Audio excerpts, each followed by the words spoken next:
Israel? Israel number one. No politic here. Why you no love Israel?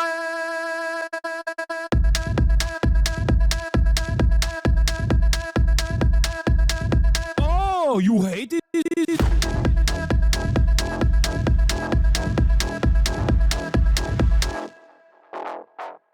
I'm Israel high. I'm Israel high. I'm Israel high. I'm Israel high. I'm Israel high. I'm Israel high. I'm Israel high. I'm Israel high. You have forgotten to say I'm Israel high? Do you love Israel? You must love Hamas. You are Hamas. I'm Israel high. I'm Israel high. I'm Israel high. I'm Israel high. I'm Israel high. I'm Israel high. I'm Israel high. I'm Israel high. Oh, Israel not number one for you. Oh, anti-Semitism. Israel, small nation. Israel, tiny nation surrounded by scary Muslims. Ah, you are anti-Semitism. You are Hamas. You are Hamas. No politic here. Say Israel number one. Tweet Israel number one. No politic here. No politic here. No politic here. No politic here. No politic here. No politic here. No politic here. No politic here. Say you condemn Hamas. Say I'm Israel high. Say you condemn October 7. You are Hamas. No politic here. No politic here. No politic here. What's going on, everybody? I hope everyone's having a fantastic evening, afternoon, pre-noon, no matter where you are in the world. I'm Hasan Piker. This is the HasanAbi broadcast coming to you live from cold but somewhat sunny, maybe a little gloomy, 66 degrees but chilly, California, Los Angeles, and Stolen Land. We're live and alive, and I hope all the boys, girls, and MBs are having a fantastic one, because today's a beautiful day. Today's a wonderful day. Today is Monday. Ladies and gentlemen, boys, girls, and MBs, I hope everyone's having a fantastic one, no matter where you are in the world. I'm Hasan Piker, and I am coming back from a 2-day hiatus, also known as a freaking weekend, ladies and gentlemen. Yeah, like I told you, taking more time off, spending more time with loved ones, cherishing the moments that I have to myself away from all of you Philistines, okay? All of you little animals.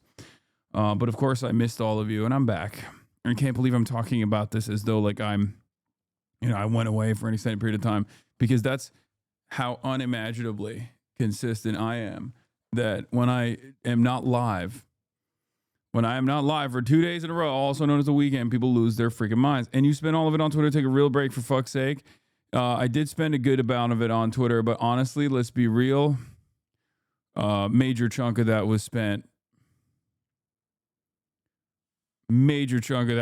reading, actually. So I did get a decent amount of reading done. I read, I told you guys I've been reading Mao.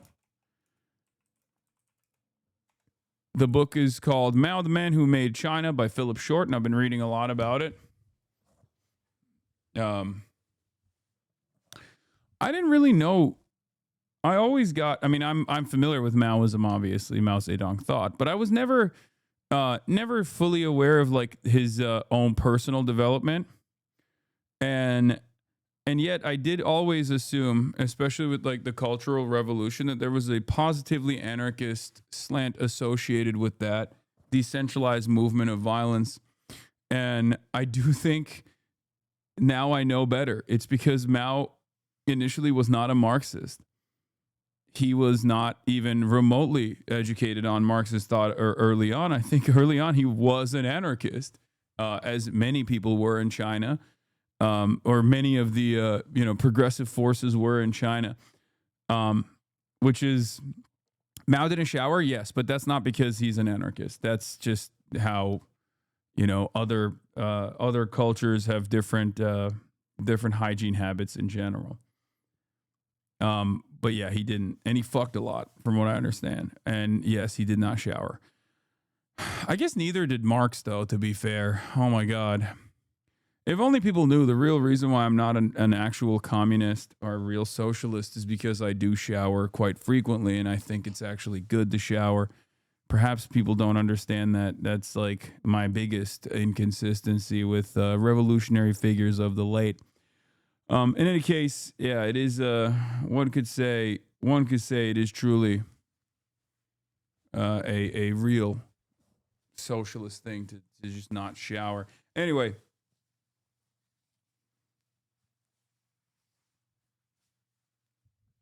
there's a quote attributed to Mao that because he was fucking so much that he once said, because he liked to fuck with his doctor, he once said he washes his prick inside of women from one woman to the next. Oh God, I shouldn't have mentioned that. Now people are gonna fucking say Maoism, misogynist is patriarchal, and Maoism is actually a patriarchal thought. Yeah.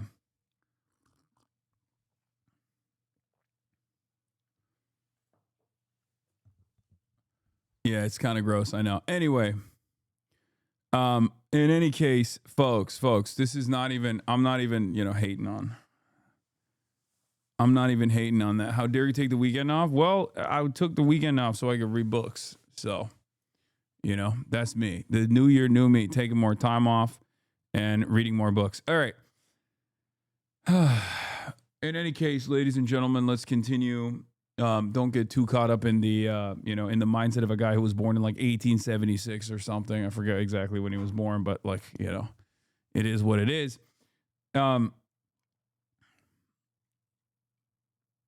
But reading is bourgeois decadence. This is a joke. No, reading is counter-revolutionary. But Fear End episode with cinema. Oh yeah, the Fear End episode with Brendan Lee Mulligan came out. Hope you guys enjoyed that. I'm sure we'll get some good marks off of that. But did you miss chat over the weekend? Yes, of course, as always. Let's be real. I did miss chat, as I always do. And I missed did I miss streaming that much? I mean, I guess I did, yeah. But I feel refreshed, revitalized, and ready to go, especially considering that the world is horrifying. The world is experiencing a sequence of horrifying realities all around the globe. Whether you have mass mobilization and protests taking place in Iran that have been very violently suppressed, and we're going to talk about that, and who gets to benefit from this situation. And newsflash, it most likely will not be the Iranian population, as always, or whether it be, whether it be discontent and potential, not even potential, but just like naked imperialism taking place in Venezuela, or all of the other countries that we are going to potentially bomb and also dominate, like Greenland. Open presents. Thank you. Open presents. With the 25, get the subs.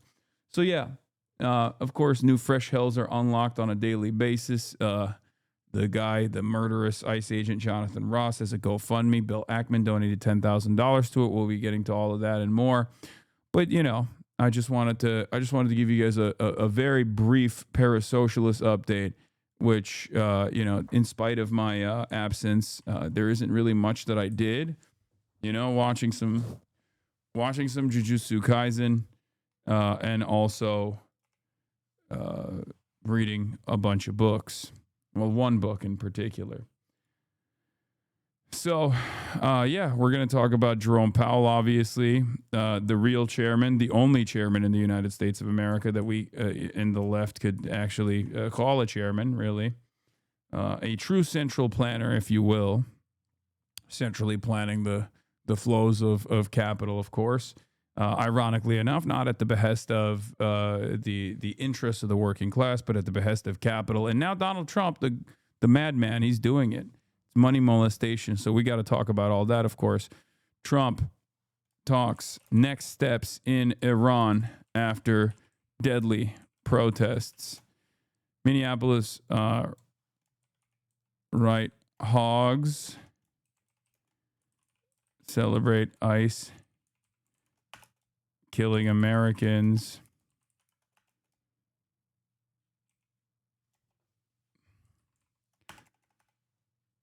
Hold on. Hogs celebrate Iranian protests, then celebrate ICE killing Americans. Big inconsistency there. Iran protests turned deadly. Trump wants to bully the Fed with criminal charges so he can molest the money. I'm back. All right, do we have a blast off meme, ladies and gentlemen, after my 2-day absence? Or no? Why did I think Powell was black? Is that you're doing? Oh, I joke about like white guys with white guys who you would assume are black just off of their name. Jerome Powell's one of them. Sherrod Brown is another one. But yes.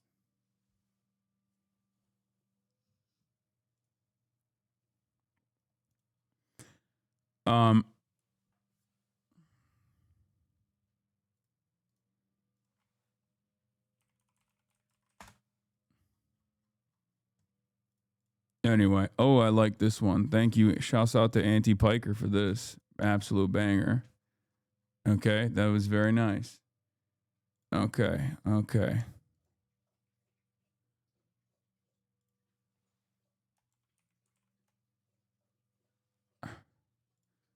All right, we'll blast off with this. Okay, boom, boom, boom. Trump talks next steps in Iran after deadly protests. Hogs celebrate Iranian protests, then celebrate ICE killing Americans. Iran protests turn deadly. Trump wants to bully the Fed with criminal charges so he can molest the money. I'm back. And yes, we got Scott Weiner. We'll talk about Scott Weiner capitulating to the woke mob and recognizing the reality that Israel is committing a genocide. I mean, I know we can get started on that very shortly. Very quickly. For those of you who don't know, Senator, California State Senator Scott Weiner is like he's a pretty decent YIMBY style state senator. You know, there's some good, there's some bad there, right? But of course, he was also a fairly rapacious Zionist throughout this entire process for the last 2 years as Israel committed a genocide. And I mean, he was pretty aggressive. Like he was pretty aggressive in his the way that he approached the subject matter. He was certainly very outspoken in defense of Israel. He met up with politicians from Israel, including the president. He actively, as Tyler Oakley presents here, summarizes here, tried to get pro-Palestine academics fired, led a group of California legislators to meet with the Israeli government, smeared Jewish Voice for Peace as bigots, and also co-sponsored legislation to ban teaching about Palestine in California schools. And now Scott Weiner is running for office, running for Nancy Pelosi's seat alongside Saikat Chabarty and a bunch of other people. Now, for that reason, No, I fucked up his last name. Chakrabarty.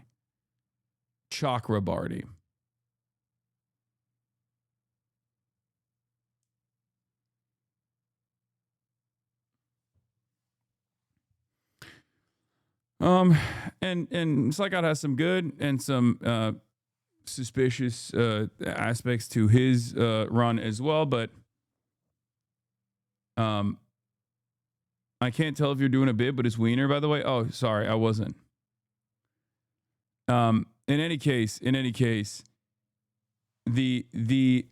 Shoikat. He's Bengali. Okay, Hasan, you're a clown. Wow. I'm glad to be back, everybody, so that people could come in and do that. Okay, so Shoikat. I don't believe Scott Weiner is honest in the statement, but it's encouraging that he feels the need to do this. It shows a real shift in the primary electorate that being pro-Israel is now a liability. It absolutely is.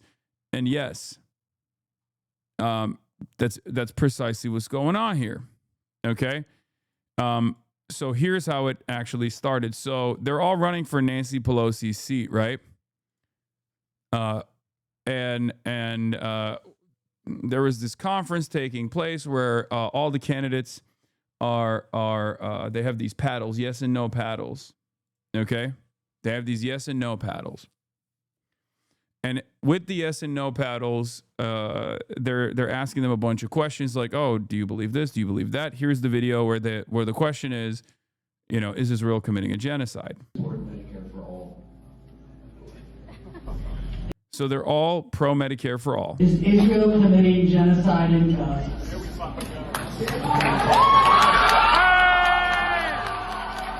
You don't want to look like that, man. You don't want to be out there looking like that. California State Senator Scott Wiener. You don't want that. Okay? Sitting there looking like that. Rough. No answer is the worst answer? Yeah. In any case, I mean, he has done a lot of stuff. Yesterday, the president of Sonoma State University aligned with the campus with BDS, a movement whose goal is the destruction of Israel, home to 7 million Jews, all this stuff. Like, he has been a pretty active supporter of Israel throughout this entire process. Like, pretty vicious. Yeah. AB 715 threatens to censor Palestine in schools. AB 715 is a dangerous bill that threatens free speech and curriculum in California classrooms, championed by Jewish Legislative Caucus member Senator Scott Wiener, and Assembly Jesse Gabrielle and Rick Spoor. This bill is a coordinated effort to stifle any criticism of Israel and censor Palestine within California public education under the guise of combating anti-Semitism.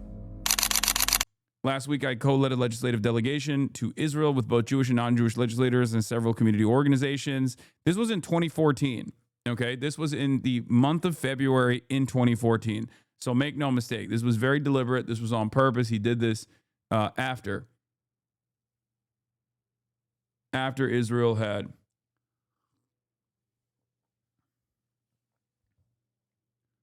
or am I saying 2014? 2024. God damn it. Not 2014. I apologize. 2024. This is after October 7th.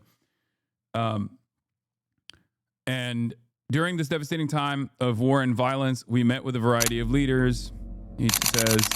And, the variety of leaders includes the president of Israel. So he gets yelled at, understandably. Cries of free Palestine could be heard. People wearing keffiyehs.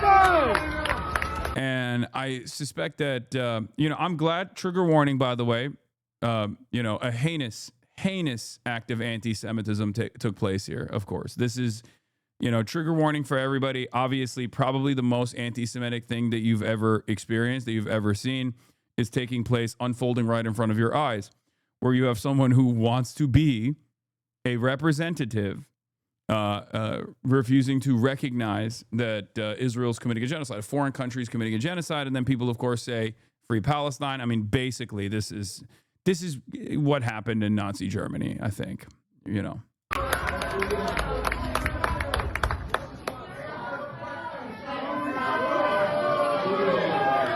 say, answer the question, Scott.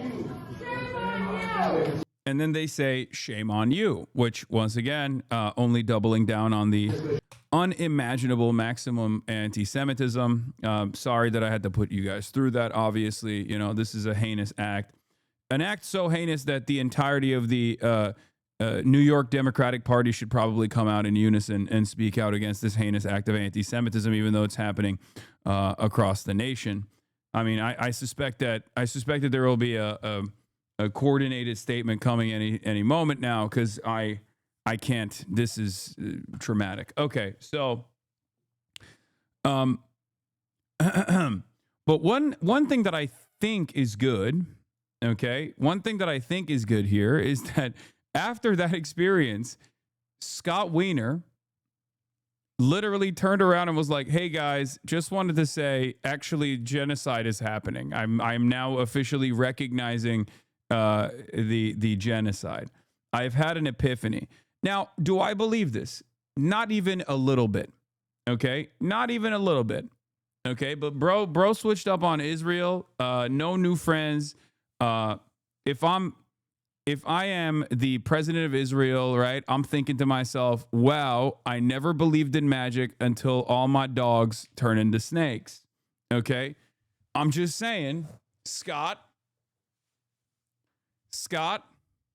I thought you were a real one. I thought you were a real combater of anti-Semitism, and now you are disseminating anti-Semitism. It's really messed up. Okay. I love Israel, bruh. Me too. Okay. 2026 is the year where I pivot. I switch up on everybody. I'm pro Israel now. Okay. So AB 715 wasn't just bad because of his content, but it was rammed through the last day of the session where they gave notice of the Senate committee hearing at like 3 a.m., 6 hours before, giving no time for the opposition to organize against it. Talking to people at the Capitol, they said they'd never seen anything so flagrant. Yeah.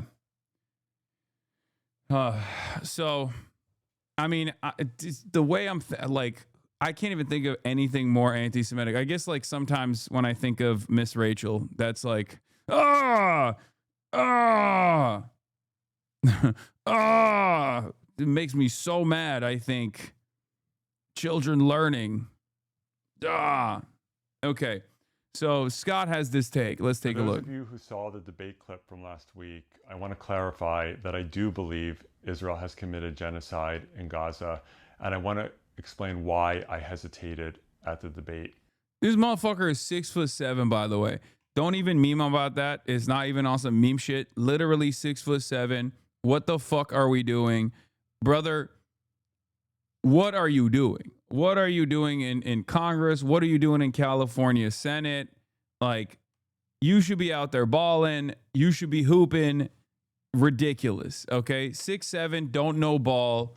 What the fuck are we doing? Okay, what a waste. What a waste. Yeah, go grab a rebound, okay? For the past 2 years, I have harshly opposed Israel's escalations in Gaza, and I've used phrases like total destruction, and catastrophic levels of death, and moral stain. But I haven't used the word genocide, and I want to explain why. As a Jew, I am deeply aware that the word genocide was created in the wake of the Holocaust, which was the industrial extermination of... Wait, what? That's not even true. No, it was the Armenian genocide. Brother, what is going on, man? What is happening? No, it was the Armenian genocide. That was the initial like conceptualization of genocide and wholesale extermination.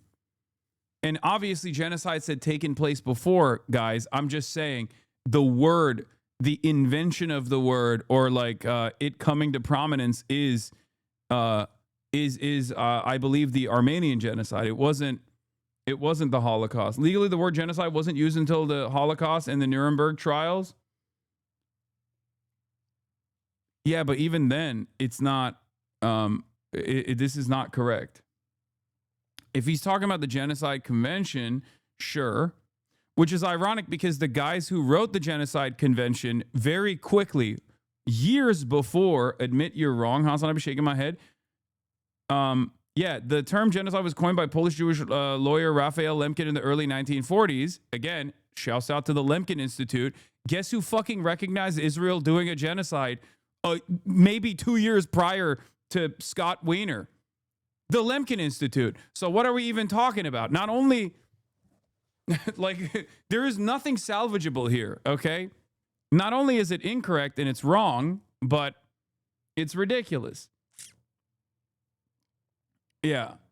There it is. Polish-Jewish lawyer Raphael Lemkin coined the term genocide between 1941 and 1943. Lemkin's coinage combined the Greek word genos, race, people, with the Latin suffix sado, act of killing. As a law student, his interest in the subject was initially sparked by the Armenian genocide.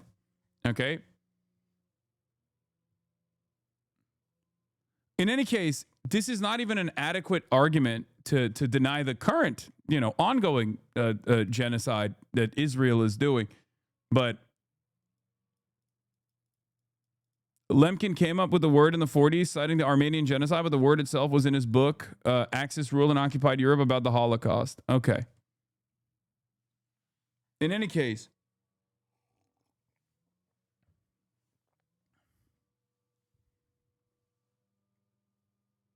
also industrial genocide is basically every genocide that can be done with modern weapons. So you don't deny it? Deny what? The word was coined during the Holocaust, but he used Armenia as the basis to label the Holocaust as a genocide. The two go together because it creates a policy basis that genocides are not aberrant. Anyway, okay. Now that you guys learned a little bit more about Raphael Lemkin's coinage of the term genocide, shouts out to Scott for this take. The point that actually matters here is this is utterly irrelevant.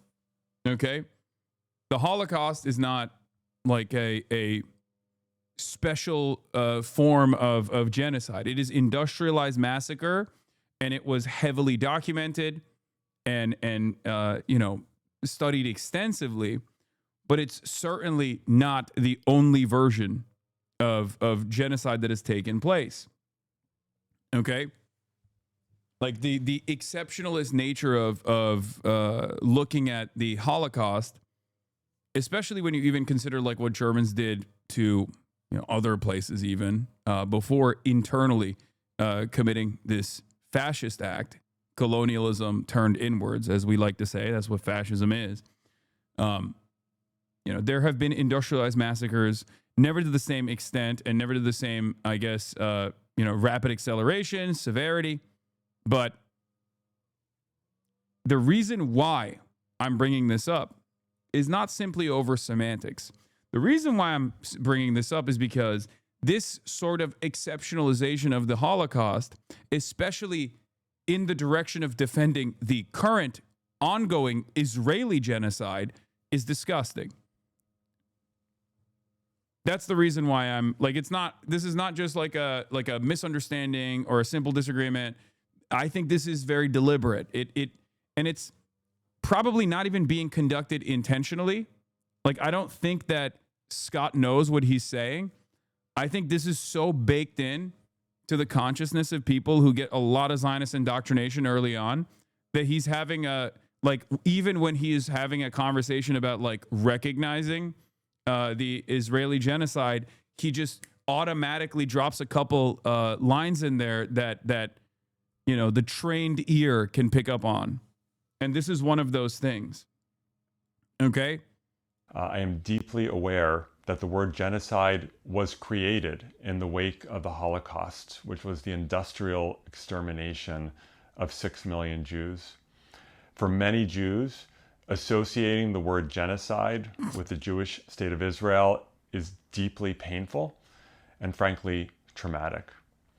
But despite that pain, like the gall, the audacity, you know what I mean? Like think about the like even this assessment, even this statement in and of itself betrays the severity, betrays the real death toll that Scott is supposed to recognize here, or rather the real violence that he is supposed to be taking ownership over in terms of his recognition, right?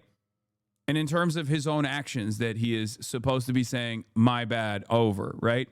Like, there is no other world where you can say, oh, well, like, this would be akin to a German person saying, like, well, Germany suffered tremendous hardships in the wake of World War I, so I felt some type of way about taking ownership over the Holocaust because, like, we had been wronged, Like, so it's just it's very difficult for me to take ownership over this in some way, shape, or form. Like, not even a German in Germany, by the way. I'm talking about like a German in America, right? If you were to say something like that, because of the severity of the crime itself, the Holocaust, people would look at you and go, what the fuck are you saying? But here in the United States of America in 2026, because of our mutual understanding that like genocide is just a word, basically, okay, that genocide is simply just a word, right?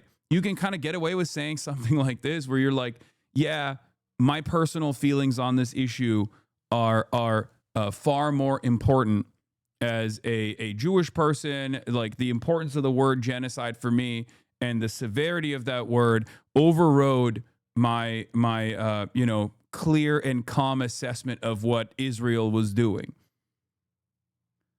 Like, this is not a very good way to make up for all of the advocacy that you did for the last 2 years against those who had arrived at this position far before you did, right?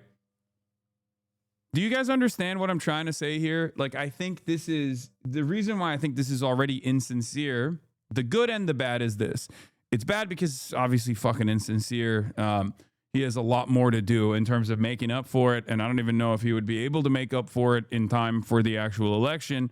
But the good thing here, the silver lining here, is that he even feels the need to come out and say that this is, a real recognition of genocide, because he understands that now, if you want to win an election, you have to say that. You have to say the truth. He has to do this. And to me, that actually is another clear indication of this massive sea change, this massive tide shift. And that trauma, we all have eyes, and we see the absolute devastation and catastrophic death toll in Gaza inflicted by the Israeli government. And we all have ears, and we hear the genocidal statements by certain senior members of the Israeli government. And to me, the Israeli government has tried to destroy Gaza and to push Palestinians out, and that qualifies as genocide. Performative male behavior. That's funny. True. So, yeah, I mean, there's still obviously like the whole, it's just like some members of the Israeli government are doing this, and it's not like being loudly fucking cheered on or anything like that. And this is the worst of both worlds for someone like Scott, because when he comes out and says this, he's not going to get any grace from the anti-Zionists, obviously, because we all know what he was up to for the last 2 years. He's also not going to get any grace from the Zionists, because they're going to be like, how dare you betray your own people? Like, this is what the fuck? How dare you recognize that there is a genocide at all? There is no genocide. That's blood libel.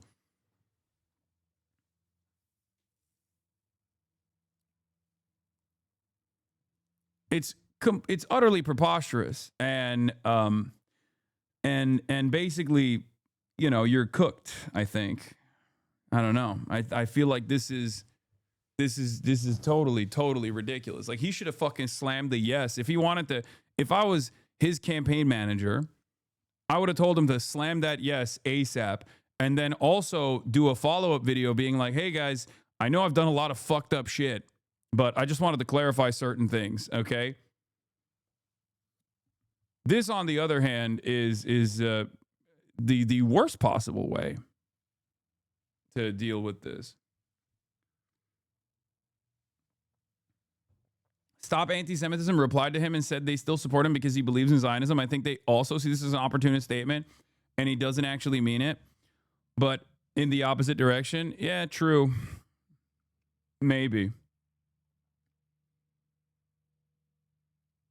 But like I said, the very fact that a person who was so loud and so proud in defending Israel for the last 2 years, coming out and having to do this, like, I'm really sorry for what I did moment, like, it is truly, for those who have been around, for those who are aware of Palestine, for those who are engaging in anti-Zionist, pro-Palestinian advocacy for a lot longer than, post-October 7, this is a very interesting moment. It's a very interesting moment to observe. Because I never in a million years would have thought that you would have a Zionist state senator from the state of California who has actively defended Israel over and over again turn around and be like, actually, Israel is doing a genocide, even if he doesn't fucking sincerely believe it. You know what I mean? It's a huge sea change. Take the W where you can, I guess. What is this? Hasan, I want to hold your feet to the fire on this. Do you want to elaborate on how you're comparing broken German pride over losing a war they themselves started to an innocent population of women and children being gassed at an industrial scale? I get the point they were trying to make, but there's no equivalence to be drawn between the Holocaust and Germany losing a war itself. It started as an aggressor. Wait, what? Okay. Chatter. the comparison that I was making is not one in defense of Nazi Germany or in defense of like American Germans' feelings over the Holocaust. I think you misunderstood the point that I was making. In order for this to work, in order for this analogy to work in the way that you thought it worked, I would have to be pro Nazi Germany or pro Holocaust. The comparison I was making is it is utterly irrelevant what the personal feelings of a Zionist congressperson when making, like, when you're talking about something as severe as genocide taking place. That's the reason why I use this analogy. The crime is far too severe for you to be talking about your own personal feelings about what words mean to you internally. You get what I mean?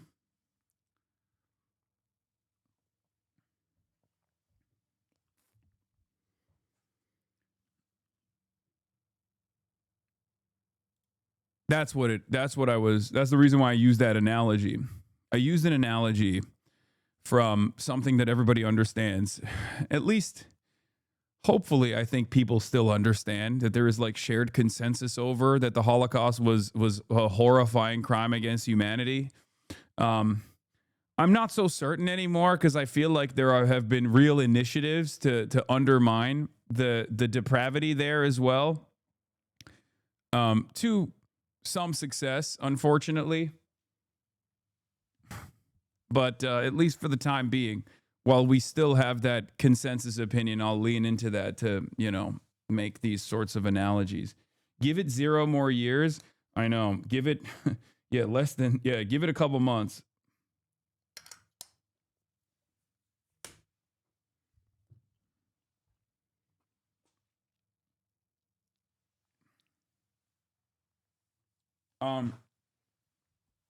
What do people even get from lessening Holocaust? Fascism. If you can soften the blow of the Holocaust, or if you can like undermine the history, if you can undermine the historically relevant facts that led to the Holocaust, you can make an argument for fascism without people looking at you funny. Because right now, one of the major hurdles that this administration is trying to clear very aggressively is openly taking ownership over, white nationalism and fascism. And they're trying to launder fascism, but in a more American way for American sensibilities. And it's happening every day. It's happening all around us. It's something that I think many people are aware of, right? So if they were to chip off the historical consensus on built around accurate reporting of the death toll in the Holocaust, they can turn around and say that fascism wasn't all that bad. It was actually a totally appropriate defense mechanism against Jews who have historically lied about the Holocaust and the death toll, things like that. So that's the goal of fascists, is to normalize and expand on the permission structure so that other people can self-identify as overt fascists. And a big part of the reason why, at least in the United States of America and certainly in the Western world, the reason why we look at fascism as this terrifying, dangerous thing, and the reason why we even hold the Holocaust as almost an exceptional event, in spite of the tremendous amounts of colonial violence that all of these countries, including Germany, has subjected others to, has led to an environment where there is censorship surrounding fascism still to a certain degree that has at least caused fascists to mobilize and organize around these hurdles rather than directly mobilizing and organizing by leaning in to the historical fascist movements, openly. They're bad guys. It's a bad ideology, and even the most racist person also agrees with it. So that's where this stems from. That's the reason why they want to undermine Holocaust education and things like that.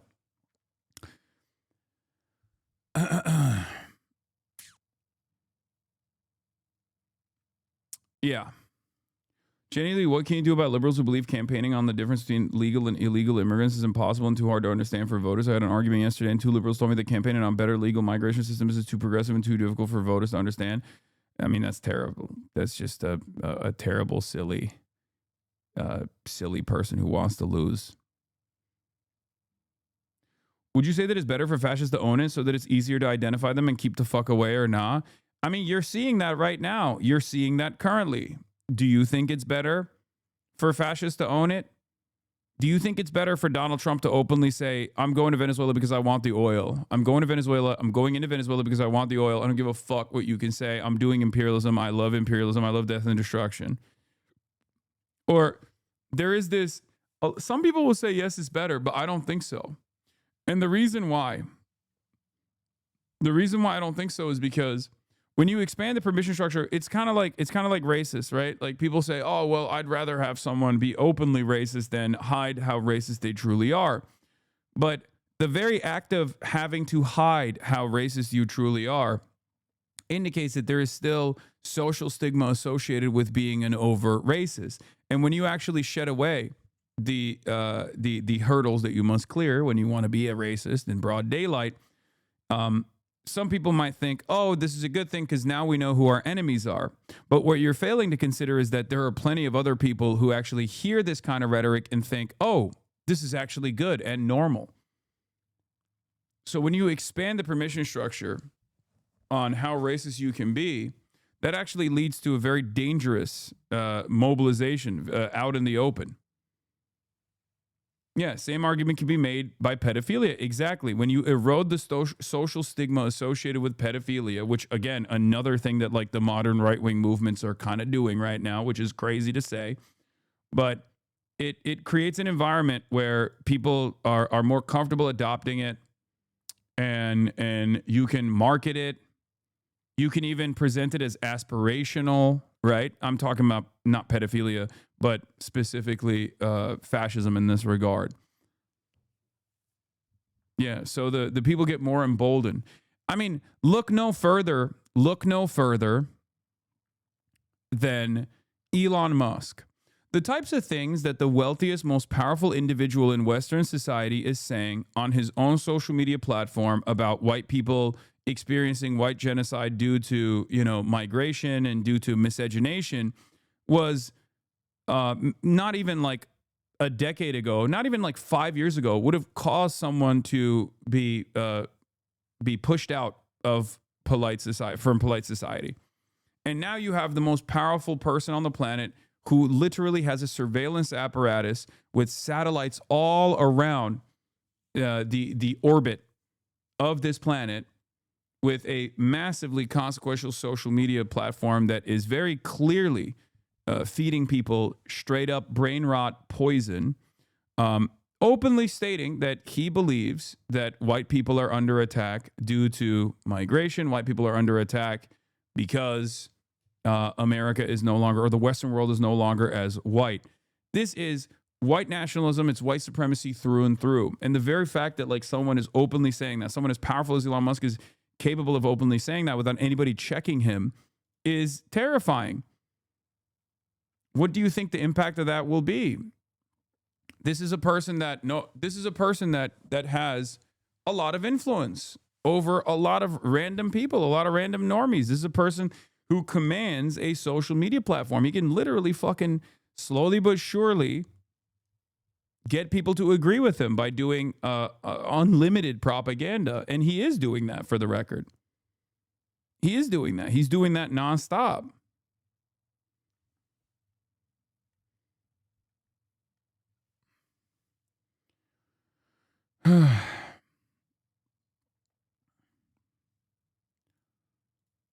Anyway, we are going to talk about, first story of the day, we're diving into Department of Homeland Security Secretary Kristi Noem saying more federal agents are heading to Minneapolis, which is, again, very strange, right? Because remember, the Department of Homeland Security is supposed to be tasked with dealing with migrants, right? Undocumented migrants, or at least that's on paper what they're supposed to be doing. Okay?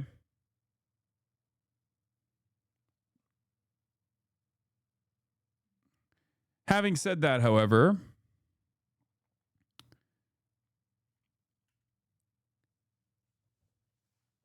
it's very strange to me that they're utilizing the Department of Homeland Security in what seems to me is objectively not an immigration operation at all. It kind of feels like they're utilizing the Department of Homeland Security as an unaccountable fascist army that can be sent to the domestic front at the behest of the administration. And that's precisely what it is. That's why we say it is the Gestapo. Okay? And I want to clear some stuff up for people that are maybe unfamiliar. I did tweet about this. I tweeted quite a bit this past weekend. But for those of you who don't know, the Department of Homeland Security was actually created in 2003. Okay? The Department of Homeland Security has not been around since like the inception of the nation state or whatever, right? We've had Border Patrol and we've had Customs, okay, as separate entities, and we've had the INS, okay? Now, in 2003, in the aftermath of 9/11 and the global war on terror, right, post-2001, we created a major surveillance apparatus and created a new federal agency specifically to utilize a new group of people trained to do like mass surveillance and mass apprehension under the guise of like at least one element that was federally controlled, immigration, right? Controlled by the White House, immigration, so that the Bush administration at the time could take on whatever they wanted to and engage in mass surveillance of like Muslim communities, send them to Guantanamo Bay, things like that, right?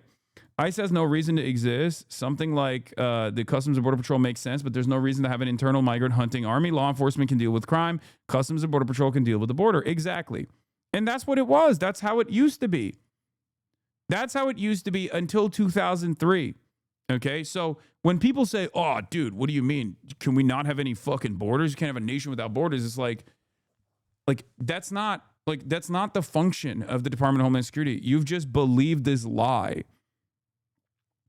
As I said, I love when people act like ICE has always been around, like we didn't have any border control before Department of Homeland Security was created in 2003. We had the INS, Customs Service, and Border Patrol before it all merged into an insane surveillance behemoth that is now Trump's personal Gestapo. Idiots. Okay? Because that's what it was. It wasn't like Open Presence, thank you for the 100 gifted subs. It wasn't. The Department of Homeland Security's function was not to actually, protect American borders or anything.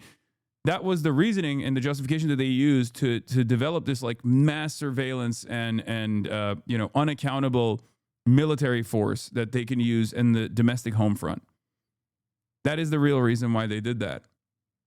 This is the Patriot Act. This is the aftermath of the Patriot Act. Okay. So when people say like abolish ICE or abolish the Department of Homeland Security, this is what they're referencing. So I hope people understand. What is this? Well, since my post clearly inspired you. Yeah, I love these bot accounts. Yes, I learned about this from you, Gator Gar, Yala Gator Gar.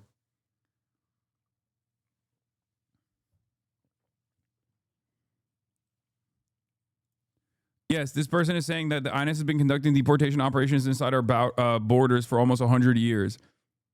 Okay. The stupidity of this, of course, is that the INS was tasked with dealing with a civil offense because that's what border crossing is. Okay? That's what it is.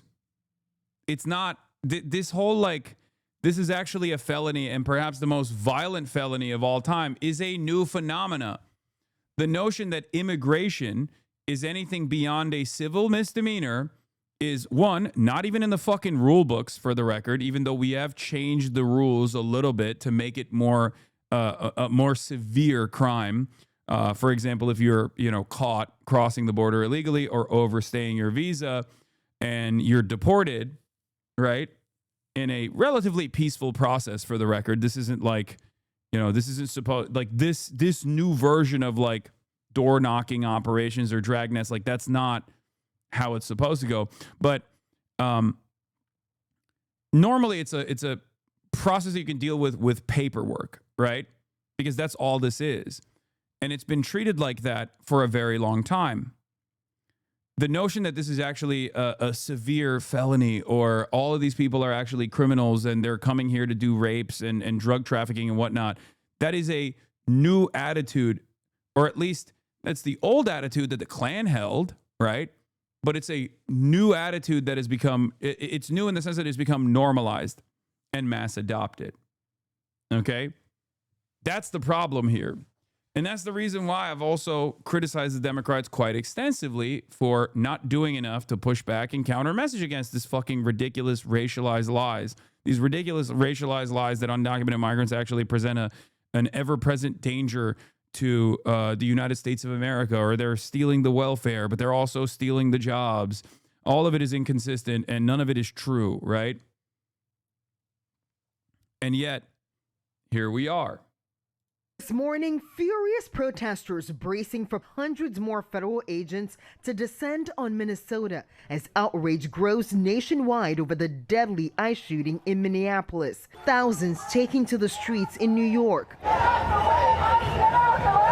Philadelphia, and Los Angeles. Protesters were demanding an independent investigation after disturbing cell phone videos showing ICE agent Jonathan Ross fatally shooting 37-year-old mother Renee Good last week. Over the weekend, Homeland Security Secretary Kristi Noem doubling down on her position. Democrats were behind many of the anti-immigrant movements in the 1900s, as early as back as the Reconstruction. Yes. Yeah. This is also true. Even in the not even the 1900s, in the early 1990s, up until the early 1990s, Republicans were pro. I mean, Ronald Reagan did mass amnesty, guys. Republicans were way more open to migration into the United States of America. And it was actually the Democrats that did not want to do this, but only on the boundaries of protection of labor, okay? And the argument there is the argument that I always tell you, which is that if there is a two-tier migration system into this country and you have undocumented migrants, okay, and you have documented migrants and you have the domestic labor force that already exists, this two-tier structure actually does depress wages. It's true. But the solution to that is not to engage in, it was Strong Thurmond. I can't tell if you... Strong Thurmond that flipped the script of political axioms. Strong Thurmond is crazy, brother. That's a white supremacist, okay?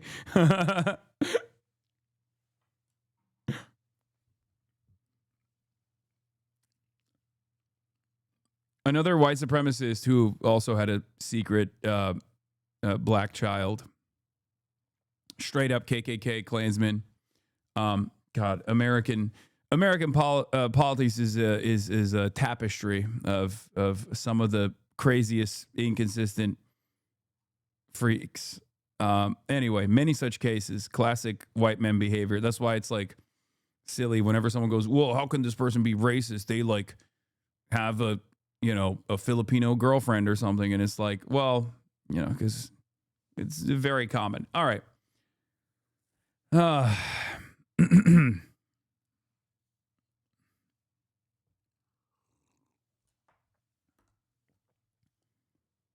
that the shooting was justified, accusing the deceased woman of domestic terrorism and claiming she tried to run over the agent with her vehicle, but the video shows her turning away. Minnesota officials say DHS has blocked them from accessing any evidence for a state-level investigation. if we're going to trust the federal government, how can we trust the federal government to do an objective, unbiased investigation without prejudice when at the beginning of that investigation they have already announced exactly what they saw, what they think happened. ICE and Border Patrol agents stepping up operations in Minneapolis. Videos showing agents deploying pepper spray. Smashing through the front door of this home and leading a man out in handcuffs. And George, the federal response to this deadly ICE shooting has been met with a lot of criticism, especially among congressional Democrats who are now threatening to hold up DHS funding if there isn't a transparent investigation. George. Faith Abubi, thanks. Now to Minnesota, where there are new confrontations between protesters and immigration agents. This one happened at a gas station in St. Paul after ICE demanded proof of citizenship from a man pumping gas. Over the weekend, demonstrators took to the streets in multiple cities to protest the deadly encounter between an ICE agent and Minneapolis resident Renee Nicole Good. The government is sending more federal officers to the Twin Cities. Nicole Skanga has our story. Immigration raids escalated across the Twin Cities Sunday, including at a St. Paul gas station where federal agents dragged a man from his car, then tackled a bystander who was filming. We were there as federal agents deployed pepper balls and tear gas against protesters outside an ICE facility. Stay out of the road. Led by Border Patrol Commander Gregory Bavino. What do you say to Americans, including police chiefs, that say if there is no de-escalation in sight, it's not a matter of if, but... I hate this fucking guy so much. I mean, pure, transparent fucking bovine fascist, okay? And he LARPs as it too. He loves that shit. So one of the things that I'm also noticing that I think is good, you know how we talked about Scott Wiener and the sea change that's taking place? A lot of liberals who also leaned into the Republican insanity over immigration are now turning around and saying like, fuck ICE, you know, melt ICE, all this stuff. They're getting more radical by the day, and that's a good thing. But that was another aspect of my back and forth commentary, which is something that I've seen liberals engage in, at least like liberals that are hyper online, who want to talk like they've been here from the start. And I have no problem with that. Once again, if you have realized, if you finally had a wake up call and you recognize right from wrong, and now you're actually willing to go out and protest, I'm totally on board. I love that. But don't try to punish people who have been there from the start. Don't try to fucking rewrite history. Don't try to act as though we were the dangerous radicals and that we actually played a role in what's taking place here. When in fact, the administration, the Democratic Party, played a role in normalizing this kind of violence by refusing to counter message against it. And there was someone who was correctly saying that this would inevitably lead to exactly what's going on, and that person was people like myself. So it is not lost on me that there are a lot of people who are trying to, a lot of liberals who are trying to act as though they were here all along. You know what I mean? Will Stansel is personally tracking ICE agents around Minneapolis in his Honda Fit. That boy is just built different. I'm just saying, I'm perfectly fine with that. I'm perfectly happy with that. This is not about like I was right and you were wrong or anything. It doesn't matter to me that much. What does matter to me, however, is that if you don't identify why you were wrong initially, you know, quietly, if you don't identify what led you to believe that the Democrats were operating with the best possible agenda in the election cycle, that actually did not offer any counter message to this like unlimited racist bullshit towards migrants, and how that normalized in the eyes of a lot of Americans this kind of violence that was inevitably going to take place, you will fall for it again. Same goes for, you know, supporting the current war, but not the previous ones, supporting all the previous civil rights movements, but not the current one. Okay? You can't do that. So I don't want people to, I don't know. I just don't, Like, I see stuff like this. I don't know who this guy is. I've only seen some of his stuff before, like shitting on me over Israel and whatnot. And I've been finding myself liking people like this and their takes a lot more, right? Because there is this like real unification taking place, at least against the Republicans, right? And I said, am I crazy or are you normal now? He said, Hasan, you're normal as being a tanky boot slurp. I have been a liberal this entire time. And I said, okay, I'll give it a few more months before you hate the right as much as I do. Check back soon. And this guy was retweeted by Destiny when he responded to you. Yeah, I don't really care about all that stuff, obviously, because I don't think these guys have ever had like a real constituency in the real world. But what I find really strange is, you know, stuff like this. It's incredible how for the last several years, those of us who have tried to build a community of liberal democratic online commentary had to constantly face off commies trying to either subvert what we do or drive us off the internet more so than any far right assholes. I said, I don't know any of you at all, but if you spend most of your time left bashing and signaling to the right how moderate you are, it's not strange to assume you like reactionaries. So it's either time to unite or still complain about the left when the left hasn't changed gears. What the fuck did he call you? I'm too old for that one. He just said I'm a tanky. It's like, it doesn't matter. It's irrelevant. He's saying that I just like authoritarian leftist movements or something. I don't know. Whatever his fucking worldview is. Now, once again, this is not about like, oh, you need to be held accountable. You need to be held accountable. I am much more open-minded than many of my counterparts are on the left in terms of welcoming people with open arms when they actually recognize the errors of their past ways, right? But what's actually frustrating is, like, if you are still talking about the tanky threat when the fascist Gestapo is literally knocking on people's doors, then you're objectively not dialed in to exactly what's going on. Like, you don't understand it. You don't understand what you're saying. You're still trying to find this like weird moderation, not realizing that weird moderation that you're desperately trying to signal is unironically just normalizing the right. Okay? That's it. That's it. Hasan, is it possible for you to conceive that people might dislike the right and also dislike the left? In fact, for very similar reasons. Austin Ox responds, is it possible for you to conceive that conflating open fascism with the people flirting against fascism as being very similar is a dumbass opinion people should mock you for? Name the reasons and let's see. My God, is Hasan so thin-skinned that he's now sending his editors to whine at us? Yeah, I sent my editor. That's what I did. I was like, Austin Ox, please defend me.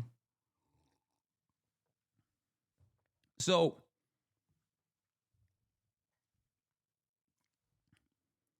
what's frustrating about this kind of stuff is if you don't realize like how we got here, like if you don't have the solid fundamentals in your analysis on how we arrived at the current ever-present danger that we're facing as far as America turning into a complete fascist dictatorship, okay? Because it is at our doorstep. We're already in the waters of fascism, but it hasn't turned into like a full authoritarian, I guess, fascist movement. Like the courts are still there to a certain degree. You know, there is still like a little bit of ticker tape holding this entire thing together, right? But my assessment right now, he made fun of the genocide in Gaza, by the way, as of 5 hours ago. Yeah, my point always is like, you guys have to, at a certain point, you don't have to like say it out loud, right? Well, you have to go back and really reconsider what your first principles are and how you arrived at like the wrong conclusions initially until it was slamming you in the fucking face. Yeah, these liberals just see the tide turning, so they're trying to infiltrate these already established movements so they can control it. I know, and it's ironic because they think we are doing that. Like the attitude that I'm seeing from people like this is very strange. Like they make it seem as though like the left is actually trying to take advantage of this tide shift, as though we haven't been at the forefront of this tide shift, especially even against the Democrats at certain points. And that's what's so frustrating about this is like, this is not productive in general. This is an opportunity for you guys to go, hey, you know what? Let's let bygones be bygones. Like, I'm the one who's being nice. I'm not the one who's being vindictive here when I should be vindictive. I should openly treat you as a fucking enemy, right? Ultra leftists are just annoying while the far right is killing people and destroying democratic institutions. Exactly. This has always been my principle, and that's precisely the reason why I have maintained the position that I don't left bash in general. At most, I make jokes about it, whether it be anarchists or, ultras of all different sorts and varieties. But I don't spend a good deal of time shitting on the left or shitting on the people further to my left, or at least in the way that they present themselves, because I understand that they don't necessarily have any power whatsoever. And not only do they not have any power whatsoever, they are directionally moving the conversation in the appropriate direction. So,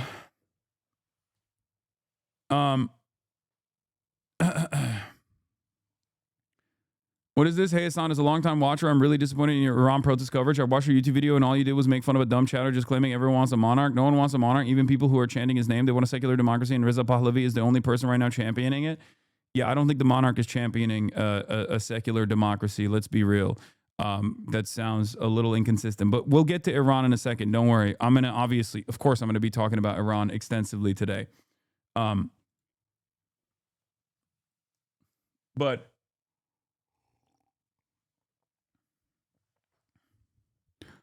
there's multiple factions here. We have the Shah, we have MEK, and a lot of outside interests. And then there's also an incredibly diverse country, Iran, that is led by the repressive forces of the Islamic Republic. But we'll get into all of that in a little bit. Let me keep talking about the repressive forces in the American regime for now, and then we'll get into Iran in a little bit as well.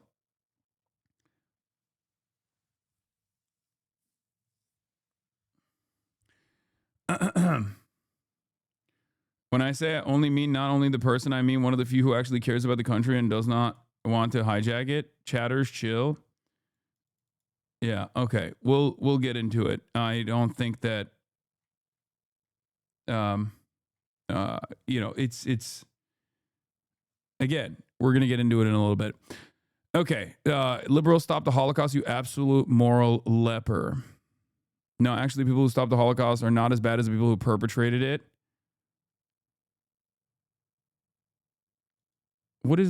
That was the Soviet Union. What are you talking about? Anyway, it's just like, I don't understand it. I don't understand that these guys cannot, liberals have no capacity to fucking read the room whatsoever.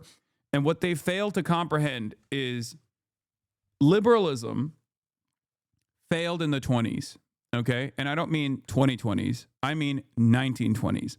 And that failure of liberalism brought about a at the time considered a revolutionary movement that was actually counter-revolutionary, fascist movements in Europe, right? In many other parts of the European continent. The death of liberalism came with organized fascist movements, okay? And the death of liberalism elsewhere was rung in by, or at least like Tsarist monarchy was brought in by socialism and communism, okay? Yes, I mean the 1920s, to use Harry Emden's terminology. Okay? The problem is liberalism is dying once again. And I think a lot of liberals, instead of recognizing that and then figuring out which side of this equation that they're on, they're still holding on to this notion that, no, actually, liberalism is not dying. Okay? And that's very stupid.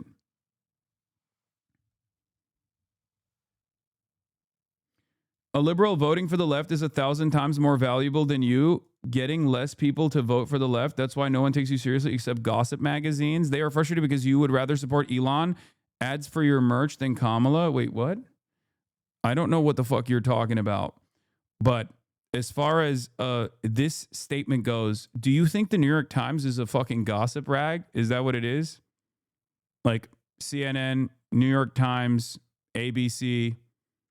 These are all, where do you get your news from if you think that all of these mainstream media outlets they only talk about your drama, never your ideas? Really? So when the New York Times invited me to write an opinion editorial, that was drama. Do you understand how silly this looks? If you want to present yourself sincerely as this like intellectual, high-minded thinker, okay? When you actually dilute the conversation and tackle it simply from the angle of drama, and then you make it seem like all of these other mainstream media outlets that you believe are credible media outlets are simply covering drama and slop. Don't you feel like you're kind of destroying your own argument or like the way you're trying to present yourself?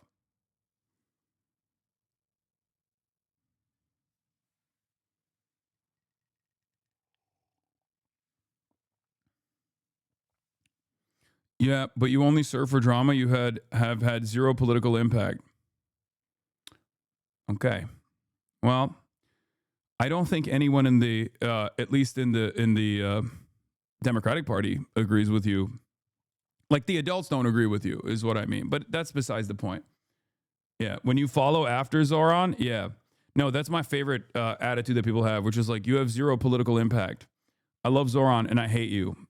Why is the DNC bringing you to cover it? It's really fucked up. You're just a drama slop tuber. Got it.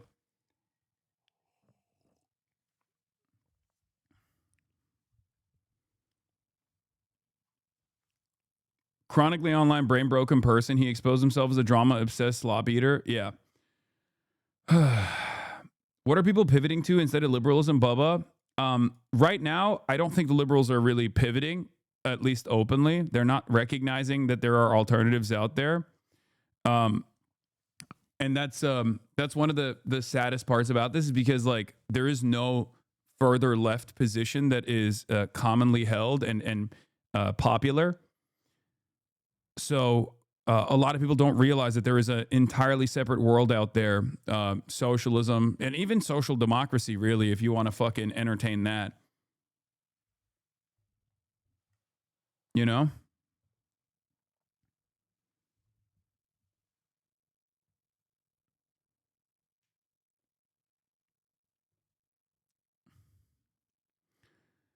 These people don't exist in the real world, by the way. True. That is true. They just exist mostly on the internet. Can we talk about why everyone is so far left and right? Why is it so hard to find or hold common ground? I mean, I'll give you one example of this, right? Here. Now, this has been something that I have talked about quite extensively about hating the Republicans. Whenever I talk about how like liberals actually love the Republicans, they want to hug and kiss the Republicans, or they want to be Republicans, and that's what's really frustrating. But here, if you want to understand like where I'm coming from, here, this is a podcast called The Necessary Conversation.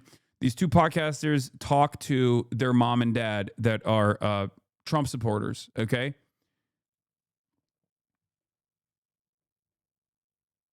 Let's take a look. No, it's because you're in a cult.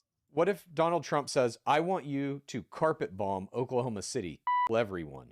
You think the Air Force should carry that out? Yes. There might be a reason. We don't know. This is insane. You cannot be this stupid. Jesus Christ. Oh, my. This podcast was going well until that. You just said it's cool. We levels Oklahoma. You're like, yeah, it. There must be a reason.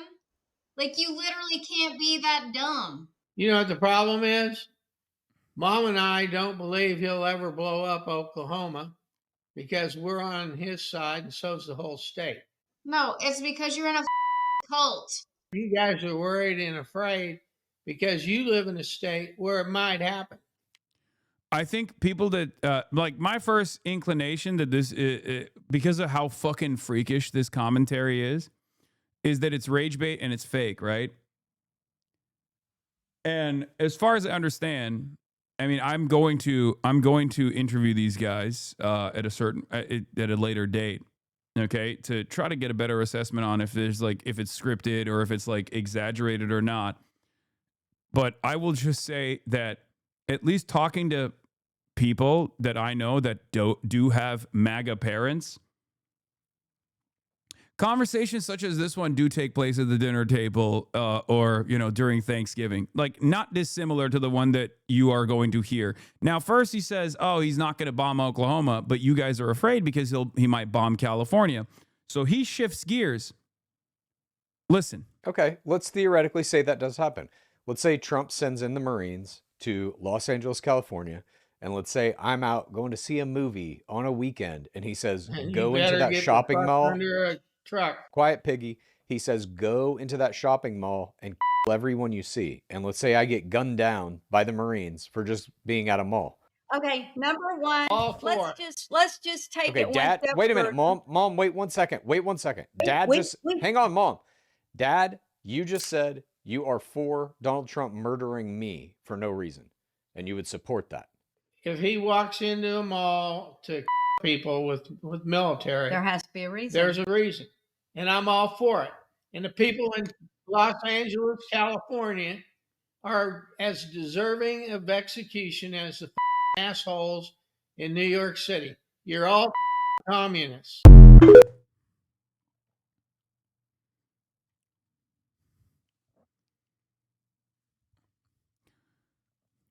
Chatters with immediate family members that are deeply invested in the MAGA cult can maybe attest to this, but more and more people are saying things like this in the countryside, in the rural areas, in places where Donald Trump has made a lasting impact.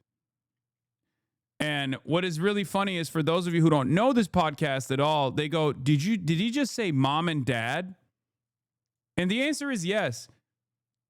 Okay. To which I repeated, I don't think we can live normally in a country where 20% of the population operates like this. We need cult deprogramming. Okay.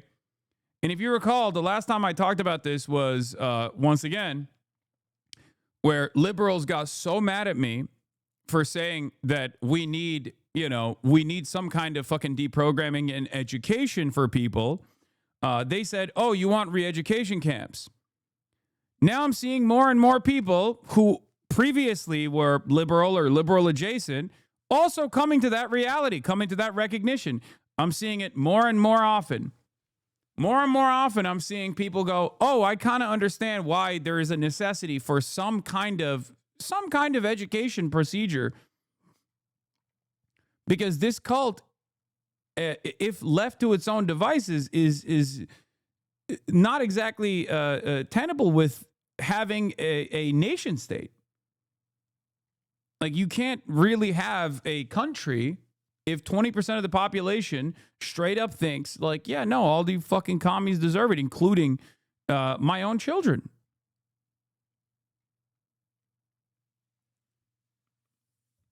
And this is not like, this is something that, this is why college isn't free law. I mean, it's part of it. Yeah. It's part of it for sure. I think a less educated population, I don't even think re-education camps would work for those kinds of people. What do you do with that kind of hog?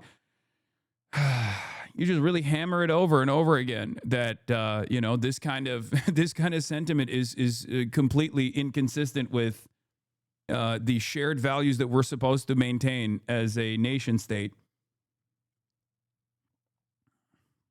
That's all you got to do and hope for the best. You can't save everybody, but that shouldn't stop you from trying to save as many people as possible.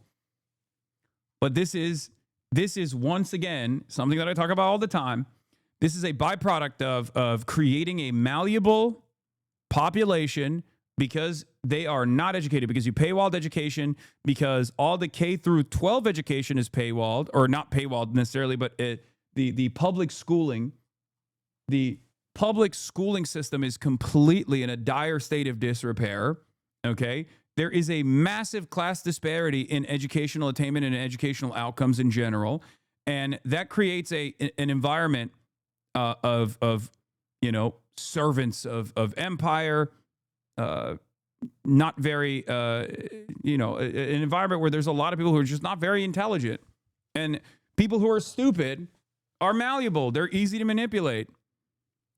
But when it gets to a certain point where you have 20% of the population that is so firmly invested in the MAGA cult that is at the mercy, at the whims of one madman like Donald Trump, who has time and time again shown that he will he will do whatever the fuck he wants to do, no matter what the repercussions are. Even if the repercussions of his actions are directly impacting people like that, directly impacting people in the MAGA cult. Like, you have to do something about it. This is me asking because I genuinely don't even know how to begin this process, but assuming nothing else changes about the country other than like an establishment Dem gets elected after Trump, assuming we have elections again, what does deprogramming look like to you? Check logs, please. I can't get into it right now. That's a much longer conversation that could take place at a later date. But the reason why I brought that up is because someone asked. The reason why I brought that up is because someone asked, like, why can't we find moderation?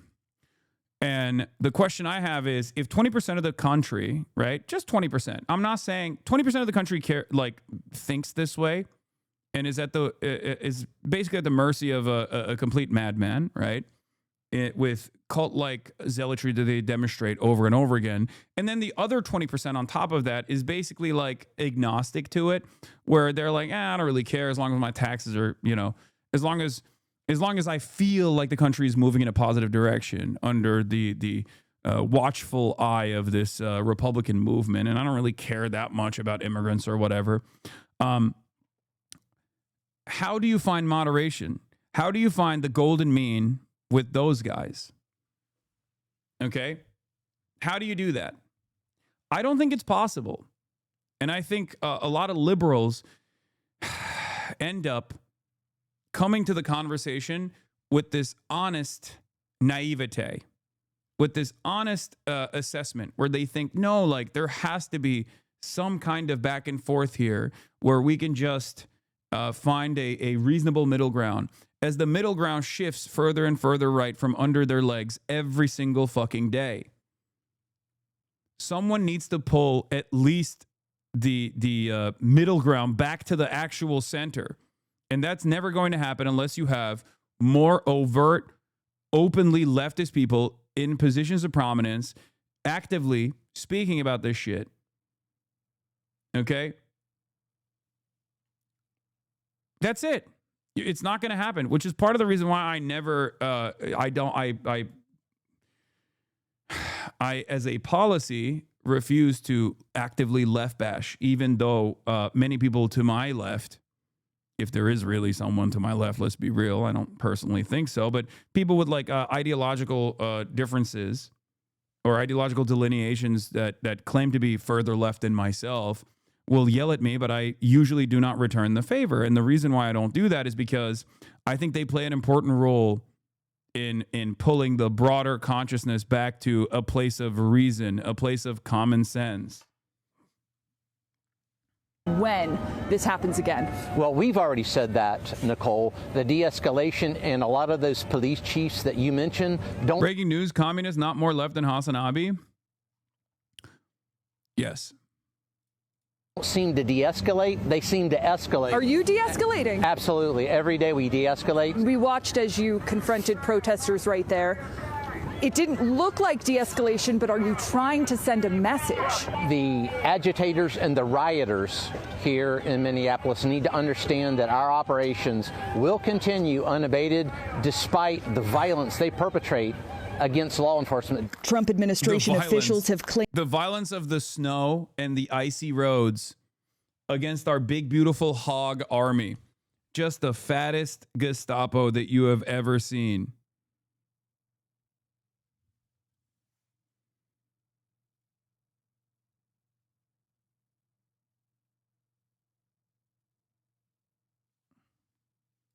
Renee Good intended to ram ICE agent Jonathan Ross with her car before he shot and killed her last week. That's fine, dude. I'm not mad at you. Video taken by the agent on his phone during the incident shows the moment he fired at Good's car, capturing this expletive seconds later. Appearing on CNN, Homeland Security Secretary Kristi Noem insisted the deadly use of force was appropriate. He had to take quick action based on his training to defend himself and his colleagues around him. Once he's out of harm's way. That's very clear and factual from the videos that you can see. Minnesota Senator Tina Smith questioned that claim. I mean, the guy is holding a camera, he's holding his phone with one hand taking video, while with the other hand, he is shooting this woman in the face. In a statement released last night, Renee Good's family described her as, quote, relentlessly hopeful and optimistic with a seemingly infinite capacity for love. They went on to write, we already miss her more than words can ever express. She was our best friend. Adriana. Beautiful statement, Nicole. Did you see this? It's great. Strength in numbers. A Somali mob rushed ICE agents in St. Cloud, in St. Cloud, Minnesota. These guys are way outnumbered. They need National Guard support. The terrorists cannot win.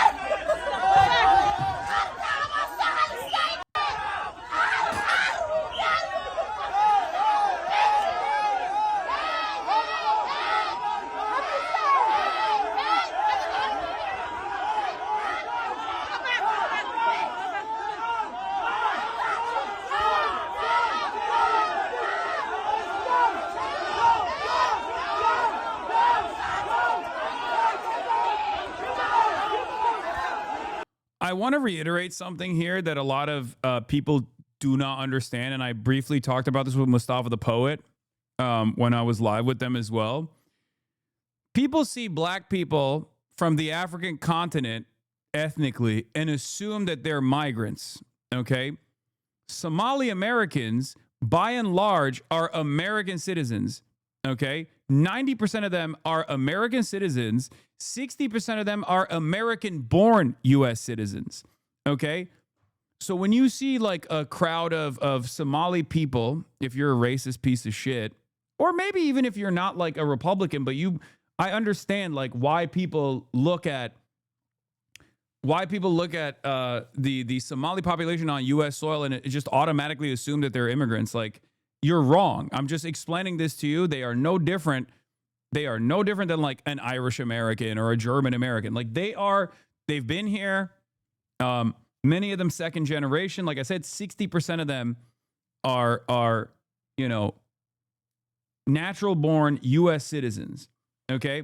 So when a lot of Republicans look at this kind of stuff, they think, oh, this is unacceptable. You look at this, a bunch of criminal immigrants like surrounding a police officer. Like, that's not the case. This is no different than a crowd of white people doing this.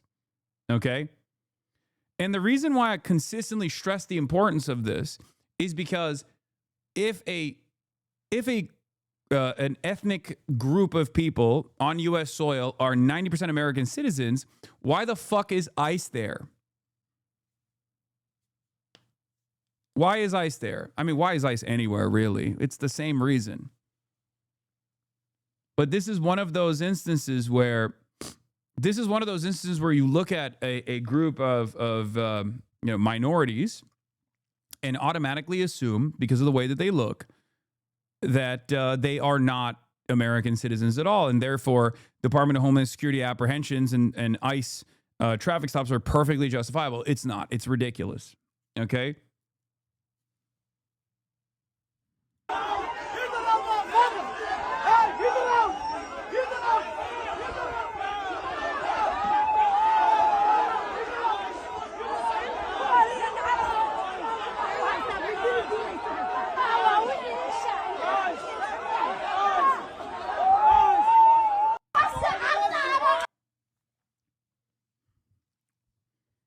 So,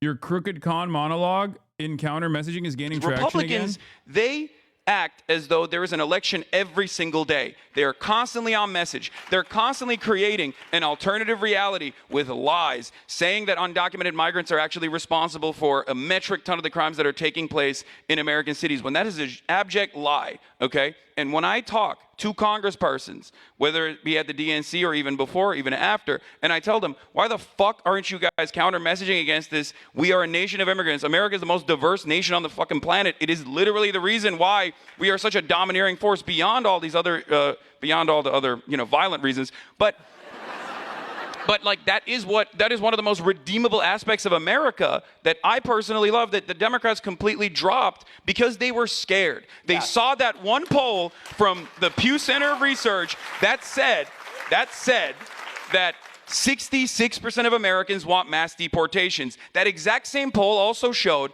that if given two options, mass deportation and mass amnesty, that the majority always chose mass amnesty. So why is that never communicated? Because Americans, sure, the median voter, trying to understand where the median voter is coming from is impossible, okay? You will kill yourself if you try to understand what these people are thinking. You just lost me, Hasan. I was with you halfway through that, but you lost me. But I'm with you. But what I'm trying to say is this, okay?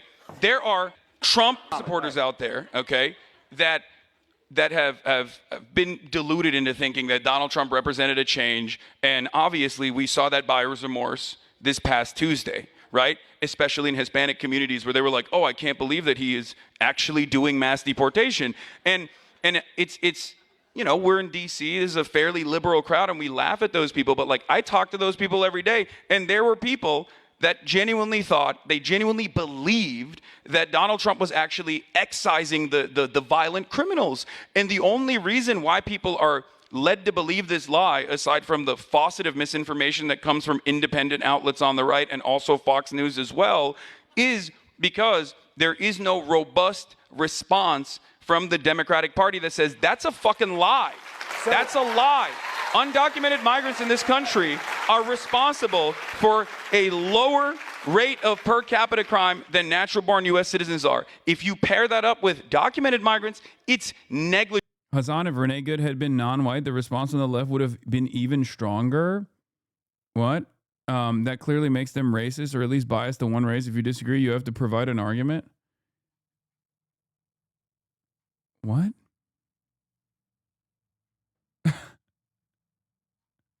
Are you all right, dude? Why do you do this every day? Confused woke of the day? No, this is a derailer. He just like comes in here and does this shit. Here, take an hour off. There have been tens of thousands of people like protesting in the streets in the aftermath of Renee Good's execution. So he's just trying to derail and say that like the left is actually anti-white racist.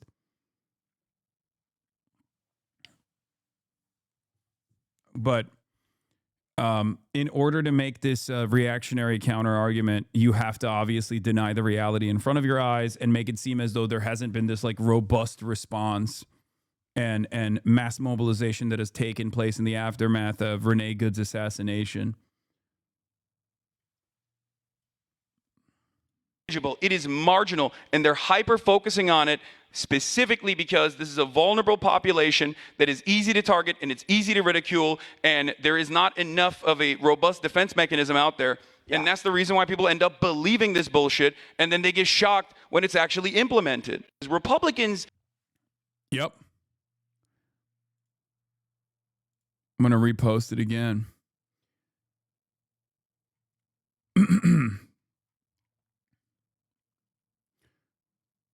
So, I mean, this is not the first, nor will it be the last time I address this, and I will continue addressing it over and over again. And when people say, Hasan, why do you keep repeating yourself, or why do you keep fucking debating people over and over again on stuff like this? It's because I still believe that every single time I have this kind of conversation, there are new people that listen and new people that go, you know what, this guy is making sense, especially when attitudes change, right? Or when people start seeing the impact of things that they thought were going to be good for the country, and then they realize maybe it's not good for the country at all. Okay?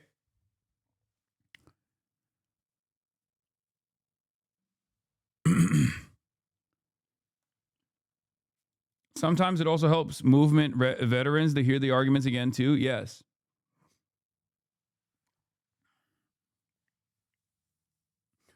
Bring the same derailers into this town hall, but ignores the vast majority of clarifying questions for folks that honestly want nuanced comparisons and explanations. Wait, what is that?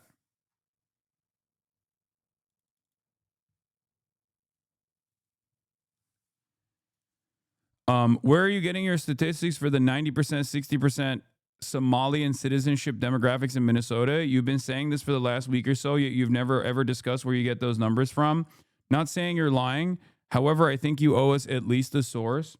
So 2 things. Number 1, if you actually want to see the sources that I'm pulling from Top Dome here, you can watch my YouTube videos in the aftermath, because my editors will literally go and put the direct sourcing, because in my mind, I'm just, I'm rattling details off the top of my head in real time.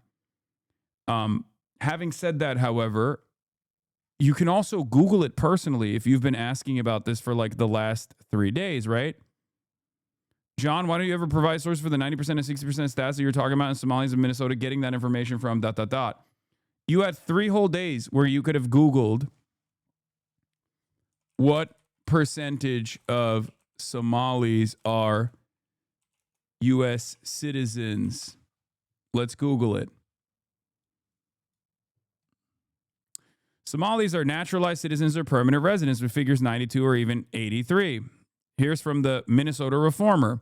Most Somali people in America and Minnesota are citizens. The percentage of Minnesotans with Somali ancestry who are not citizens dropped from 76% in 2001 to 9% in 2023, and as estimated by American Community Survey. Was it that difficult for you to take 3 whole days of asking this question? Not even 3. You asked about this before. You asked about this on 1/7. Where are you getting the demographic stats for American Somalian population in Minneapolis?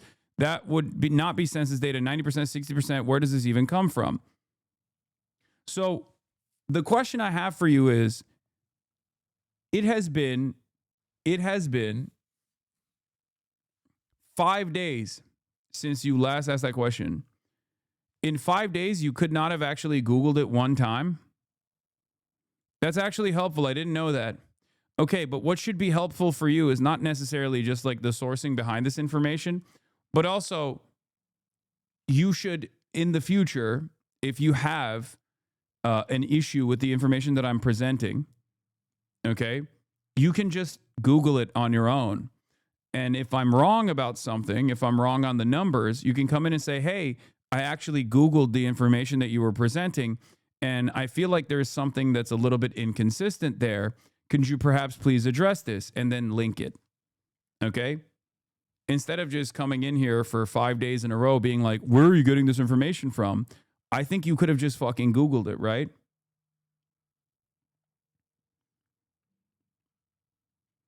I'm not your personal ChatGPT bot. To be fair, you don't source stuff on stream enough. People generally don't know how to do research for obvious reasons, lack of higher education. Yeah, because I'm offering real-time commentary and analysis. I could fake it as though I'm encountering this information for the first time ever and go, let's Google this, or let's research this together. Or I could just continue giving you this information and move on.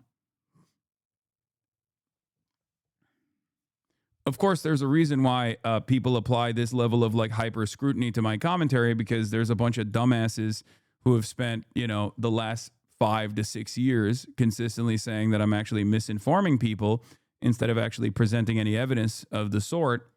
And that kind of sentiment is stuck.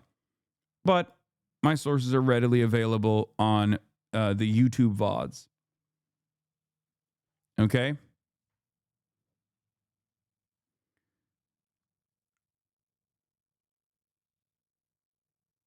I refuse to believe you need a higher education to be able to research. It should be common sense to ask about biases when Googling stuff. I mean, it is something that people are taught, and I don't think a lot of people have been taught this basic shit. Down with deportation. Down with deportation. This is outside of what I would normally do. I don't really have any connections to the... Wait, what do you mean? I've always wondered if you have sources in front of you or is it off the dome? No, it's off the dome. It's off the dome. I read quite a bit, and everything that I'm presenting to you is off the dome. Sometimes I can actually get like a percentage or a number wrong because of this reason. But because this is a, 8-hour process, yes, I'm like rattling off facts from the top of my mind when I'm presenting you with an argument.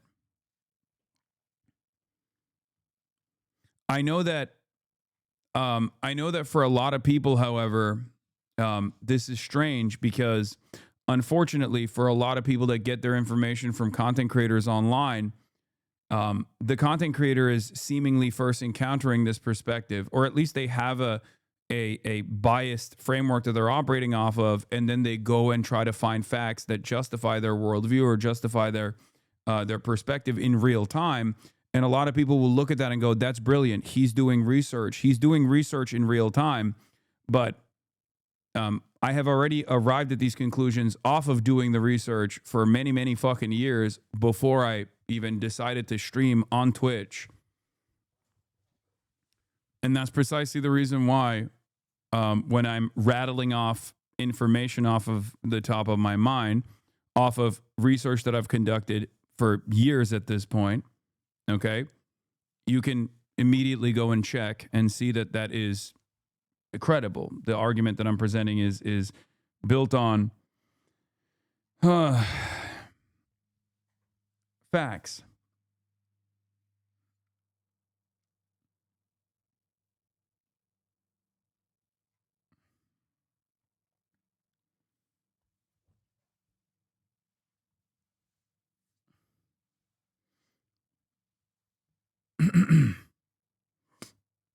Anyway, let's continue. What Trump is doing is psychotic. Protests held in North Carolina after the ICE shooting. Democrats are the left, but what Trump is doing is psychotic. Because killing people in the streets in intimidation tactics is horrifying, and we can't allow it. We have to stand up. The assumption is that this Justice Department is going to whitewash that case. Okay, but are there no merits to reading Wikipedia during a debate? Why read beforehand? That's funny. You used to say you never read inconsistent much. First you say you don't read, now you say you do read. How can I believe you on anything? This chatter's joking, but like I did realize that all of my memeing about how I don't read and how I'm illiterate has unironically caused people to legitimately believe that. Just like whenever I say I'm fucking stupid over and over again, which is something that I do believe because everyone is stupid. It's impossible to know everything.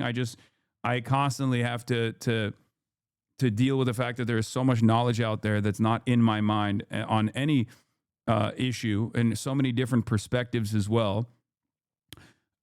Having said that, however, the average person reads that, the average person hears that and goes, oh, this guy's not supposed to be taken seriously. He's a fucking moron, especially if they're biased towards the worldview that I'm presenting, biased against it.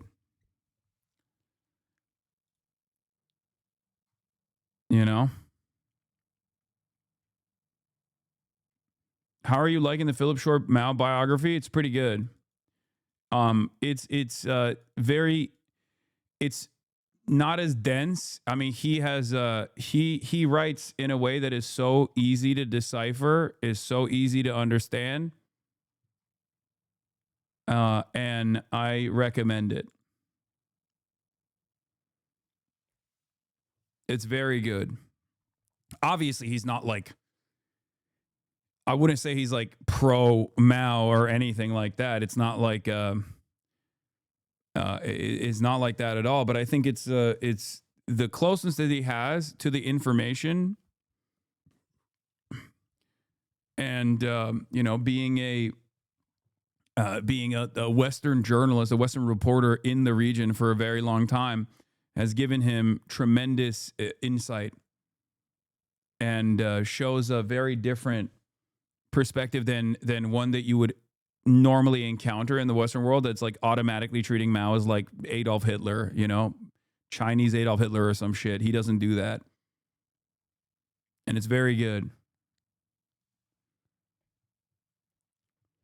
It's on my list right now, trying to go through Ezra Vogel's 930-page behemoth that is Deng Xiaoping and the Transformation of China. Watch Cover Up on Netflix about Seymour Hersh. I already did. It's fucking awesome. I love Cy Hersh. Obviously, that's my goat. Absolve an officer. Please briefly talk about Pol Pot. I need good counterpoints. The fuck do you mean? Are you asking me to give you talking points to defend Pol Pot? What are you, fucking insane?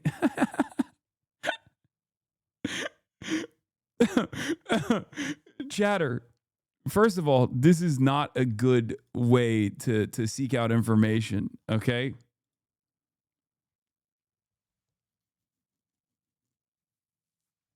Yeah. The communists that the U.S. liked, I know.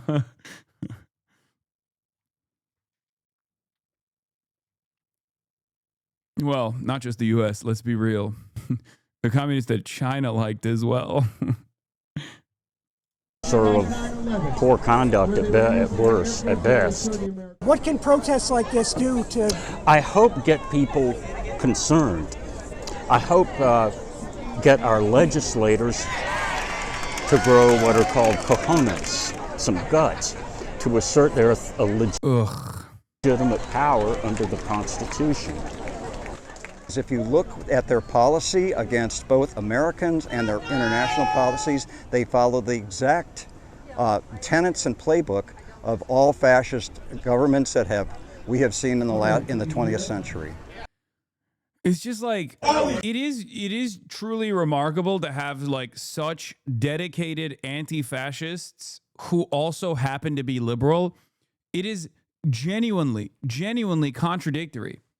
I'm serious. Because, like, historically speaking, liberals have capitulated to fascist movements both in Europe and in general. But, like, America is the one place where you can both be an anti-fascist and also an anti-communist at the same time. I guess America and Poland, maybe. But they don't even recognize, like, the contradictions there at all. And I think part of that is because they are the most propagandized people. We are, as Americans, the most propagandized people on the fucking planet. So propagandized that we don't even understand. We don't even understand that we are being propagandized against. Like, we just don't even recognize it. What is the contradiction? If you are anti-fascist, being anti-communist is idiotic. Presenting Donald Trump as though he is like some sort of communist is the most insane thing you can say, because communists have historically, if you have any understanding of history whatsoever, communists are the first fucking group that fascists will seek to eliminate. Organized communists, organized socialists, trade unionists, and the like are the first group that will always be eradicated by organized fascist movements. And that is because communists are always anarchists, socialists, anti-capitalists alike have always been the vanguard against fascism. They are the most militant against fascist movements. So when liberals actually present this utterly ahistoric assessment because of their understanding of Stalin or their understanding of communism, which is, again, chock full of propaganda, and totally inconsistent, because they just go, well, these are all authoritarian. We're just against authoritarianism of every sort or whatever, except if it's authoritarianism that, we have we have installed, an authoritarian dictatorship that we have installed, in which case we just won't really think about it. These are boomers, so I suspect they're using the symbol to mean Russia, not communism. You see a lot of hammer and sickle Trump stuff among lib boomers. They just see it as Russia. No, I know. Iran proves you wrong? What do you mean, bro? You're so delusional. Iran proves you wrong? What?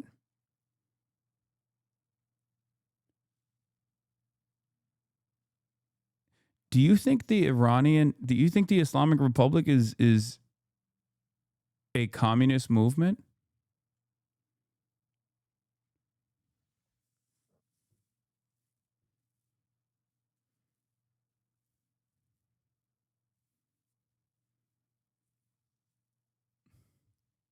Iran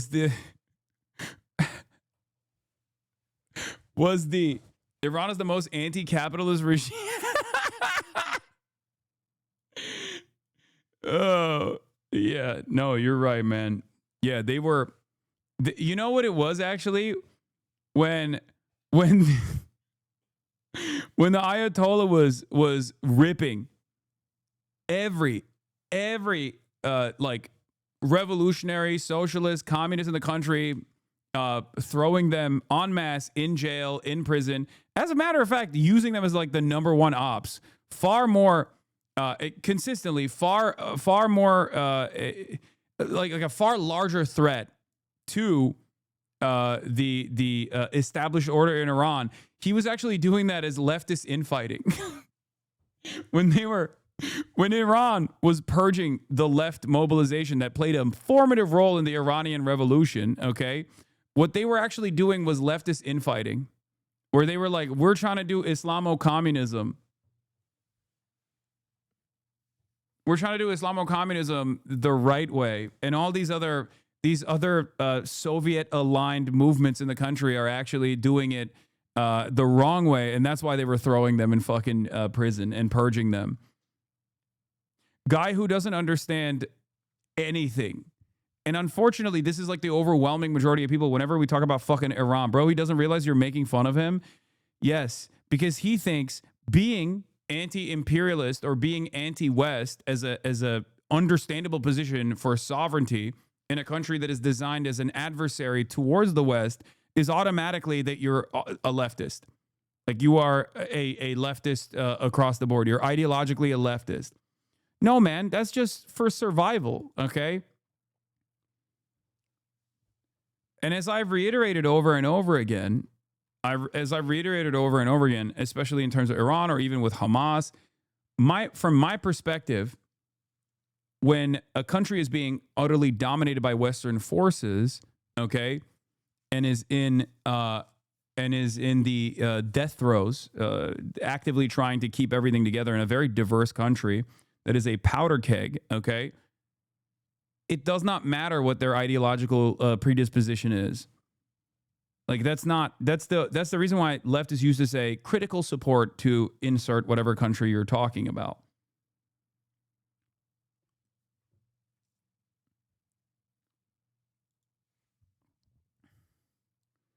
Trying to learn the correct positions on the USSR and China makes me feel like a conspiracy theorist. Okay, that's fine.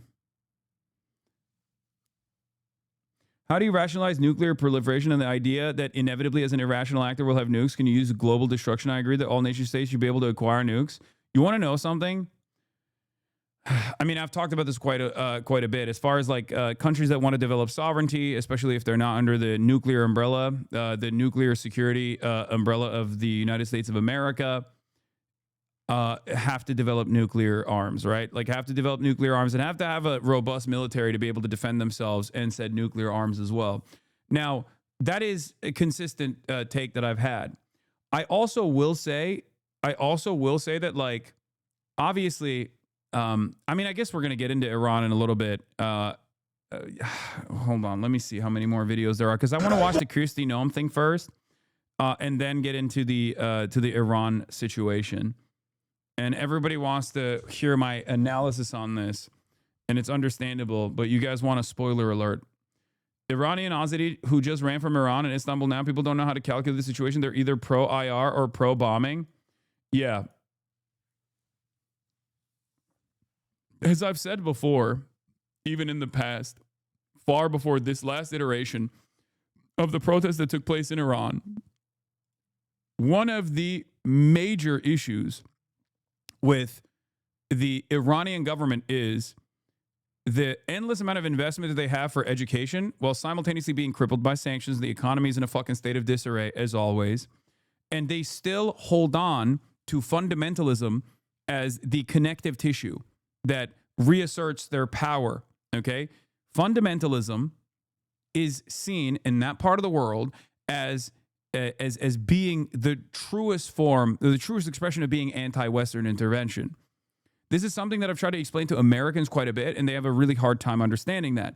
However, that fundamentalism, especially when you have an unimaginably educated population, is always going to lead to people going, what the fuck do you mean I have to abide by the morality police standards? This creates a massive clash with the way that the government has tried to maintain sovereignty over their own country, the way that this government has tried to reassert sovereignty over their own country, and maintain like the strategic posture that they have that, let's be real, 1/4 of the entire country actually abides by. And a lot of people don't realize that. A lot of people think like, no, every single person in Iran is actually anti, the Ayatollahs or whatever. Okay, this is not the case.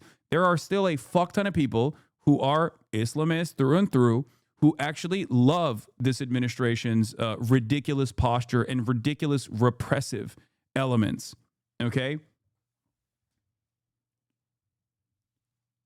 Why is there a clash that just sounds condescending? What do you mean? Why is there a clash? Of course there's going to be a clash, dude. What are you talking about? Like, think about the United States of America and how much we get fucking mad when the American government tries to be like, we're going to take away bodily autonomy from women in red states. Now imagine, try to imagine what that looks like if you are, you know, a young Iranian, well-educated young Iranian, access to the fucking Western world, and you see Western liberalization in terms of like social repression and whatnot as a understandable movement in the right direction in your country, and the Republic refuses to, in this unimaginably diverse country especially, the Republic refuses to do anything but every now and then bring some reformist presidents that don't actually move the needle in the appropriate direction in terms of reforms, in terms of scaling back the social conservatism or the repressive elements. It's just not. It's not going to work. It's a fucking powder cake for that reason.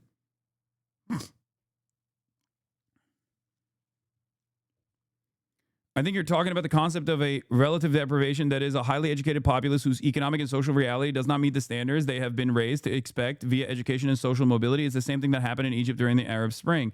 Yes, sanctions paired up with discontent over repression from the administration, from the government, will always create a tremendous tremendous instability, especially in a country that otherwise would fall to a lot of fucking sectarian violence and balkanization if left to the interest of Western states that want to cripple the only country in the region that has the military power to actually hold Israel at bay. That's it. And let's be real. Every single time these sorts of protests have happened, people go, oh, it's just like Mossad. It's America. This is true. America and Mossad are heavily involved in these protests. America specifically is heavily involved in creating the economic conditions that lead to these sorts of protests. Okay. And then the government comes in and fucking kills a bunch of people. And the protesters themselves are also very violent and getting increasingly more violent. Okay. Every single time these kinds of protests happen. The problem here, however, is that in the aftermath of these sorts of skirmishes, let's say, if you want to call it that, okay, you have to let up. You have to give in to the demands being made. You have to, because if you don't, then the protests are only going to grow. And it's getting to a point, especially in this last iteration, where while there is, of course, always going to be Western involvement, there are plenty of young people in Iran who have developed, understandably, a reactionary attitude towards Islam in general and are very clearly, not at the direction of Israel or America, very clearly expressing their fucking anger. Okay? You are very wrong. It's not 2019 anymore. It's way less than 25%.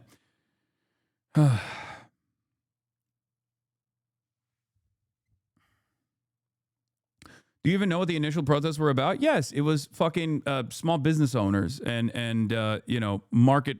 It's like people not having access to basic necessities and groceries and things like that, and also specifically the bazaar owners and market owners that were protesting against like the economic situation in Iran. But the very fact that was the tinder that exploded into this massive fucking situation where, a lot of people died, a lot of people were killed by the government is another indication that this is becoming less and less sustainable.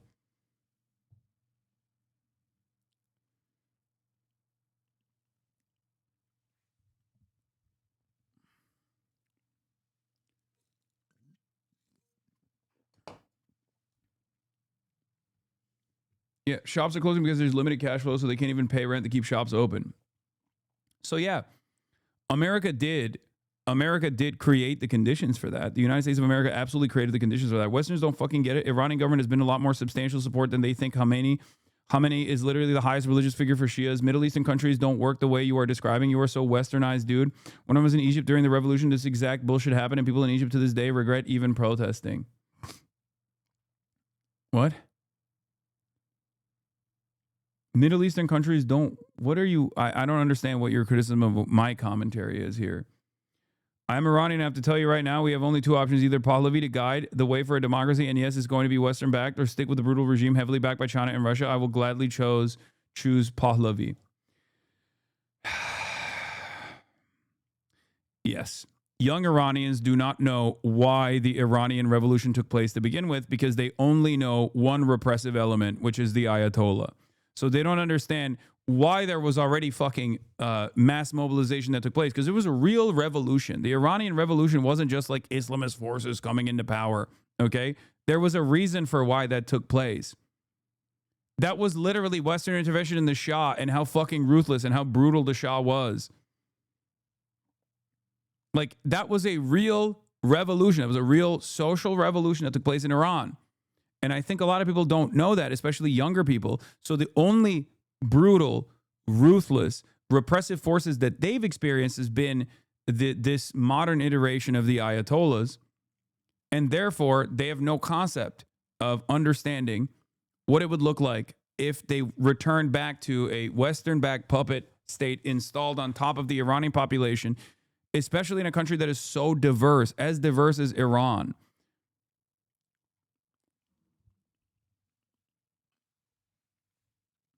Does it seem like anything is coming out of all these protests? I mean, I think they've very clearly, ruthlessly suppressed the protests, and the Iranian government's assessment here is going to be, it was all Mossad, it was all Westerners, and the protesters themselves were the reason for why there was so much violence. They killed, firefighters, they killed cops, all this stuff, and there's truth to that as well. But like ultimately, it was the state that is the most ruthless force here, the ruthless force of suppression. And yes. Remember, guys, I know that there's always going to be Western intervention. I know that there's always going to be Western intervention. You guys are being ridiculous if you think that that's not the case. Okay?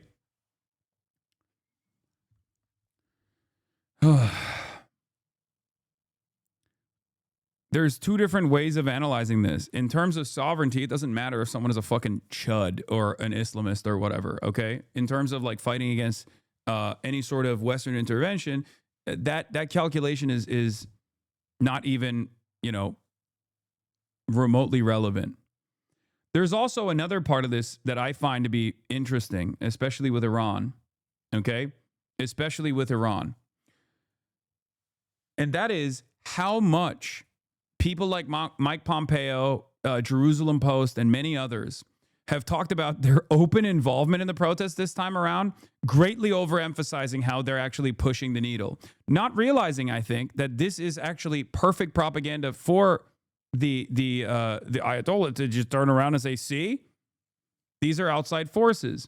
But I think the reason why they are presenting it as such, the reason why they are presenting it as such and not even fearful of the repercussions here in terms of like, the positions hardening internally against outside influence and outside enforcement is because they realize that the situation on the ground is so fucked up that it doesn't matter. They could literally be like, Mossad is doing this and there's nothing you can say about it, and the population will still rise up.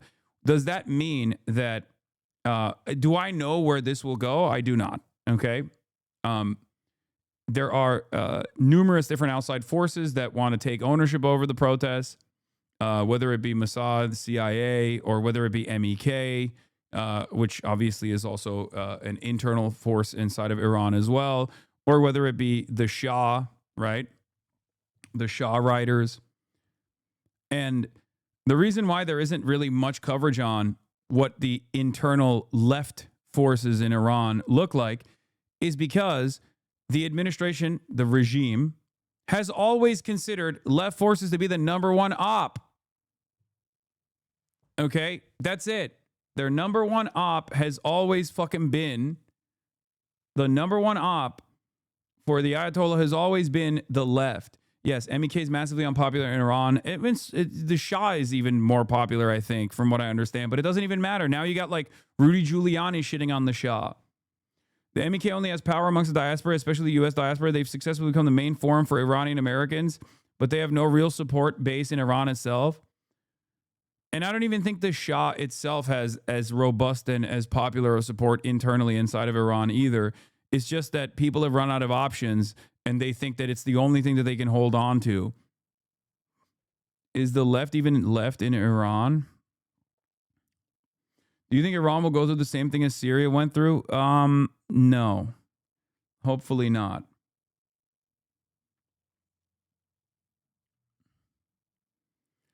It's crazy though that the goal, I think, broadly, the goal from the West is to balkanize Iran, which would be devastating. Fucking bomb. And I don't even think, if you were to poll every single fucking Iranian person that's in the streets right now, if you were to ask them sincerely, do you want to balkanize Iran? They would say no. Iranis are very proud people. Okay, they're very proud people. They've literally have revolted against Western intervention over and over again.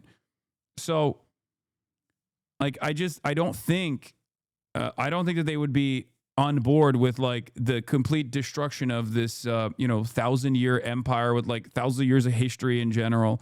I don't think they would be on board with that at all. So it's a complicated situation for that reason. But the discontent is very real. It's not just Western-backed intervention. Western-backed intervention, especially in the form of sanctions, has absolutely created an environment of economic instability and volatility that has led to people freaking the fuck out, understandably, on top of the internal repression that exists in the state. Anyway, let's get back to our regime and what we are doing here in the United States of America before I get back to Iran. Fucking bum you, you're a bitch. And if your wife is not probably fuck her too. You guys are all bitches. You can't do shit to me. You can't do a thing to me. Get the fuck out of here. Get the fuck out. Nobody fucking wants you here. Right, get the fuck out. Walk the fuck out, you stupid bitches. Get the fuck out of here. You dumb. Get the fuck out of here. You fucking coward. You're a fucking coward, bitch. You're a fucking bitch. Hold on, baby. I'm on the phone with these bitch ass niggas. Get the fuck out of here. Get the fuck out of here, you stupid bitches. You're a fucking coward piece of shit. Fuck you. And if you didn't have a gun or a badge, I would beat the shit out of you. Take that fucking badge off and that fucking gun and see what happens. You shut the fuck up. That fucking tongue. You're a bitch. Get the fuck out, you fucking pussy. You fucking bitch ass white boy. I'll fucking spit on you. Fucking get out of here. Get the fuck out. Fuck out of here. Fuck out. Stay back. Stay back. Stay back. Fuck off. Stay back. Easy. Easy. Back up. Fuck off. Get the fuck out of here. Get the fuck out of here. You fucking. Fuck out. Nobody wants you here. Nobody wants you here. Fuck nobody wants you here.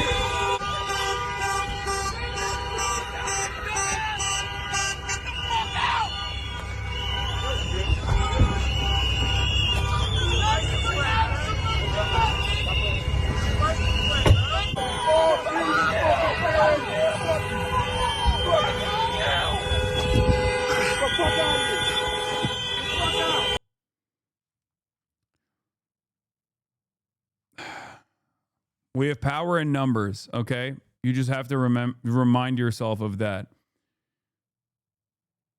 We have power in numbers.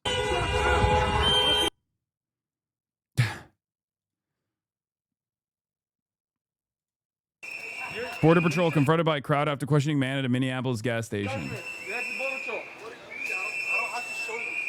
How do I know you're a citizen? If you go two ways, I can take you.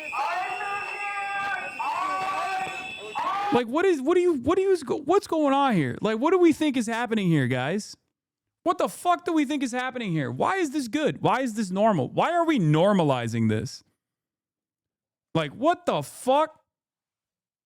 What the fuck is happening here, brother? Oh, you just have random dickheads roaming the fucking streets, walking up to every black or brown person, being like, show me your papers. That's what we're about now? That's America now? That's what we're doing? And before people say, oh, this is what America's always been about. Yeah, not to this fucking degree and never to this.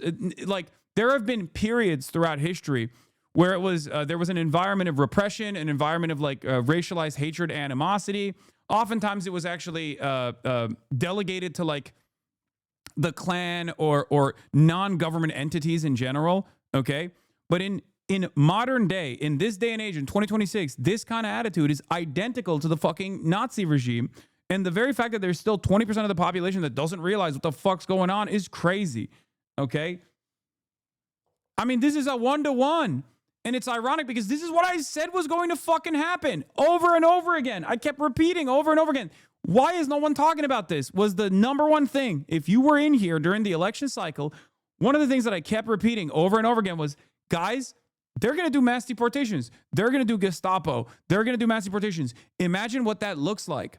What do you think that will look like? That would mean, you know, militarized units in fucking every neighborhood, demanding to see papers and then shipping them off to concentration camps. Okay? Why are the Democrats not bringing this up? Why are they not routinely saying this is completely unsustainable?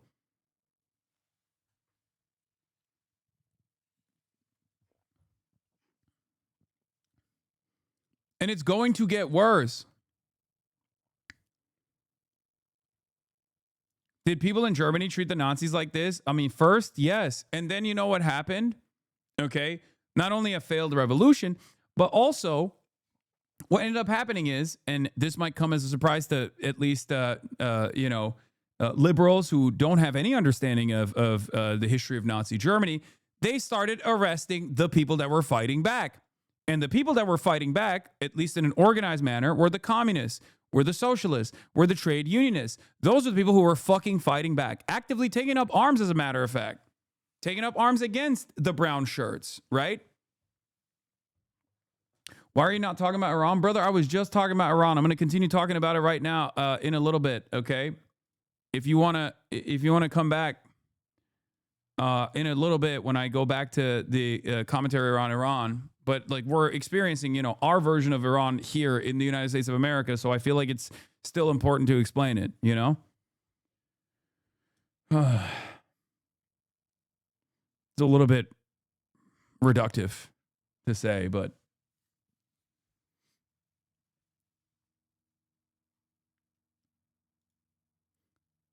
so yeah, did people in Germany treat the Nazis like this? There were people in Nazi Germany who treated the Nazis like this, or at least when the Nazis were building their movement, those people were communists. Those were socialists.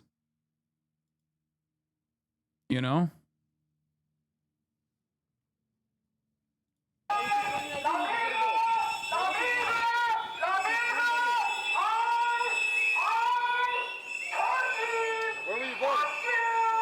You act like police are normal and ICE are the only bad guys. Why are you acting like the police is any different? At least as a function, there is utility behind the police force. The problem with policing in this day and age, or at least throughout history, is that it has always protected the interests of capital. But in theory, there is a necessity for at least some kind of democratically organized unit of people that are actually maintaining law and order, at least the presence of law and order, or solving crimes, for example. Okay? The problem with policing in the United States of America, at least historically and certainly in contemporary society, is that they do not abide by those principles at all. They don't do their fucking jobs. They're not accountable. They don't do their fucking jobs. I demand that they do their fucking jobs. At least in this circumstance, one of their jobs would be to protect those fucking citizens from the Gestapo. Okay? In any case, both of those things can still be right, okay? But it's an idiotic argument to make in this moment. Like, please, oh my God. That's hilarious, Hasan. ACAB. I know, guys. I know. It is their job to side with the state. Wake the fuck up, man. Brother.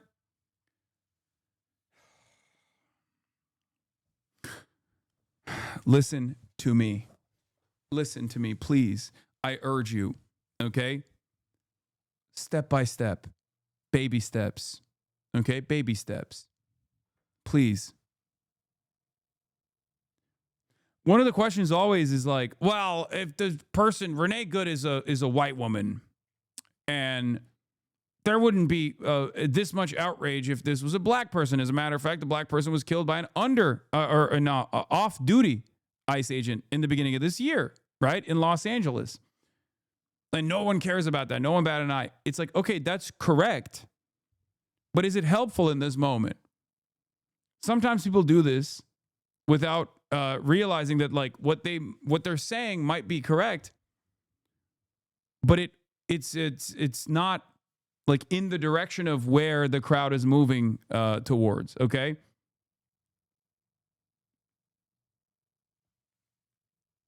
I don't know if you realize, but there's not a lot of time left for fucking baby steps right now, Hasan. No, I haven't realized it. Thank you for educating me on the situation that I've been warning against for like the last 10 years of my political commentary career. Thank you. I wasn't aware, but I'm glad that ya boy, even Steven, you have dialed in and you know what is what's happening here. We're done. There's no reason to fucking currently have internal battles, internal self-struggle sessions here, okay? We're not doing that right now.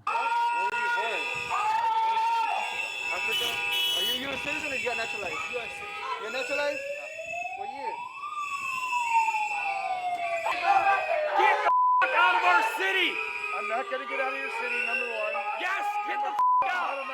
Yes, you clearly. Oh, what does that say? Border Patrol. Yeah, you're a Nazi. You work for the orange fascists in chief. Dude. Yeah. Dude, by the way, yo, Godspeed to all the fucking liberals out there, dude. This is why I say the liberals are far more radical than the Democratic Party is. And in some instances, the liberals that take it out to the fucking streets, the boomer ass libs too, they are far more radical than the fucking annoying people on Twitter. Like, they're out there literally getting in the face of cops and being like, fuck you, suck my dick. You love the orange man.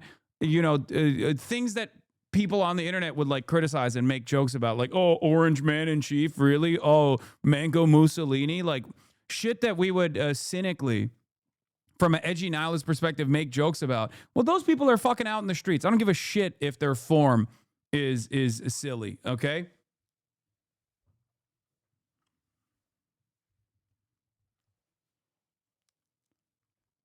Why are you giving liberals credit for what leftists are doing? This is not just leftists that are doing this. Let's be real. There are plenty of liberals who are themselves engaging in leftist actions right now at this very moment.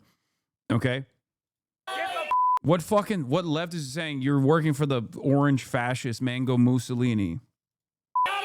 Yeah, they're saying there's a dang Cheeto in the White House, but this time they're saying it directly to a fucking Gestapo agent, okay? Out on the goddamn streets in an effort to protect the members of their community. So they can say whatever the fuck they want. Number one, I'm not gonna get out of your city because I live here. Oh, you want me to? You want to make? Okay, good for you. Good for you. You want to make?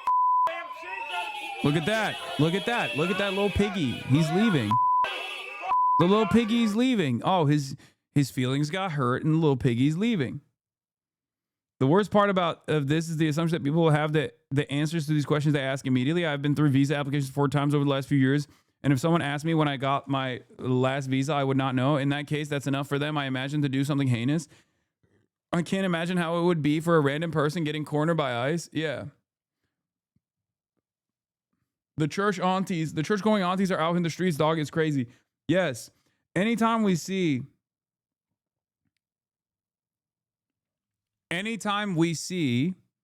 these sorts of incidents take place, anytime we see like mass protests and whatnot, I look at the crowd, okay? And the very same liberals that wore pussy hats in 2016 are the liberals that are out there, man.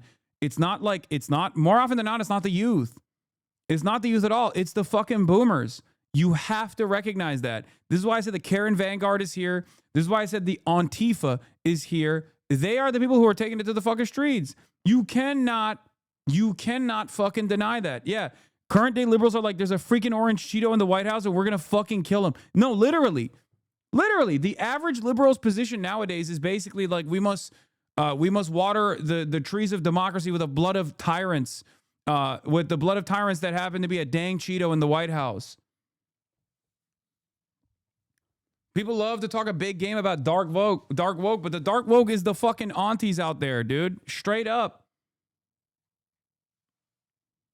It's the radical wine moms.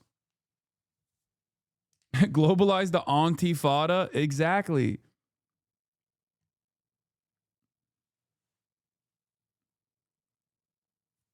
I don't think we realize like where this discontent is coming from. At least like who is willing to take it to the fucking streets.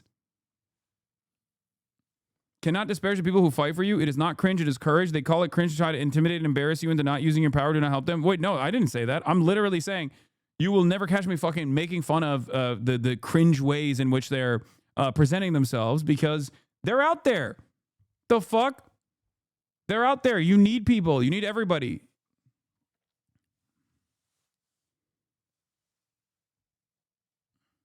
And these people are out there, okay? Ban incoming for who? No, I know that person was talking to chat. I know.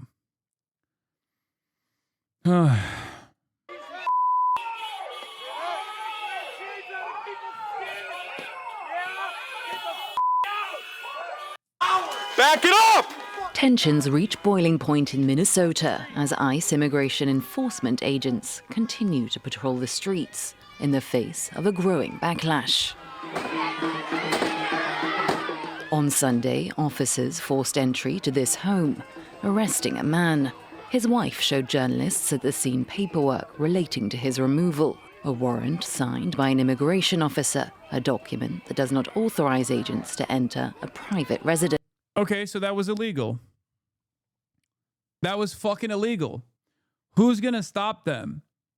Like, that was fucking illegal. We talked about the distinction between an ICE administrative warrant that is signed by an ICE agent or an ICE, manager or whatever, an ICE administrator, versus an actual judicial warrant. You cannot break the fucking door of an American or anyone really on U.S. soil like that with an ICE administrative warrant.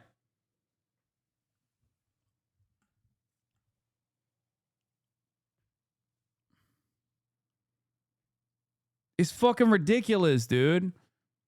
They're dressed like they're in Desert Storm while in a mundane suburbia, a sort of end result of decades of tactical lard being done by the absolute lowest common denominator that washed out of normal police hiring. ICE agents stormed a Minneapolis home full of kids, pointing rifles and ignoring pleas to lower them. The warrant shown appeared incomplete. The man arrested had just checked in for a routine appointment. Where's the warrant? Where's the warrant?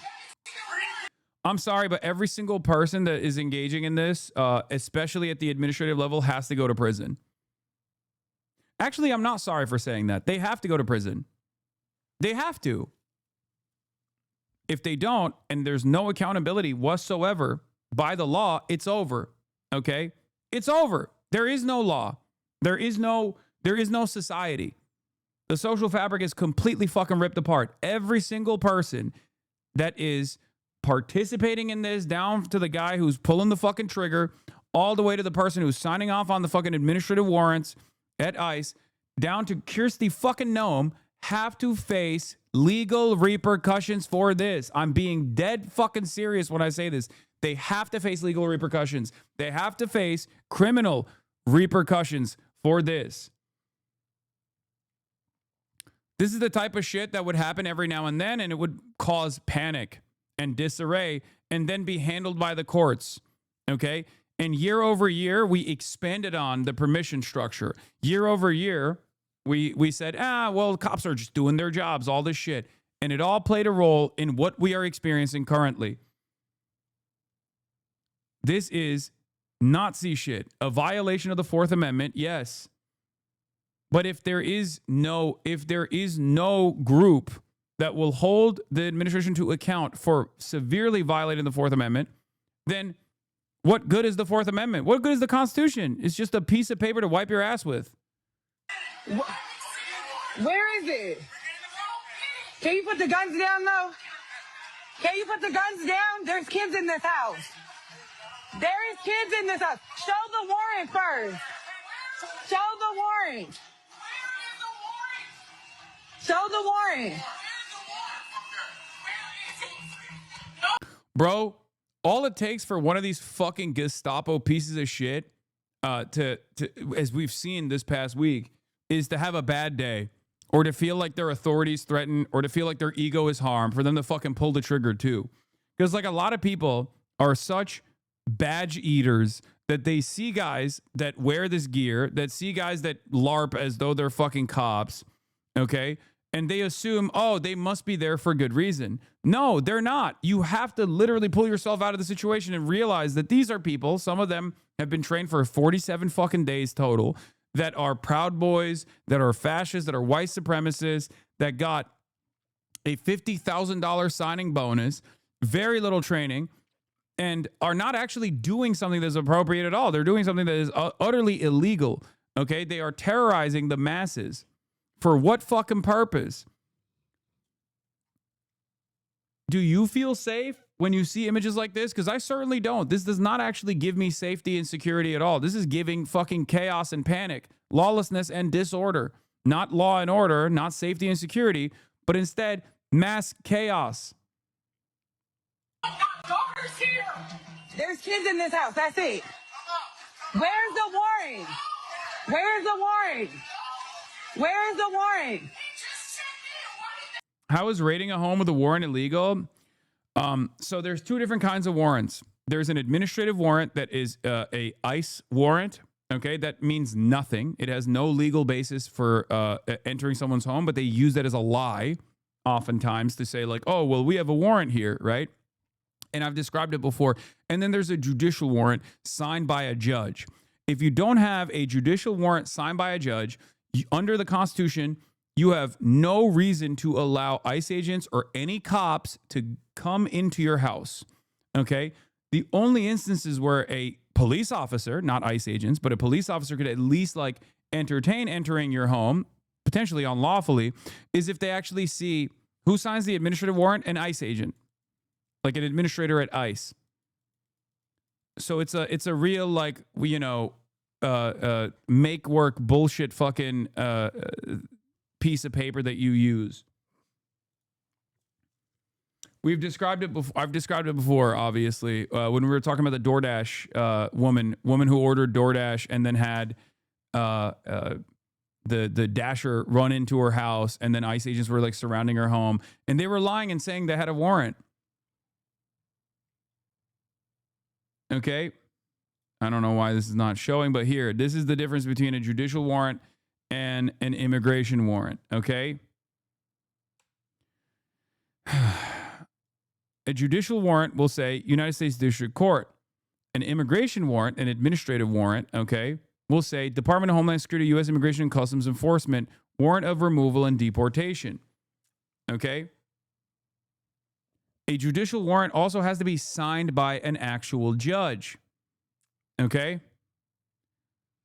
So when you see someone present a warrant when they're entering your home or they're trying to enter your home, because you have the right to ask them, dude, you'll be right, but dead. Bummer. I mean, this is not an argument. You're just a fucking cuck. Like, you're openly showcasing that you are a ginormous cuck.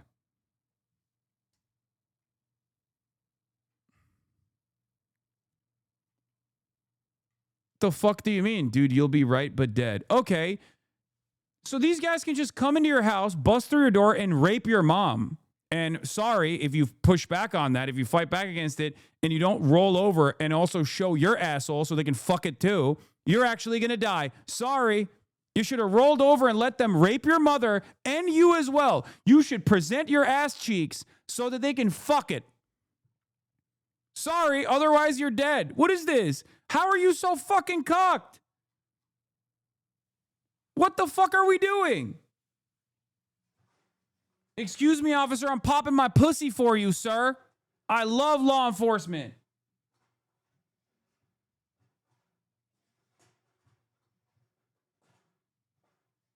When you're done violating my mother, can you please blow out my back, sir? Please? No warrant necessary here. Come in. Blow my ass cheeks into smithereens, sir. Fuck my ass too, please, sir. I love law enforcement. Otherwise, I'll be dead. What the fuck is this? What the fuck is this? What are you saying?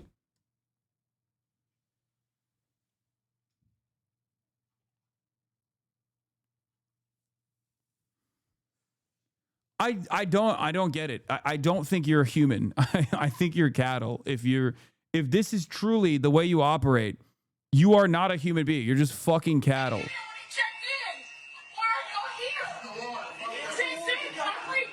Get the paper. Please get the paper. He's not coming out right now.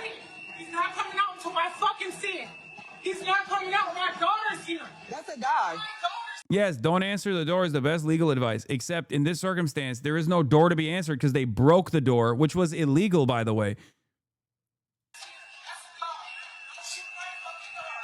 Please click this because this is you today. What is this? Wait, hold on. This guy's still arguing. I mean, that the whole America is right now, but the red-haired guy just does what he wants. It's not about right. It's now about life or death. Not fun to be right, but dead. What are you talking about, dude? The point that we're having, the conversation that we're having right now is not that ICE is at your doorstep, dumbass. The conversation is about pushing back against this shit. And you're the only person in this chat, at least, desperate to normalize this kind of behavior by saying, well, they'll kill you if you don't comply. What the fuck?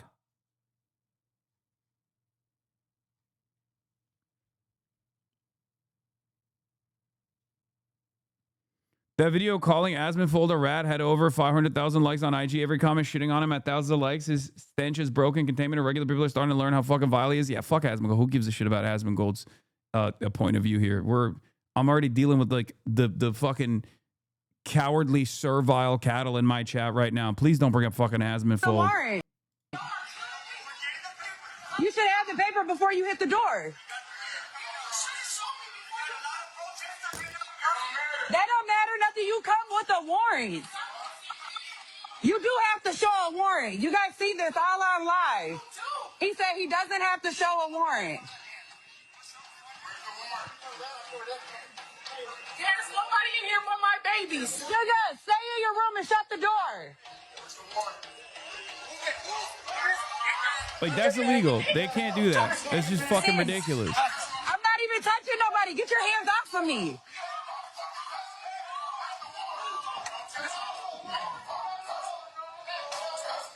I can record. I can record. I am back. Get your hands off of me. I'm not in your way and I'm not stopping nothing. You're also not checking to see who's in this house. Get your hands off of me. Get your hands off of me. I don't give a fuck about your taser. Get your hands off of me. Oh, you're real big and bad. Oh my God, look at how fat he is. Oh my God. Oh my God. Oh my God. The absolute fucking monstrosity over here. Jesus Christ, they are so fucking rotund. I don't give a fuck about your taser. Get your hands off of me. Oh, you're real big and bad. Where is the warrant? So you can't answer, but you can flash a light? Where's the warrant? Where? Where is the warrant?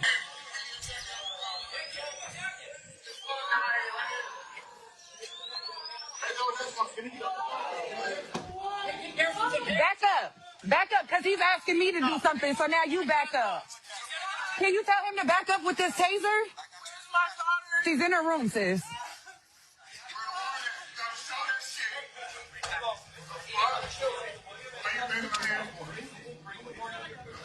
Why you bending my fucking hand like a box? I'll put this over. Look right on it.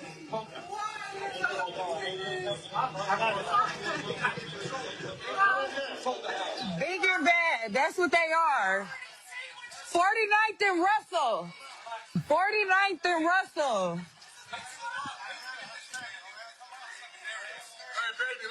This is the worst warrant execution I've ever seen because there is no warrant to be executed.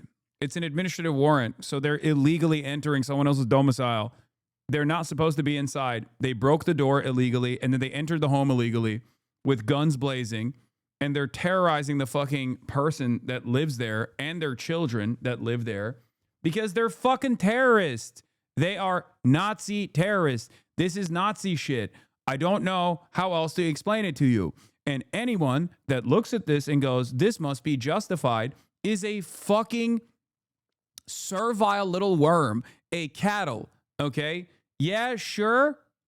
Explain to me how this is in any way, shape, or form legal or constitutional without saying, well, those people scare me, so I'm glad they're being terrified and terrorized.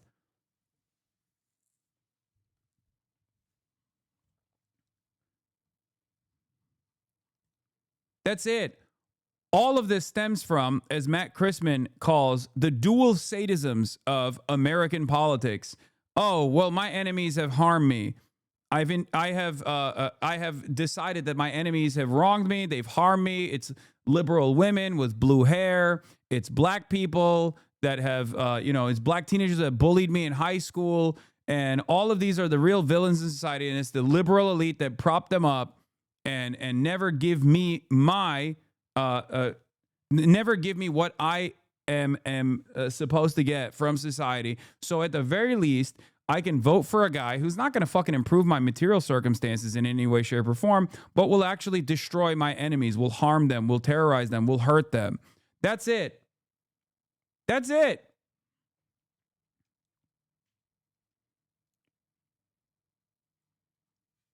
That's all this is, because you have nothing going on in your life. So you just have to imagine enemies that are at your fucking doorstep and an administration that will punish them, because it's not like they're going to fucking give you free health care. They're not going to make sure that you can actually own a home at any point in your life. They're not going to make your work conditions better.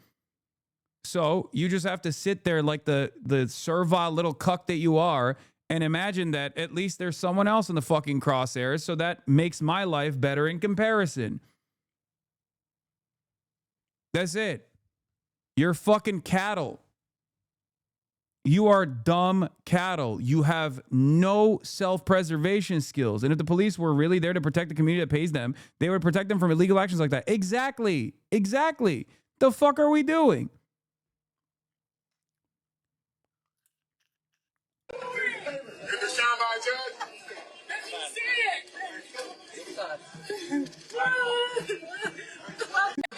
Look.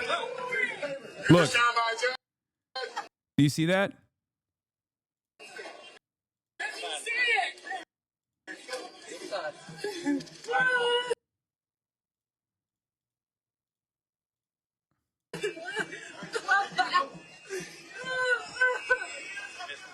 Get your hands off of me. Y'all the ones who need to keep your fucking distance.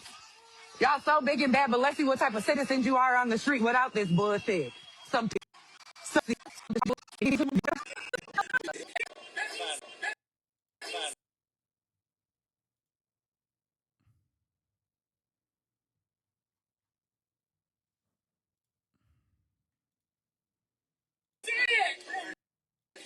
I can't see. Fuck.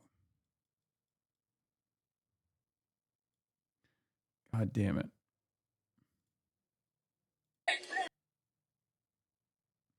Aren't there different levels of judicial warrants even? Like an arrest warrant versus a search warrant? Yes. I don't know if this is a judicial warrant at all. And no, the key doesn't work.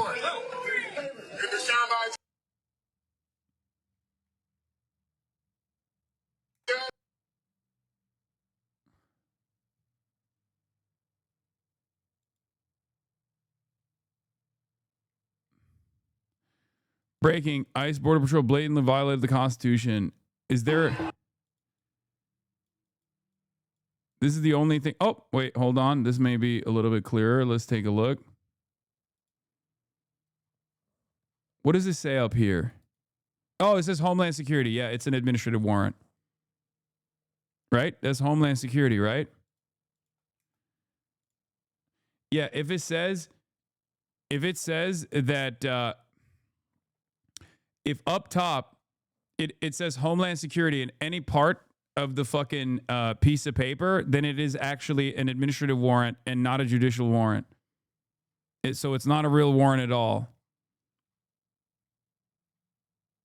Yeah, this is it. Yeah. U.S. Department of Homeland Security. This is the sample. This is a U.S. Department of Homeland Security warrant. It's not a real warrant. This is bullshit. This is exactly what they are showing here. Yep. Look. It says a U.S. Department of Homeland Security warrant for arrest of alien. Any immigration officer authorized pursuant to sections 236 and 287 of the Immigration and Nationality Act as part 287 of Title 8 Code of Federal Regulations to serve warrants for the arrest of immigration violations. Okay?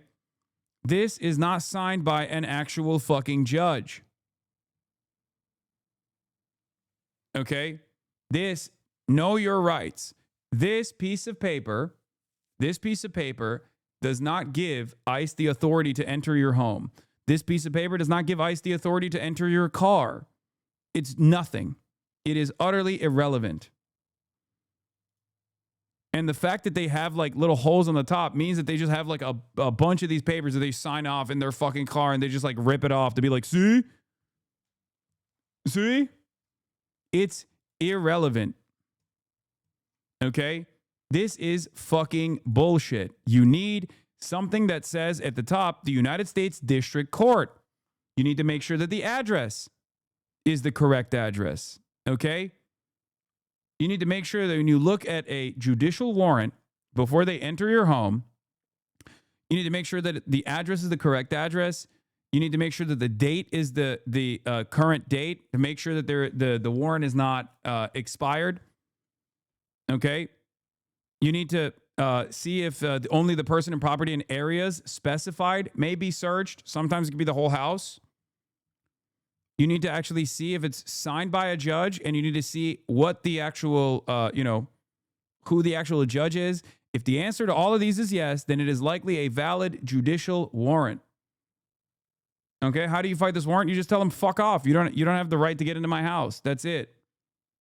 Except these fucking dipshits didn't even do that. They busted through the door, which was illegal. They don't have the right to do this. They can't do this. This is unconstitutional. Now, before people go, oh, laws. If we're getting to a point where a permission slip from the fatter guy in the car is enough for you to do this, then there might not be any rules at all at that point.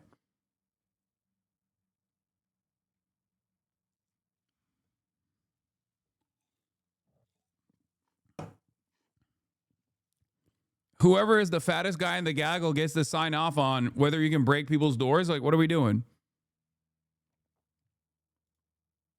Genuinely, at that point, when we're already inside, will it stop them? They have guns pointed at them and there's like 20 of them. What should anyone do in that situation? I mean, in this situation, you can't do anything. That's my point. You have to just hope that their law actually kicks in at some point.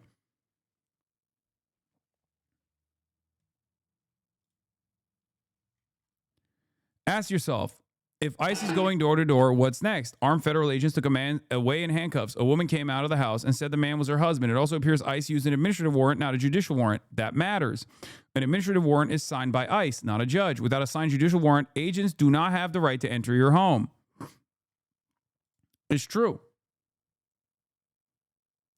Anyone who thinks this is appropriate and good and just, and that person in there could be the biggest criminal of all time, and it doesn't matter. You have to abide by the laws that were created, okay? It doesn't matter. The reason why you have to abide by that standard is the same reason as to why we defend due process, okay? Because if we decide this is appropriate, no matter how severe the crime is, and there's no indication that this person was a severe criminal anyway, but it doesn't matter, even if they were, even if that was fucking Adolf Hitler in that goddamn house, okay? You have to abide by the rules that were set, because the next time they do this is not going to be Adolf Hitler. It's going to be you. It's going to be your parents. It's going to be your loved ones, and there will be no one that will defend you. Do you understand? That's the reason why we defend due process. That's the reason why we defend certain aspects of the Constitution around these fucking parts, including the Fourth Amendment, okay? No unlawful search and seizure. There is a reason for it, because an administration that seeks to violate the Constitution in this egregious manner, that will not be checked by the courts, that will not be held accountable by the criminal justice system at any point, will inevitably do this to you as well. That's it. And without those fundamental aspects that have been around since the fucking Magna Carta, there is nothing that remains that will protect you. At that point, it is truly might is right.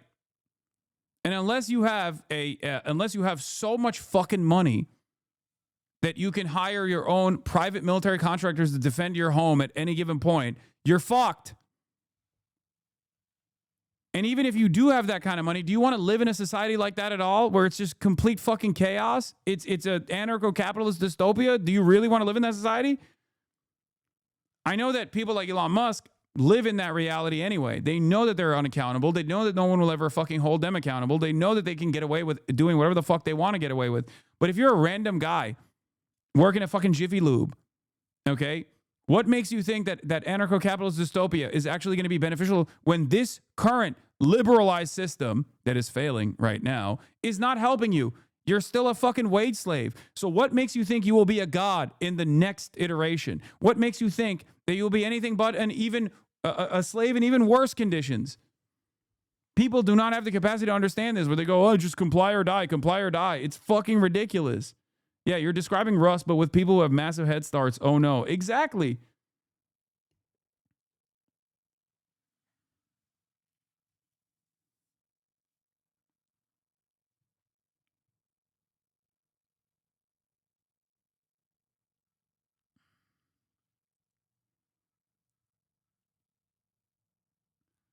You keep acting like laws matter anymore. There's no one that will prosecute this shit. They're speedrunning fascism.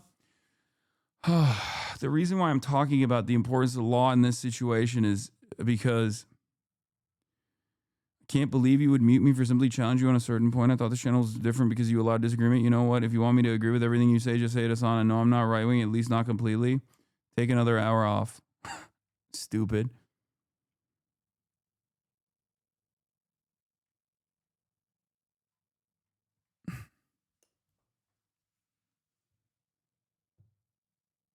Every day.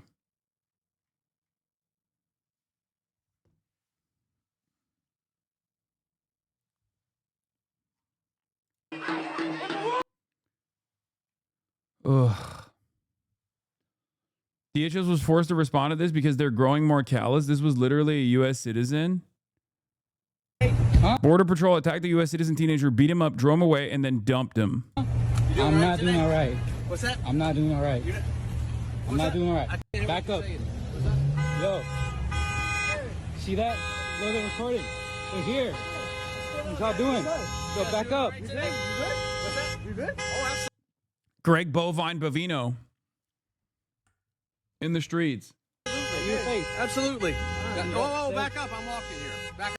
Bro, if our governments, our local governments, and our state governments can't protect us against this kind of like federal action, it's going to be complete chaos.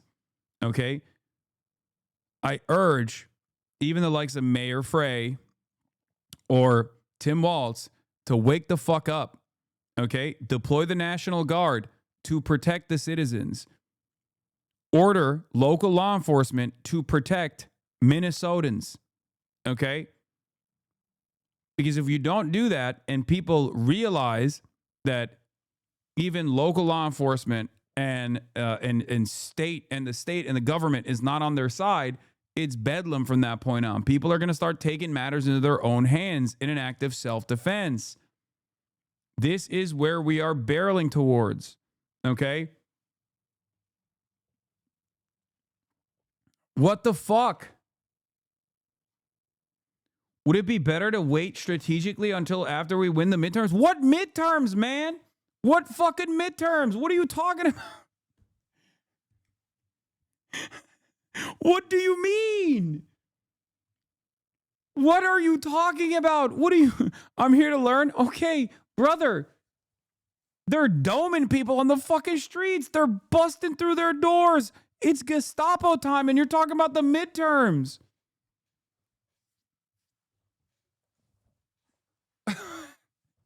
There will be no midterms to be had if this keeps going. What do you think happens? They keep doing this over and over again until someone says enough is enough. And then they actually get into an armed conflict, okay?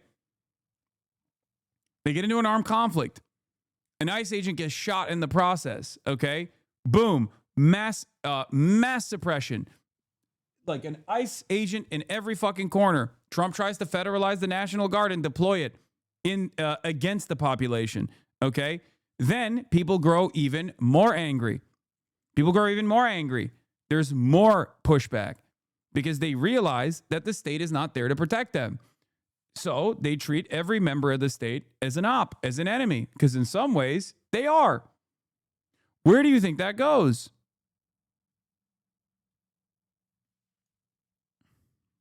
Where do you think that goes? More suppression, more repression. There's no more midterms at that point. It's martial law, which is what the administration wants. They want martial law. The American government wants to implement martial law. That's why I keep saying over and over again, they're moving like there's not going to be any elections whatsoever. And I know a lot of people will say, Edinger Mentum and many others have said, well, if that was the case, then they wouldn't be trying to gerrymander, and they wouldn't be trying to engage in like new redistricting initiatives in an effort to at least like make up for the numbers that they're losing in the midterm elections due to their tremendous unpopularity and all this shit. I think both can work at the same time. I genuinely think it's both. They're trying to at least like create some kind of fake democratic process by engaging in these acts of like redistricting over and over again in an effort to be like, well, see, we still have control. But I think that's just hedging their bets. I don't think that is their game plan. I think their game plan is this. Keep fucking pressuring. There will be no legal pushback. There will be no like local government pushback whatsoever that will entertain some kind of like constitutional crisis, okay? Because Democrats always are too fearful to actively defend their own constituents. And eventually, people recognize that reality. People recognize that there is no more defense. There is no local government that's coming to save you, and they take matters into their own hands. And in that process, when people take matters in their own hands, there's bedlam, there's chaos, there's violence. And there's even more violence in an effort to suppress said chaos and the violence for people who are engaging in an oftentimes legal act of self-defense.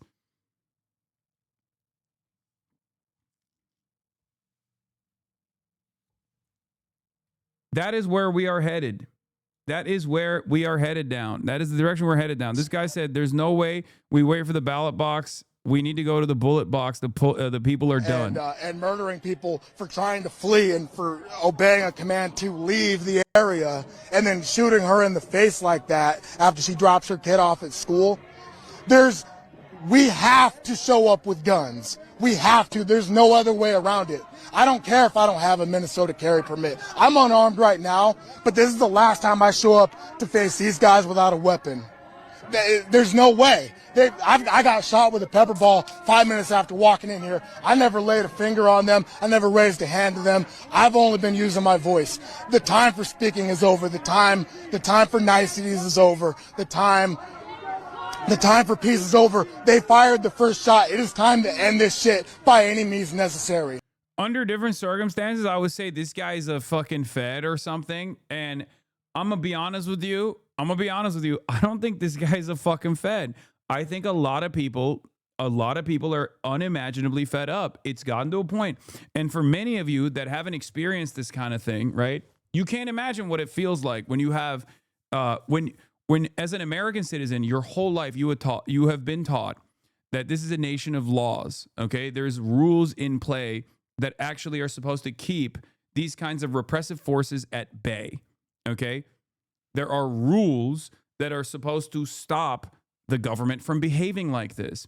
And it turns out those rules only matter if both parties in the duopoly that we have are playing by said rules. And if one party decides, yeah, there's nothing you can do about it, I have unchecked power, okay?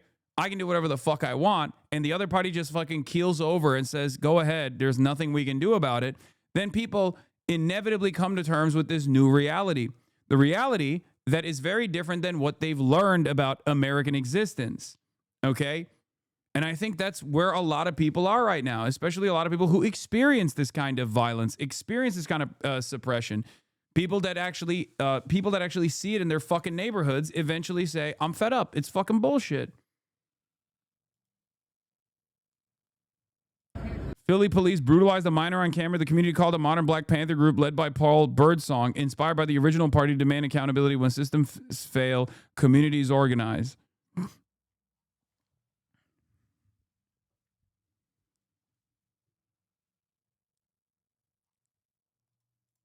I mean, you're talking about, you know, potentially going to a dark place in this country. Do you foresee? We're there. We're there. This is the dark place. This is the dark time. We have people being sent to Salvadorian concentration camps. We got other countries being raided for their oil. We're in the dark time. There's no way out of this.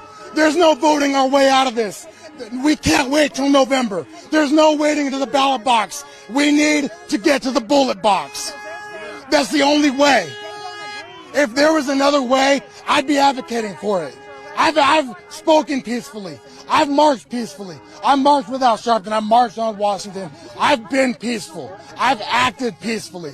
The time for peace is over. The time for any means necessary is right now. Yeah, he needs to be arrested and thrown in prison. The tree of liberty must be refreshed with the blood of patriots and tyrants from time to time. But you're not the patriots here. You're the tyrants. Yeah, you're right. The tyrant in this circumstance is the random guy who's fucking fed up with the unconstitutional Gestapo force busting down people's doors and like murdering them at certain points.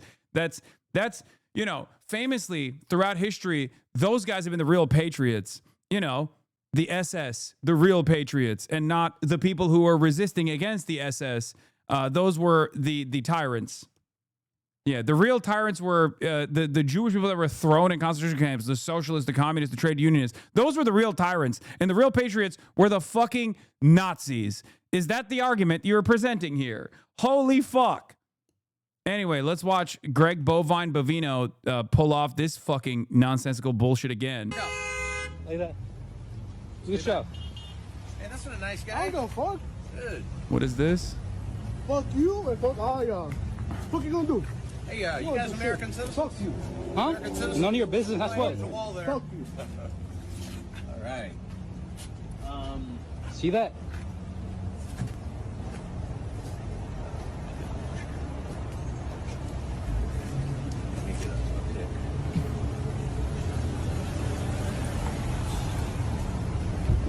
You're blocking traffic.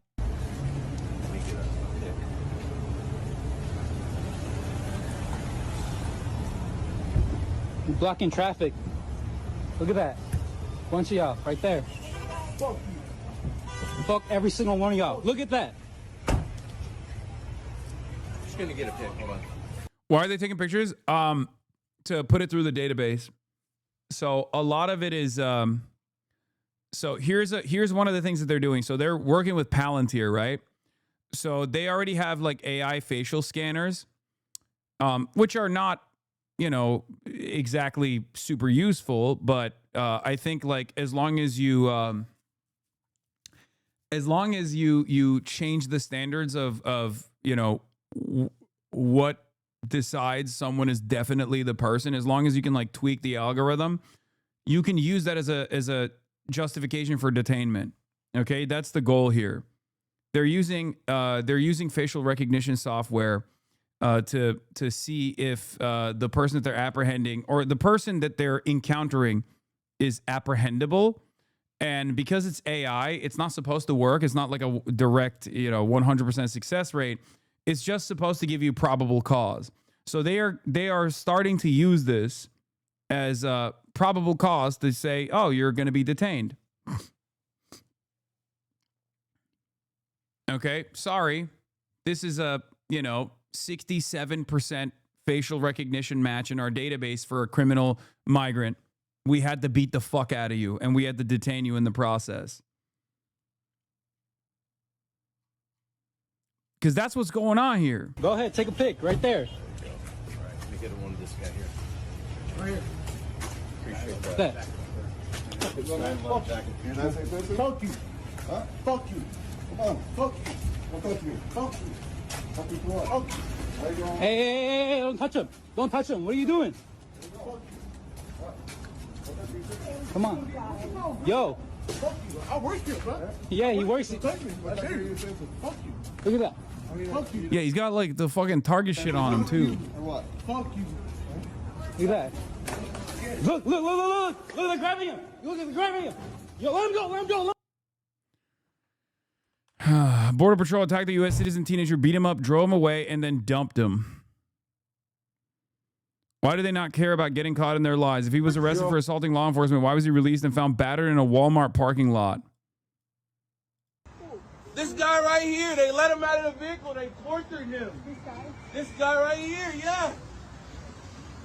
Tortured. You okay, man? No, I'm not okay. Bro, it's...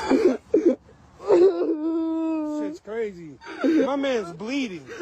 Bleeding. They slammed me on the ground. I can't say what must be done here, but you can't stop me from thinking it. It's a fucking teenager, dude. We got to be able to call somebody. This is ridiculous. Bro, this is straight up fucking Israel, dude. This is straight up fucking Israel. Wake up. For people who like think this is just like, you know, oh, this only happens in foreign countries or whatever. This is happening right now. Wake the fuck up. And anyone that thinks, oh, this is only happening to like, you know, teenagers giving lip who are black or brown or whatever, if you don't think that this is going to come for you, you're a fucking moron. You do not even have the self-preservation skills of an insect.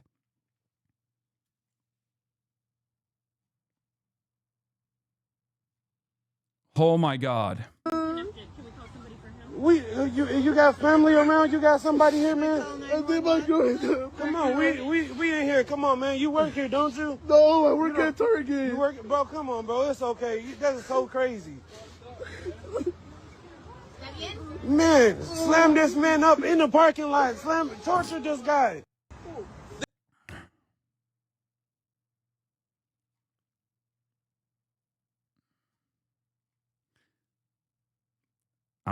I can't say how I feel right now.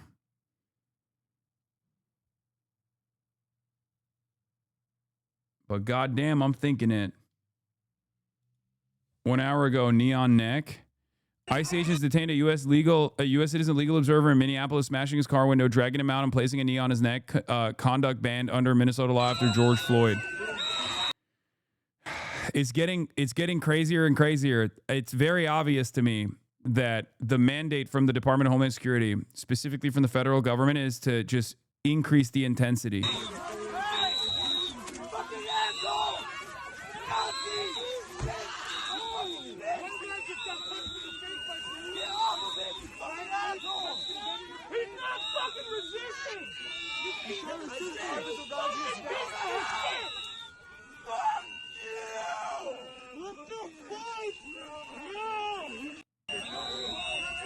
You can't say what you feel, but Asmund Bitch can say whatever he wants with no ban. Yes, because Asmund Fold, who is utterly irrelevant in this conversation, is demanding more of the state violence.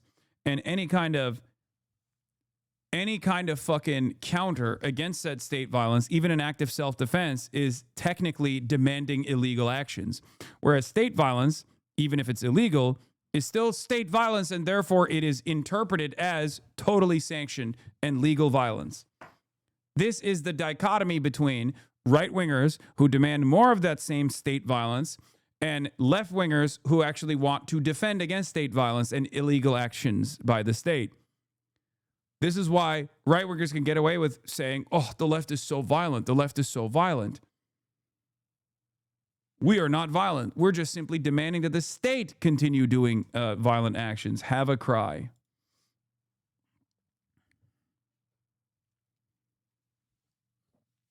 This is it.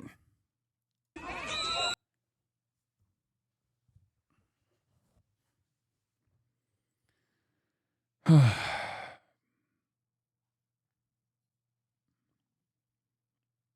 mean, what do we think was going to happen? What do we think was going to fucking happen? You got a bunch of deputized fat Gestapo roaming the fucking streets specifically for this purpose. Like, the goal of these guys is to do this, okay? The goal of these guys is to do this.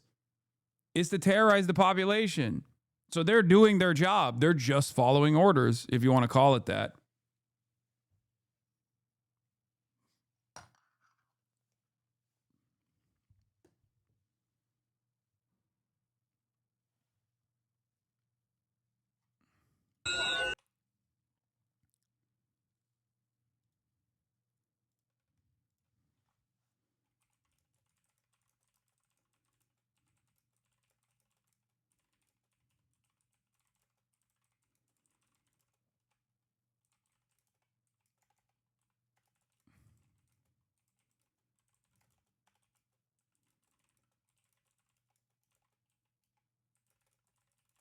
means to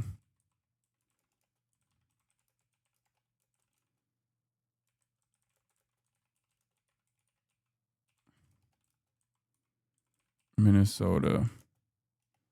Hold on, I'm tweeting, sorry.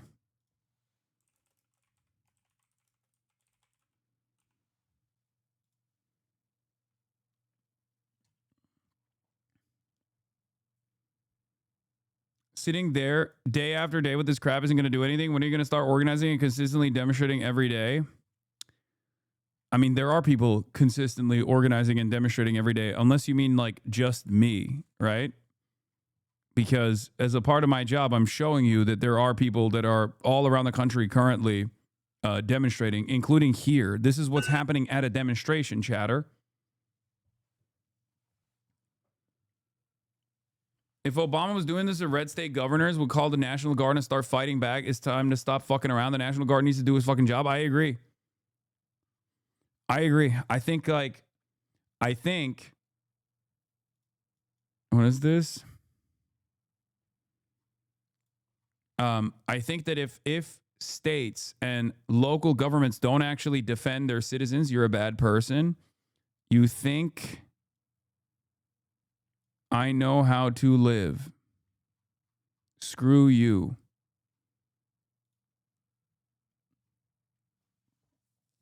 I would expect that this would be a moment of unity, I think, but I guess you somehow think you're magically above this kind of state repression, right?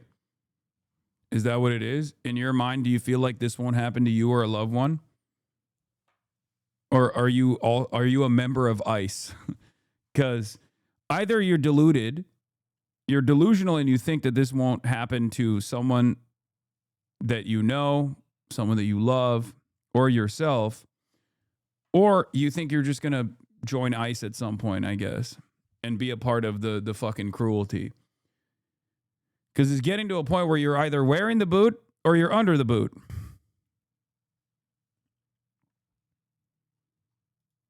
It seems like you're throating it like you're not ever going to,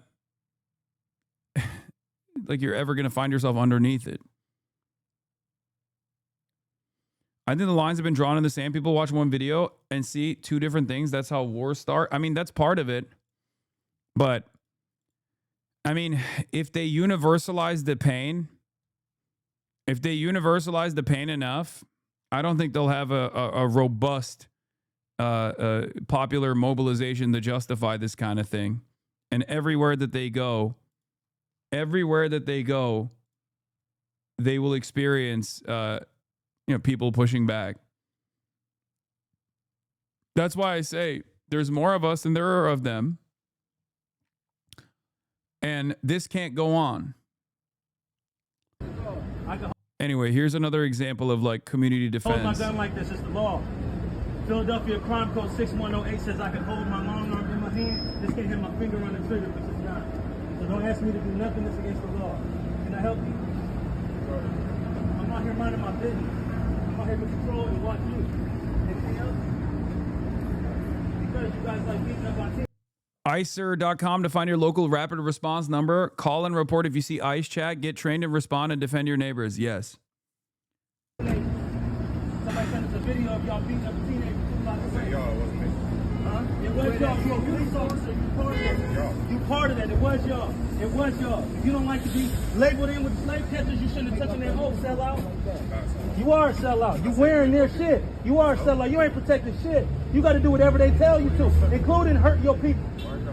Because you're walking up to me and I don't like you and I don't trust you and I don't got no conversation with you. So unless you're investigating the crime, leave me the fuck alone. When I'm here, I don't care. I got a gun license right here. This is legal. Philadelphia Crime Code 6108. Move your car out of people's way and get the fuck out of my face. Thank you, officer. Have a good day. You have a bad one. Sellout. Fuck out of here. You smiling for a sellout? Do you know where you came from? Slave catchers hired you to help catch their property, which was us. Slave catcher controls the origin of that cash. You bitch ass nigga. The fuck out of here. Go where you're needed. We don't need your help. Get out the fucking street. Like your supervisor said, get out the fucking street. Get out the fucking street. Go with him. Go with him.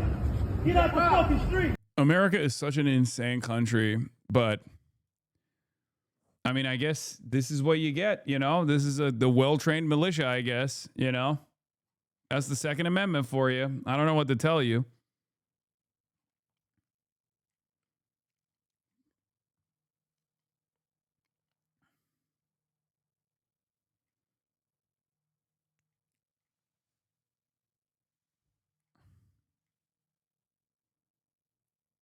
It's ironic because this lawful demonstration by the new iteration of the Black Panthers is precisely the reason why open carry was banned in the state that I currently live in, the state of California, by Ronald Reagan. That's right.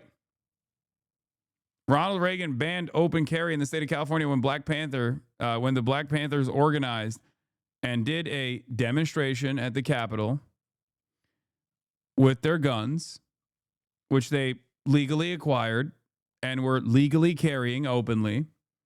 So they made it illegal. One of the few instances where, you know, a Republican was against the Second Amendment.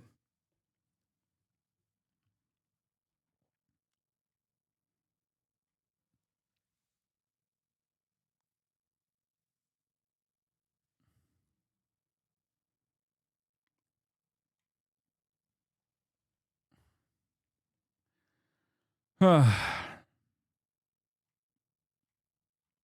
blocking traffic. Get out the fucking street. Get the fuck out the street.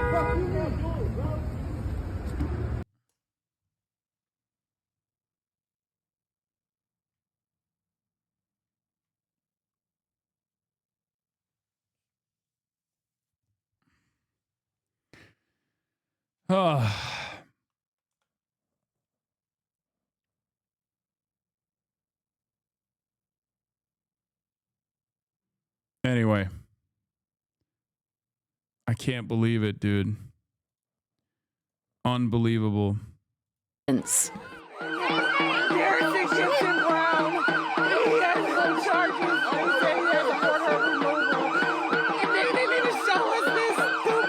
Deploying the National Guard would mean civil war now? Okay. I need to explain something to people, okay?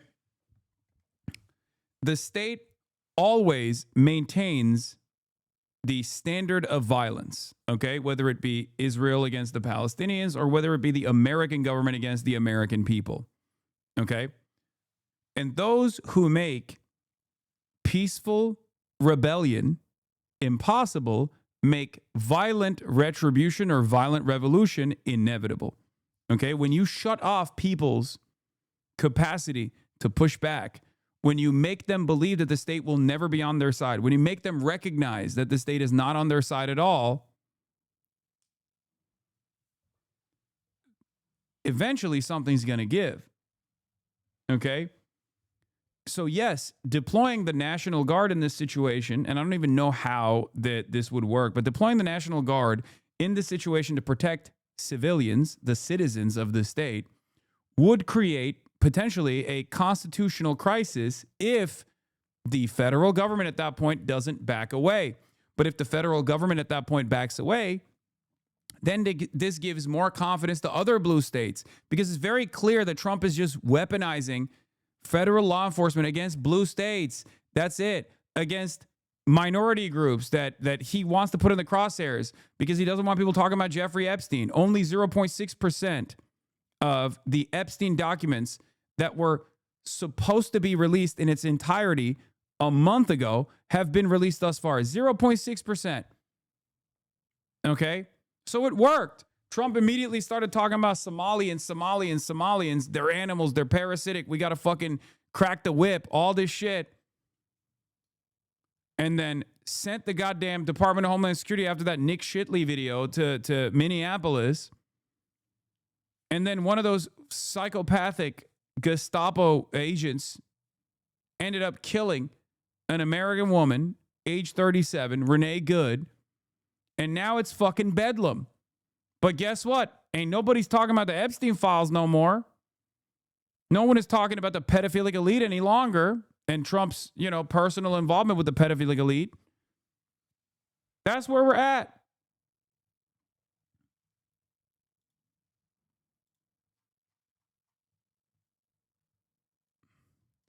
Your daily reminder that the Trump administration was required by veto-proof law. It signed to release all the Epstein files last month, and so far it has released just 0.6% of those files. Yep.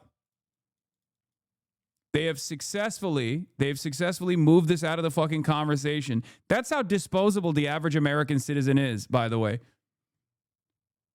Like, I wouldn't say this about like kidnapping Maduro, but I will say this about deploying the Department of Homeland Security and ICE to a random city. Because some of these actions that he's doing for other reasons, for a grander design, right? You're like American priorities shifting, the Donroe Doctrine, all this stuff is a goal of the administration in and of itself. It's not everything that the administration does is a distraction, but this 100% is. It's a distraction that has a higher purpose to bring about martial law potentially. Okay? And the only way to push back against this is if state governments and local governments realize what the fuck is going on and take the measures necessary to defend their citizens, to defend and protect their citizens. If that does not happen, eventually people are going to take matters in their own hands. And when that happens, and an ICE agent gets shot or something, okay, then they're going to use that as an opportunity to bring about martial law, tremendous discontent that needs to be suppressed violently, militarily. So the National Guard will be deployed at some point. So it's up to Tim Walz to figure out whether he gets to deploy the National Guard to defend his own citizens, or if it's the fucking president that federalizes the National Guard and deploys it in Tim Walz's stead. Okay? So the National Guard is getting deployed.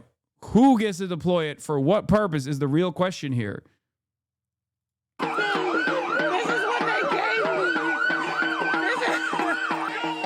Protesters banged drums and blew whistles. Some were met with chemical spray. More than 2,000 immigration arrests have been made since the Department of Homeland Security began. Like they're fucking macing old people, dude. Its operation in December. Old white people.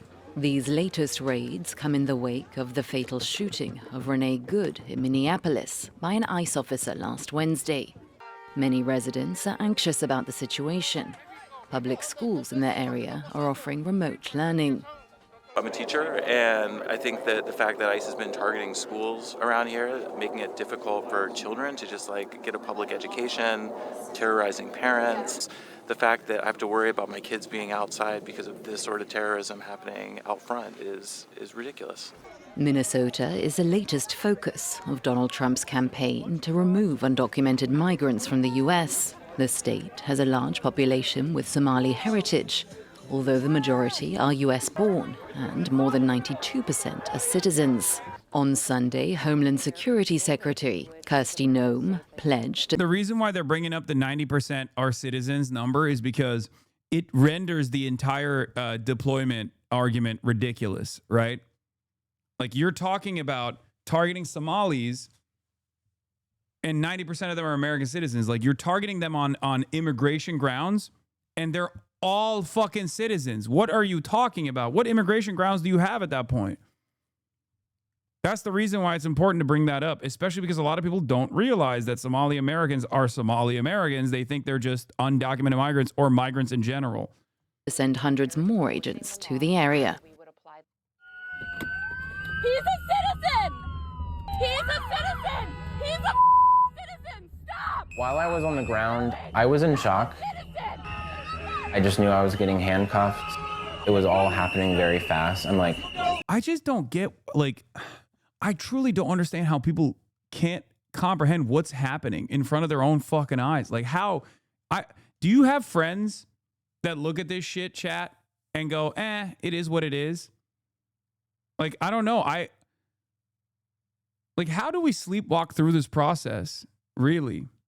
Like, are we just not looking at the same shit? Like, do you not see that these images are identical to what took place less than 100 years ago? How can you look at this and engage in denial What will it take for you to recognize what the fuck is up? What will it take for you to realize, like, this is some Nazi shit? This is straight up Nazi shit. Like, I don't know. Because I'm seeing a lot of people in the streets, but they're mostly older people. It's mostly like older, elderly white people, right? Like, there's not a lot of young people out there in the streets. There's not a lot of organizing. There's not a lot of youth organizing in general around this sort of thing. And at least historically speaking, in moments of discontent such as this one, in moments of disarray such as this one, youth has always been the vanguard. And in America, the youth is nowhere to be seen. And I guess like part of it is because they're afraid. Part of it is because they don't realize it. Part of it is because they're just like too busy with their day-to-day, right? With their jobs, trying to fucking make rent. But I don't know. I don't get it. I don't understand. Maybe they're all just watching Aiden Ross and Asmongold and XQC and don't realize that this is just like an unsustainable situation. It's like totally fucked. We're too jaded, man. I can't even fucking hate too much because, I mean, when people were stuck at home during COVID because of the lockdowns and there was a lot of anger that was brewing, and in the aftermath of the George Floyd assassination, only a couple blocks away from where Renee Good was shot and killed, a lot of people did take to the streets. And they did everything right. They did everything by the book. They protested. They showed their discontent. They then turned around, plugged their noses, and voted for Joe Biden. Because that was the only guy that could beat Donald Trump, they said. Right? So they went and they voted. And Joe Biden won. And what came? What came after that? Nothing. None of the demands were met. Nothing actually changed at all. Okay? So they were taught a very important lesson. And that lesson was, no matter what you say and do, all of your work amounts to nothing. You will never be able to stand up against the much more powerful, domineering forces of empire. And there's no pressure valve out of this duopoly. So either you become increasingly more radicalized and get more frustrated, decide to organize, as many of you in this community have, or you just choose not to recognize it anymore because you say, well, neither party represents my interests. I guess it doesn't fucking matter. Right? I guess it does not fucking matter.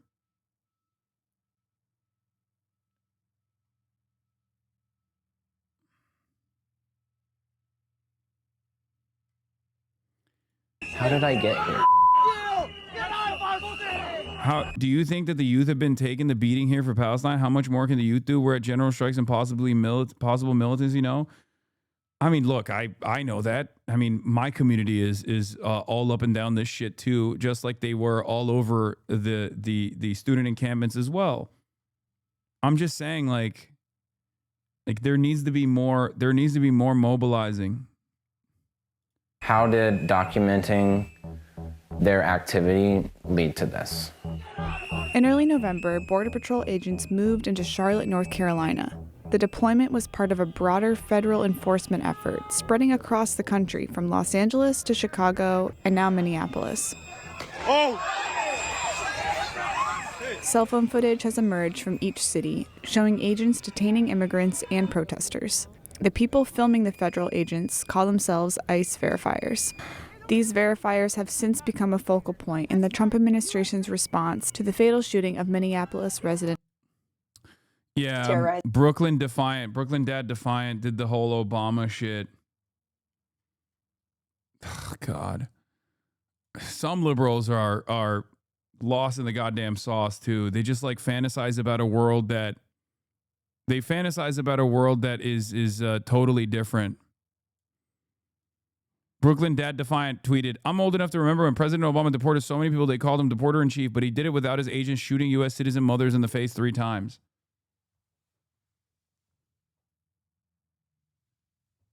Brother, is the problem from where you're standing the fact that like mass deportations are taking place, but you don't like the way they're taking place? Or is the problem mass deportations as opposed to mass amnesty?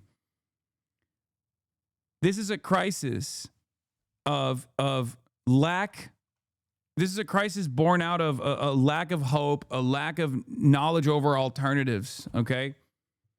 In some ways, I do bring this back to the Democrats all the goddamn time for this reason. Because the Democrats do not present an alternative. So these guys who are regime pilled, who are just party pilled, they're just party mouthpieces, just go along with whatever the party is presented as like the appropriate measure here. If the Democrats are saying, no, you don't understand. The real problem with this is not like, mass deportations. The real problem is like the way they're conducting the mass deportations.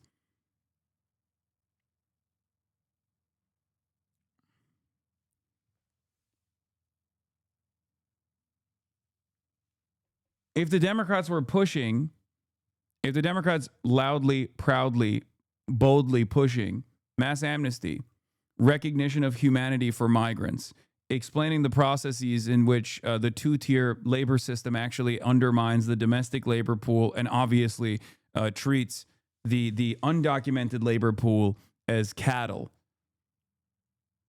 and seeking to address that dynamic, not through the violent apprehensions and deportation and kidnapping operations, but instead through processing their paperwork, recognizing decency, our shared humanity, and following basic international humanitarian laws, then these guys will be saying that too. This is what I always repeat to people. Like, there's no fucking Joe Biden dick riders. There's no Kamala Harris dick riders. There's party dick riders. So when the party presents these people as the only alternative, they just respond in kind. They think, yeah, these were the only alternatives and you didn't fucking vote for them. Fuck you. You're my enemy too now. But if the party was presenting Bernie Sanders as the only alternative against Donald Trump, for example, these people will be the number one Bernie dick riders on the planet. They don't have any ideological convictions. They're just responding to what the Democrats are showing is their worldview, is their politics, their ideology. Same goes for the Republicans too, honestly. I think there's a good deal of Republicans that would love Donald Trump even more if Donald Trump magically overnight turned into a fucking pro-healthcare guy, okay? They're just regime enjoyers. That's it. They like it. Democrats like the regime, and so do the Republicans. It's not about the policies that they're presenting.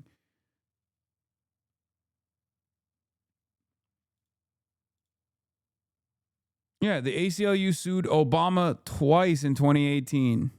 The Border Patrol was monstrous under Obama. Imagine how, not a 2018 article, but under the Obama administration, the ACLU sued the Obama administration twice. People do not actually factor in prior administrations. They get lost in the aesthetics of the Obama administration. He's charismatic. He's handsome. He abided by civility standards. Unlike Donald Trump, he wasn't rude. He wasn't crass. And they punished him endlessly for being black. And there's some truth to that for sure, right? There was a lot of hatred and animosity directed at Barack Obama because he was black. I mean, he is black. Sorry. I don't know why I'm saying was, like he's no longer black or alive or something, right? But having said that, it's obvious that he also expanded the existing permission structure when he was president. And a lot of liberals don't recognize that. And a lot of Republicans don't understand why we criticize Barack Obama. They will come to us and say, oh, you don't care when Obama did it. It's like, no, bitch, I did care. I was there. I was fucking criticizing it. I was complaining. I was trying to get people to mobilize against Barack Obama too. Not that it matters. It's not like the consistency here is relevant to the conversation. No one gives a fuck about consistency. They actually punish you for being consistent endlessly.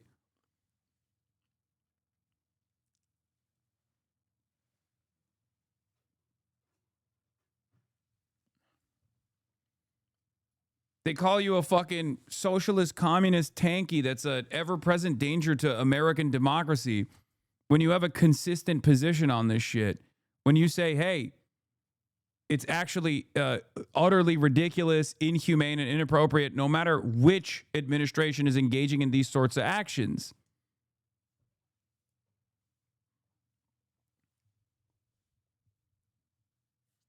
Ugh. Breaking. ICE agents in Minneapolis are seen arresting another teenager without verifying his identity first and admit to it on camera. In the video, the teenager calmly tells agents he can go inside and get his ID to prove who he is. The agents refuse. Instead, they say, we'll take pictures of headquarters and then force him into their SUV anyway. This is deeply alarming. Law enforcement is not allowed to detain people first and figure out who they are later without lawful justification. Yeah, guess what? ICE agents are not allowed to do that at all. Like, even cops are not allowed to do that, and cops at least have like more liberties in terms of like violating your liberties. ICE doesn't even. You're just kidnapping a child at that point.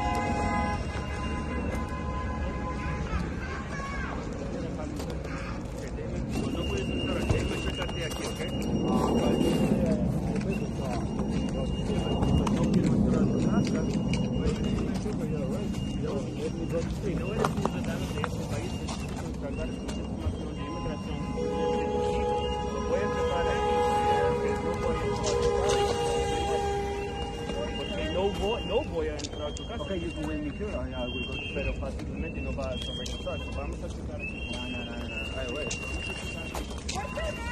Stay back, please.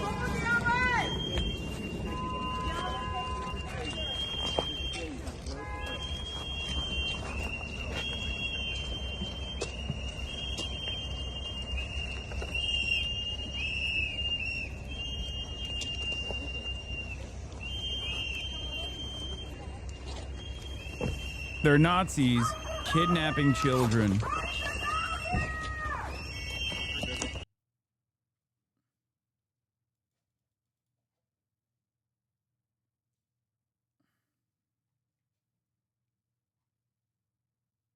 Oh, God. Nick Sorter hits a female. She was seen blocking him from filming her friend with a plastic shield. Sorter then knocks it to the ground, blocks her from retrieving it, and then things escalate in flashbangs. Pepper balls are deployed. Nick Sorter and Cam Higbee have escalated every situation they've entered into, whether it be Portland, Chicago, D.C., and now Minneapolis. Final warning. It's one of those pig fuck Nazis, by the way, Nick Sorter. And Cam Higbee is the one in the background, I think, with the face shield. He's the one who's the PragerU correspondent that went to Israel.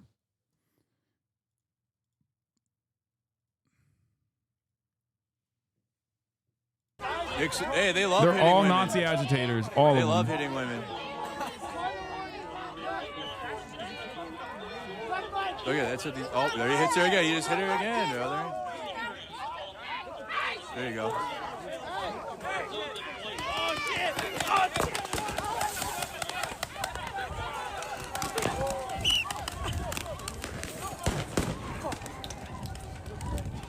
God, that fucking Nick Sorter. God, dude, that fucking Nick Sorter is a fucking.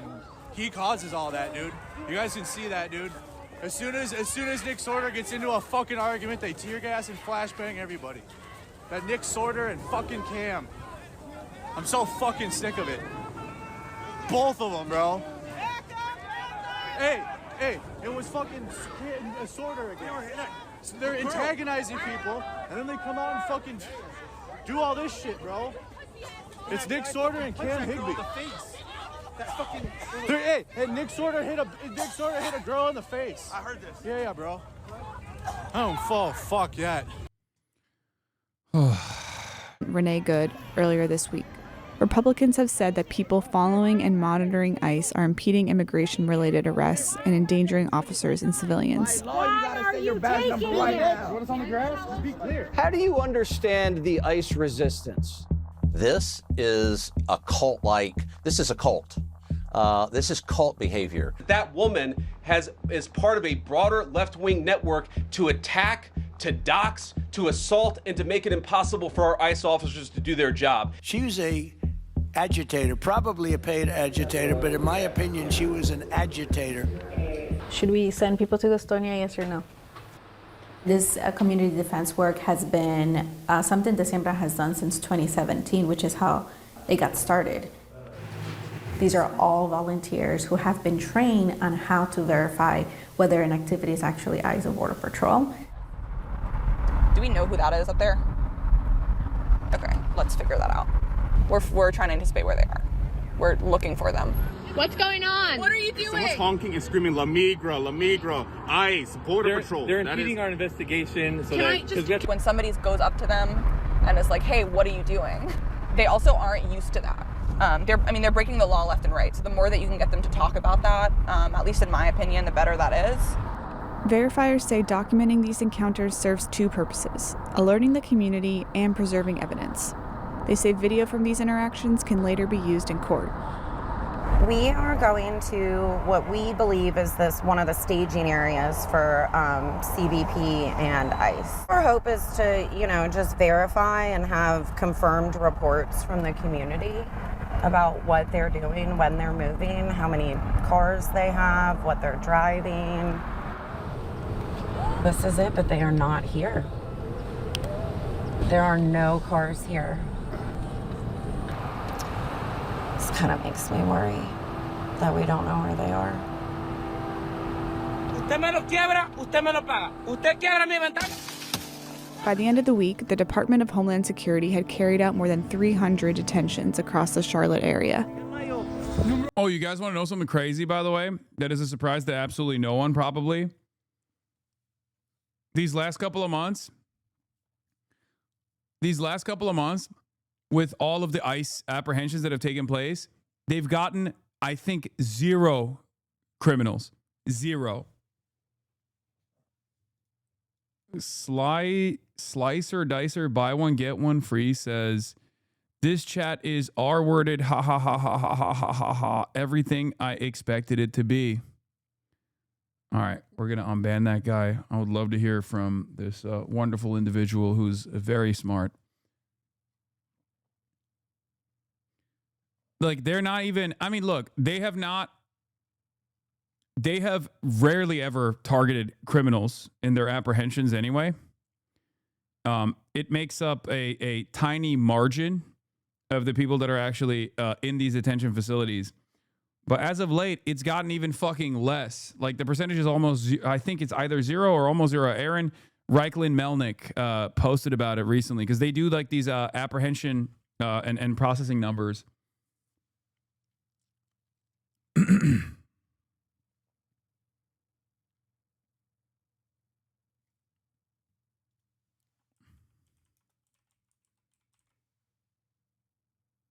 How did Slicer Dicer get banned already? Oh, because you guys kept banning him after I unbanned him.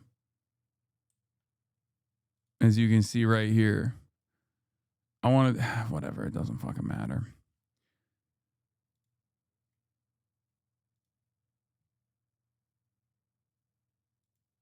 What is this? Here are the mugshots. Here are the mugshots of the men, women, and ICE arrested in Minneapolis before, during, and after the Renee Nicole Good shooting. These criminals have already been convicted. Mayor Frey wants these people to stay in the city. Their crimes include forcible sodomy of a young boy, young girl, rape of a teenage girl with a gun, trafficking. Dude, what the fuck are you talking about? If these, first of all, I don't believe anything that I see on Twitter. Having said that, however, if these guys have already done crimes, they are already in the fucking system. What are you talking about? These guys don't just like get released, okay? You don't fucking get released if you sodomize a young boy and a young girl. What planet are you living on?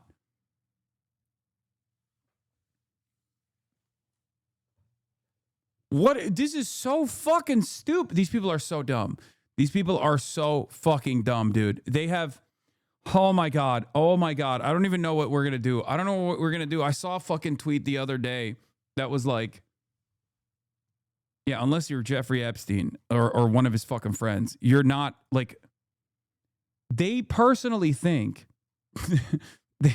these guys are so stupid that they think that in the past, a criminal, like a migrant, an undocumented migrant would go up and like rape a child or something, and then they would get processed through the system. They would get caught, apprehended, detained, charged, convicted.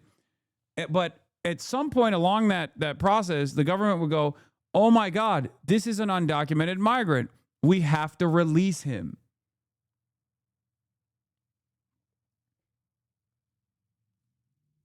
If you think that that was what was going on, you are genuinely too stupid to reason with. I do not know how we can have a normal back and forth conversation because you're not living on the same fucking planet. You're not living on the same planet as us. Okay? You're not living in reality. You're out of your mind. There is no world where like any local law enforcement or federal law enforcement or any law enforcement at all or any courts at all will look to an undocumented migrant that has done a heinous crime and go, oh, dude, you're an undocumented migrant? Well, that's like, that means we can't prosecute you. You're a fucking idiot. The only people that rape young boys and girls that get away with it are the super wealthy, okay? That's it. As a matter of fact, the only people who even get away with, like, violating immigration rules while also doing a metric ton of heinous shit are, again, the super wealthy, including the wealthiest person on the planet, Elon fucking Musk, who at a certain point in his life was also in violation of American rules around immigration in the country illegally when he dropped out of fucking school. But of course, because he's Elon Musk, nobody cares.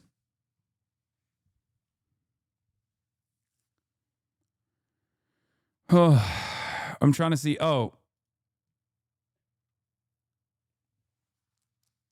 I'm trying to find the Aaron Reichlin Melnick post here about the numbers that we do have on hand about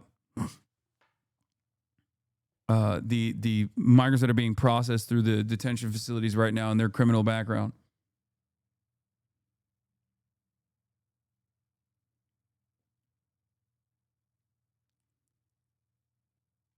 Crack that DP open for me, big fella. You want this? Do you want me to crack this open, this bad boy? A little Dr. Pepper blackberry zero sugar. Engage in the juicy delights.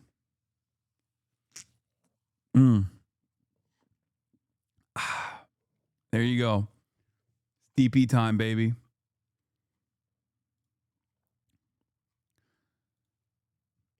Dude, you know what's crazy? Someone in the chat said, someone in the chat brought up Agartha as a meme, and ever since then, has been stuck in my fucking brain permanently, okay? I'm perma-fried. Thank you. New data released by ICE shows that virtually the entire growth of detention in the last few months has been among people with no criminal record at all, no criminal convictions, and no pending criminal charges. 92% of ICE detention growth in the fiscal year 2026 is driven by immigrants with no criminal convictions. ICE published new detention data today that brings the current population to a record high 68,990. ICE published new detention data today. ICE records first detention death of 2026. ICE records first detention death of 2026. But of course, even though Donald Trump initially said all undocumented migrants are doing like rapes and doing drug deals and doing crimes like unlimited crimes, now the goalpost shifts. When you look at this and you say, these guys don't even have any prior convictions, like the largest growth has been no criminal record, migrants with no criminal record whatsoever, they turn around and say, well, who is this? Oh, is this JD Vance? Nice. Then they turn around and say, they're undocumented migrants. That's a crime. Yeah, so is jaywalking, dumbass. Okay? It's a civil offense. It's a misdemeanor. Who gives a fuck? Peter Thiel, I believe? Yeah. Okay. Anyway, let's finish this. Most were not recorded. And then I want to watch the Kirsty Noem thing. And then I might even actually watch the new Nick Shitley video because or at least pieces of it. Documenting Border Patrol activity on Charlotte's east side when he noticed he was being followed after photographing a Border Patrol vehicle and its license plate. Charlotte 911, do you need police, fire, or medic? Police. There's two Wagoneers, and they've got their sirens on, and they're Border Patrol. They're not police, and they're trying to pull me over right now, and they've been driving recklessly. Go down! Long was forcibly removed from his car and handcuffed on the ground. He was cited for impeding a federal investigation. He was one of at least 8 verifiers arrested during the week-long operation. There's like 50 cars here. I'm walking up on foot. They're going out. To me, this feels like a bully has come into town and they're picking on the little guys. It's crazy to me to cheer on a fucking militarized Heil Hitler brigade dominating the fucking masses, okay, over literally just like paperwork. Okay, it's just paperwork. Like the people that they're engaging in dragnets and like pulling aside from their families and kidnapping are in violation of a paperwork crime, okay? And the lowest version of a paperwork crime. Like I'm not even talking about like, you know, mass fraud or tax evasion or any number of different things that could have like serious repercussions down the line. That's it. It's fucking crazy. Wake up. And honestly, they're targeting people because of their skin color. Shame on you. Shame on you. I don't regret doing what I did. I'm gonna keep doing what I'm doing. Hope you have a terrible day. They all just roll. HasanAbi, crime is a felony. You should start saying misdemeanor. What? Crime is a felony. You should start saying misdemeanor. I'm confused as to what that means. To go terrorize our communities.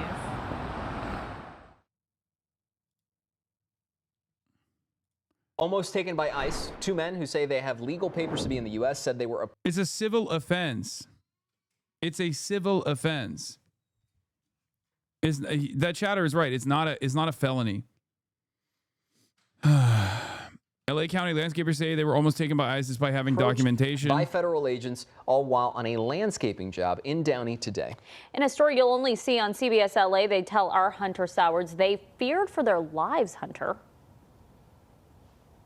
Yeah, that's right, Leslie. Federal officers had what appeared to be a paintball gun and some kind of bear spray painted at not only those 2 men, pointed rather, but also at the bystanders who were recording this. Now, while this operation ended with nobody being taken into custody, the family of those 2 men targeted say they are just so thankful this was all recorded. Right here in Downey. It's a chaotic scene playing out on streets across the country. Take your mask off. This situation unfolding in Downey. 2 gardeners approached. Hey, Hasan, can you crank up the woke factor by 2? Thanks, King. It's already cranked. It's already cranked. Thank God for Connor Eats Pants carrying the fucking torch, by the way, pretty aggressively. But when you got people like Cutie Cinderella promoting Connor Eats Pants and saying like, oh, Connor Eats Pants should run for president or whatever, and he's getting mass celebrations, the woke factor is already leveled up. Okay? He's carrying the flame. He's fighting for the gospel. He's honoring the name. But 100%. Like it's already here. Was Connor always woke like this? Yes, dude. What do you mean? Yes, of course he's always been woke like this.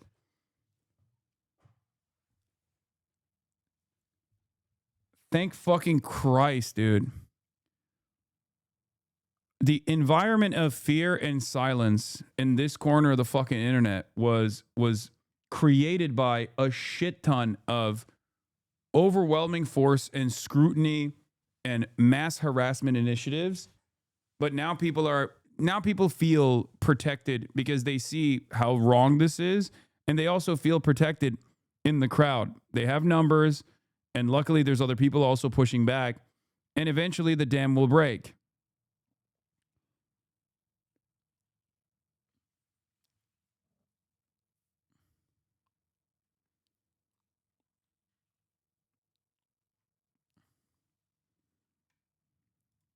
By agents who they say did not identify themselves and tried forcing them in their car, grabbing. Fantano's been pushing back. No, Fantano is like me. He's been there nonstop.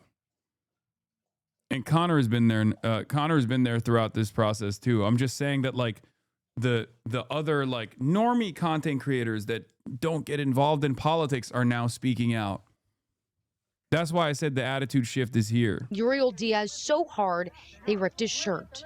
They showed up looking like they were ready to kill us. I asked if they were real ICE agents. Jose Solorio says he repeatedly tried explaining they are both legal citizens, showing us the cards he was trying to give authorities. He was telling us they got there and they tripped him.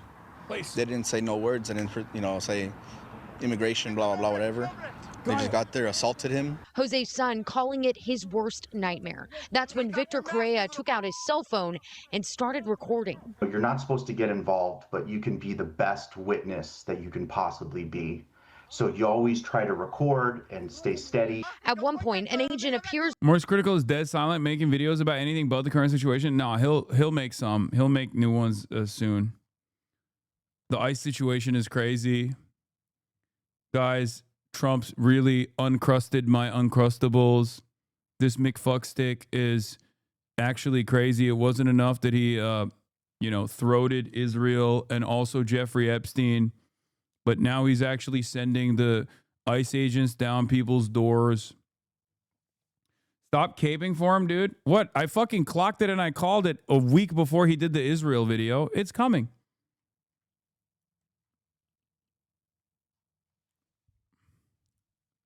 It's not. I'm not. I've been nothing but, above board with Charlie.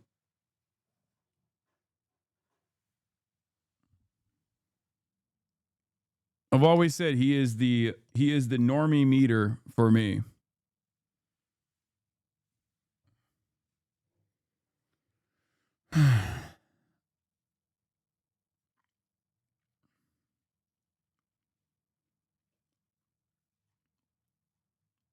To aim a paintball gun at him and later some kind of spray. I've grown up here my whole life, 38 years, and this is the saddest day. Your chat has a hate boner for him? Yeah, I know, because they don't like the way he commented on the Kaya situation.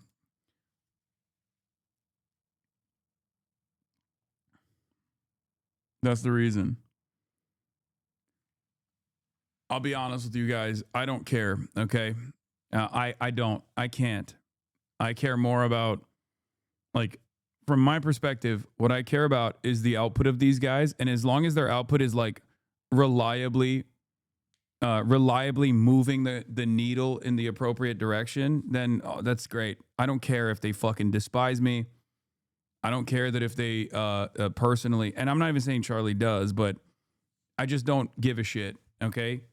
Even if someone is right wing, I don't give a shit. And I don't think Charlie is.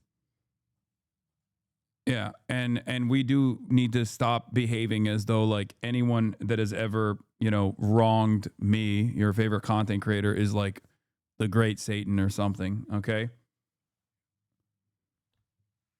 If I can let bygones be bygones, you should be able to as well, especially when you understand that at the end of the day, when they actually, when content creators do come out and speak out, it's still good. It's still a good thing. That I could remember living in the city. Jose emotional when describing the gratitude he has for the people who came out and tried to help. I was so happy I cried because I don't know how I'll ever thank them for helping me from the bottom of their hearts. I'll be forever thankful. Jose says he's been in the country 40 years. He has a green card and no criminal history. Immigration attorney Alex Galvez says stops like this are legal under a 2025 Supreme Court ruling. An immigration officer can racially profile. They could use your image, your language, the type of job that you work as reasonable suspicion for ICE to initiate a stop. Hasan, stop singling me out for no reason and muting me. I'm here for constructive conversation and debate. Otherwise, I wouldn't keep coming back. I'm receiving the online version of ICE treatment. Chad has my back on this. Okay, take another second off. But I do know, I hope you know you're not, Chad does not have your back on this. You're being fucking annoying. So what happens if you are wrongly detained? Chances are that... What the fuck are the celebs doing right now? Where the fuck are they all at? Are they going to do it? What are they going to do if Taylor Swift roll up Millie deep on Minneapolis? You think Taylor Swift, you think out of all the celebrities you could have pointed to, you chose Taylor Swift? You think Taylor Swift is going to... Oh my God. Oh my God. That was so crazy. My body is reacting to it. Like, that was such a crazy fucking... What the fuck? Bro. Taylor Swift?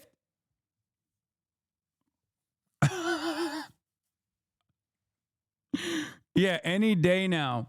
Taylor Swift is actually gonna light a Israeli flag on fire too at the ICE protest. She's gonna say this is a dual struggle. She's gonna say that the very same violent forces that are putting the boots on the neck of Palestinians are those who actually train our own domestic forces here, that put the same exact boot on the necks of hardworking immigrants. United, we will actually emancipate ourselves. You have nothing to lose but your chains. And then that's her next album. That's what she's going to do. Yeah, she's going to say it's Intifada Revolution. Oh, that's funny.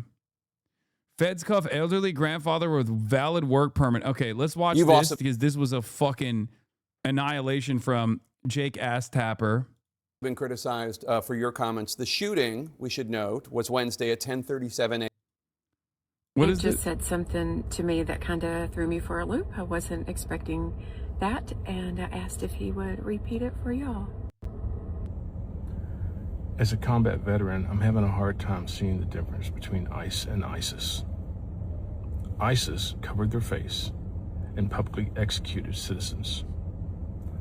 ICE is doing the same thing. ICE is operating as a government-sanctioned terrorist organization. I don't ever really see you get upset. This kind of has me thrown, darling. Oh, fuck it. We take it. We take those. We take those. We take those. Okay? We take those. Anyone who fucking turns around and goes, oh, what do you think combat veterans are doing in Iraq? They're behaving exactly like ICE, you fucking asshole, or whatever. Shut up. Shh. Shh. Shh. Just don't say anything. Just let him cook. Okay? Shh. I know you immediately want to say, what do you think a combat veteran was doing in Iraq and Afghanistan? They were doing the exact same shit that ICE is doing on our neighborhoods now. All of that violence that you dished out overseas is finally coming to return to your doorstep, and now you realize it. But even then, you still think, oh, it's just like ISIS. Yeah, guess what? There's not a lot of differences from the perspective of the Iraqi civilian that gets slain in the hands of ISIS or gets slain in the hands of the American, the American invaders that aren't supposed to be there. Shh, shh. Don't say it. Okay? Don't say it.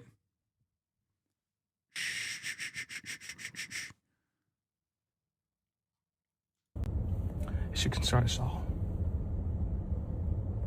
I know. You said it. That dumb fuck needs to hear that. Look, I'm talking directly to you, misanthropic leftist. No, that's not good. Okay?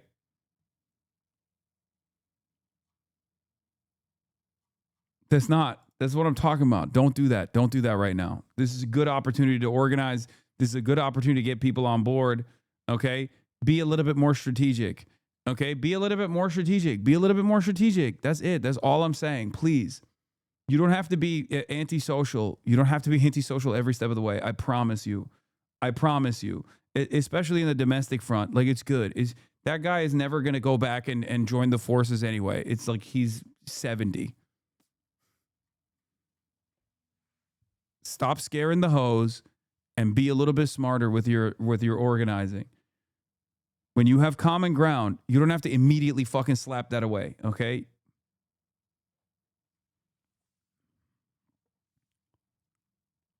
Dude, I know that guy. He's 32. What the fuck, man? Shut the fuck up. a.m. Eastern. Just over 2 hours later, the Department of Homeland Security put out a statement. Highlight that the Red Army was built out of White Army defectors. I'm not even going to get into that conversation. Yes, but a lot of people who go, every veteran is a bloodthirsty monster that is constantly trying to terrorize the global South, doesn't understand that, yes, regardless of that initial position, when push comes to shove, you're going to need someone who knows how to handle a fucking gun. And I know your bitch ass don't know how to fucking shoot a gun at all, okay? We're not going to get into this conversation right now, okay? Definitively asserting what had happened, defending the ICE agent, accusing Renee Good of domestic terrorism. That's a characterization that you reiterated in a press conference half an hour later. Now, Republican Senator Tom Tillis said, quote, "It was very unusual to have a senior law enforcement." Grant Plattner is going to be our Trotsky, except, you know, he does not have the capacity to write prose in the same way that Trotsky did, regardless of my ideological disagreements with him. He was a fantastic writer. That much is 100% true. And anyone who actually contests, I mean, he wrote a little too much, as a matter of fact, if we're being real.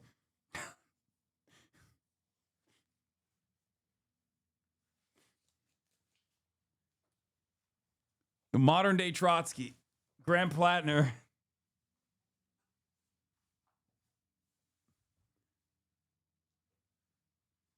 Get ready for the most annoying interview of all time? Yeah, I know.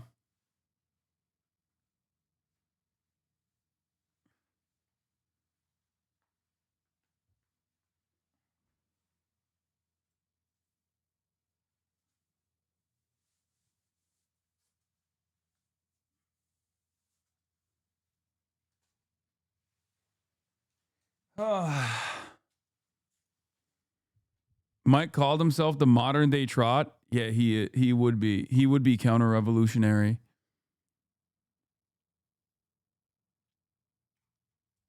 Enforcement official to draw a conclusion about an event where the scene was still being processed. Generally speaking, law enforcement would recognize that a life was lost, that families are changed forever, the shooter's life will change forever. We're collecting video. We're trying to assess the situation. Why did you not wait for an investigation before making your comments? Well, everything that I've said has been proven to be factual and the truth.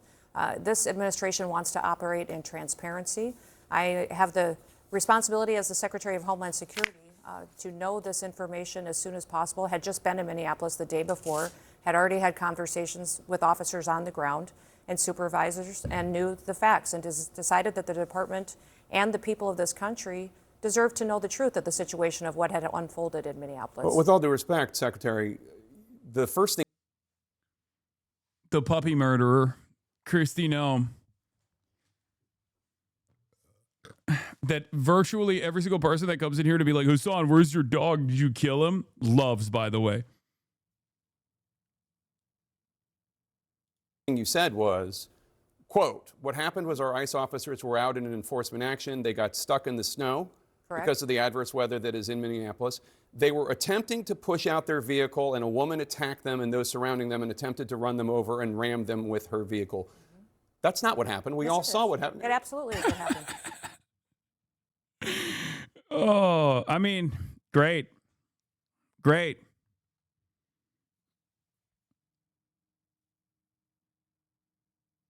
That's not what happened at all.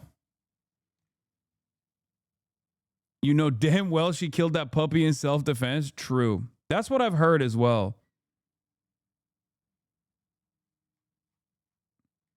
I believe this. Everybody knows that puppy and the goat was asking for it.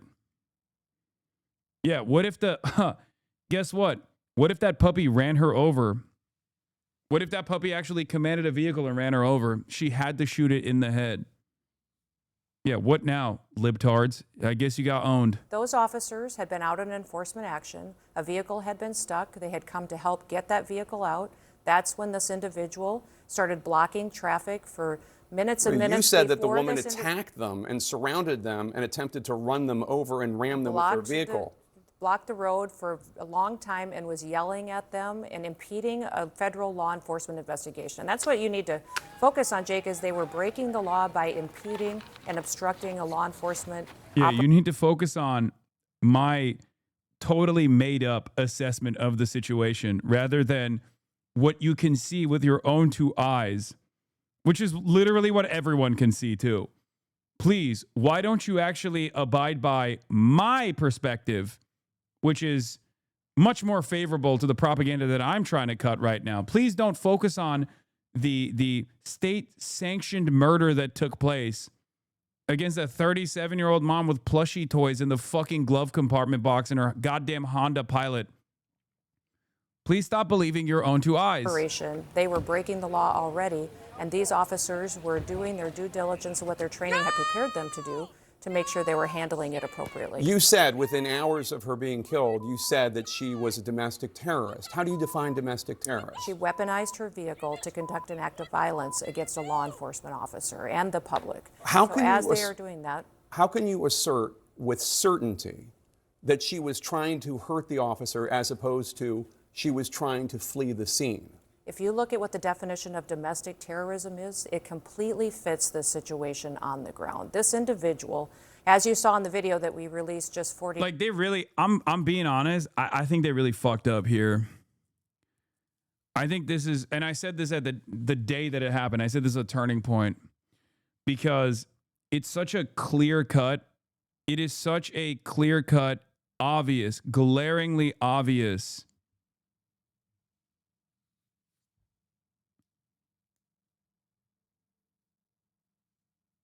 It is such a clear-cut, glaringly obvious instance of wrongdoing, the most obvious instance of wrongdoing, especially to a victim that most people can like identify as a member of their own communities because she's a white woman. And I know that Twitter was going crazy over the whole like, oh, well, she's a lesbian and these guys actually hate like it's like the South African apartheid guy who's like the first bullet we will use is against the race traders. You know, they want to kill white people that actually defend black people first, you know, that kind of attitude. But that's just Twitter fascism. In the real world, okay, the fucking normies, when they see that, they see exactly what we see. They see a 37-year-old mom. Doesn't matter if she's bisexual or lesbian. That doesn't matter at all. They see a 37-year-old white mother with plushies in the glove compartment, assassinated in broad daylight by a fucking dickhead ICE agent who was having an ego trip. Okay? That's what they saw. And sure, the other side's argument goes a long way on the internet, okay? Especially with Elon Musk's Twitter. But I promise you, this shit looks repulsive to the average person, okay? Repulsive to the average person. And the administration should have, in this circumstance, done what they normally do, what they've done in the past. This is a bad apple. This is an unfortunate mishap. We will make sure that we go through the proper steps, investigate it, and we will let the law decide. But they doubled down. Okay? They fucking doubled down. They released the personal recording where he fucking calls her, where he calls Renee Good a fucking bitch. Renee Good's last words were, "I'm not even mad at you, dude." His words after shooting and killing her was fucking bitch. Like, if you want to understand how this political polarization has warped the consciousness of so many people, they thought this was a defensive video. They released it to a right-wing blog, thinking this would actually absolve the shooter. That's how fucking insane they are. They've lost their damn minds, brother. They're completely psychotic. They don't recognize it at all. If they had said, oh my God, this is so unfortunate, whatever, and did the normal thing that they did, people would still be upset. But there would be far less independents and normies that would be also horrified at the repulsive nature of this administration. It's the same thing that I said after Rob Reiner, and many of you didn't believe me. I said Rob Reiner was an American citizen who made a bunch of awesome movies, and when he was literally murdered by his son in the most gruesome fashion, Trump's response was going to come across as insane and repulsive. And sure, there's always that 20%, not 30, but 20% of the cult that will go, nah, that's right, Rob deserved it. He was libtarded or whatever the fuck. Okay? But most people that are in the margins Most people in the margins saw that and were horrified because they were like, the fuck do you mean? This guy's just like a regular ass dude. Sure, he was liberal, but like, who cares? I watched his movies. I loved it.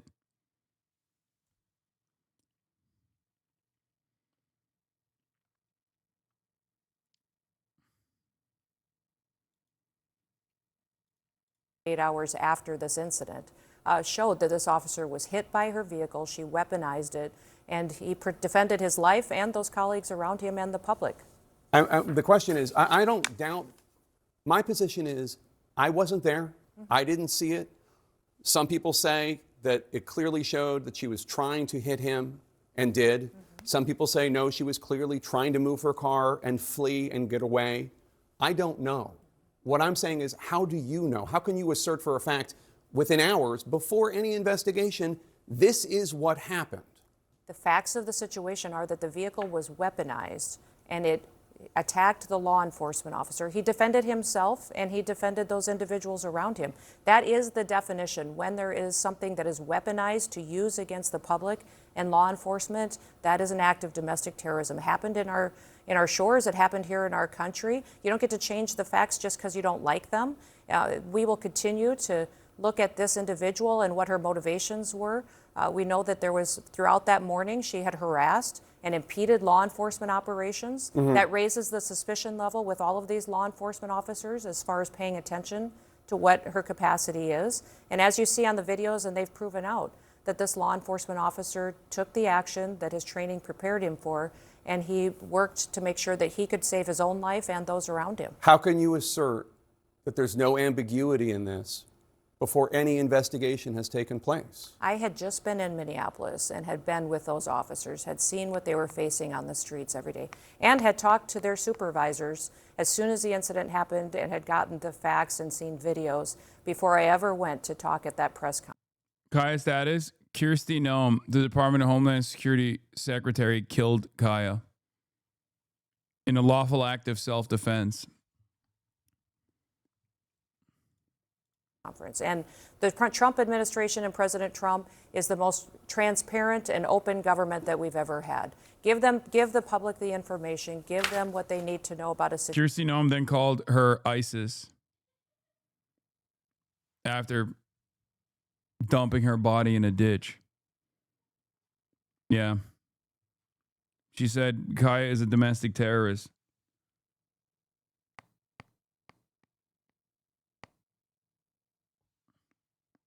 Situations so they could have the truth as soon as possible. So if this agents were perfectly fine, if everything he did was accurate, does that mean that other ICE agents should He look wasn't at what... perfectly fine. He was injured. He went to the hospital. No, He his was actions treated. were fine. I didn't say... In fact, I think a lot of people and guests, and even you yourself, called this situation something very different and untruthful about what it was, as far as... What did I say that was untruthful? That this was not a correct definition of what was happening on the ground. That this I was said that... My feelings are hurt because of your accurate reporting on the events that every American saw with their own two eyes.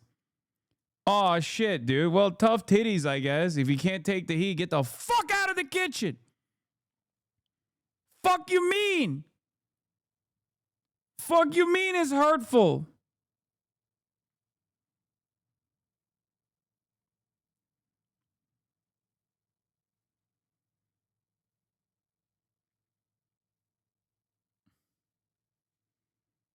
Another L moment live in live TV. Oh, I'm going to get to that. Don't worry. The former spokesperson for former Ocasio-Cortez comms director, Corbin Trent, my fucking goat.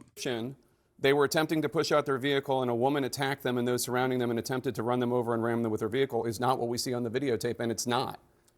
Bro, going hyper woke, telling women to get out of the kitchen? Oh, true. I didn't even realize I was being super woke. Woke too.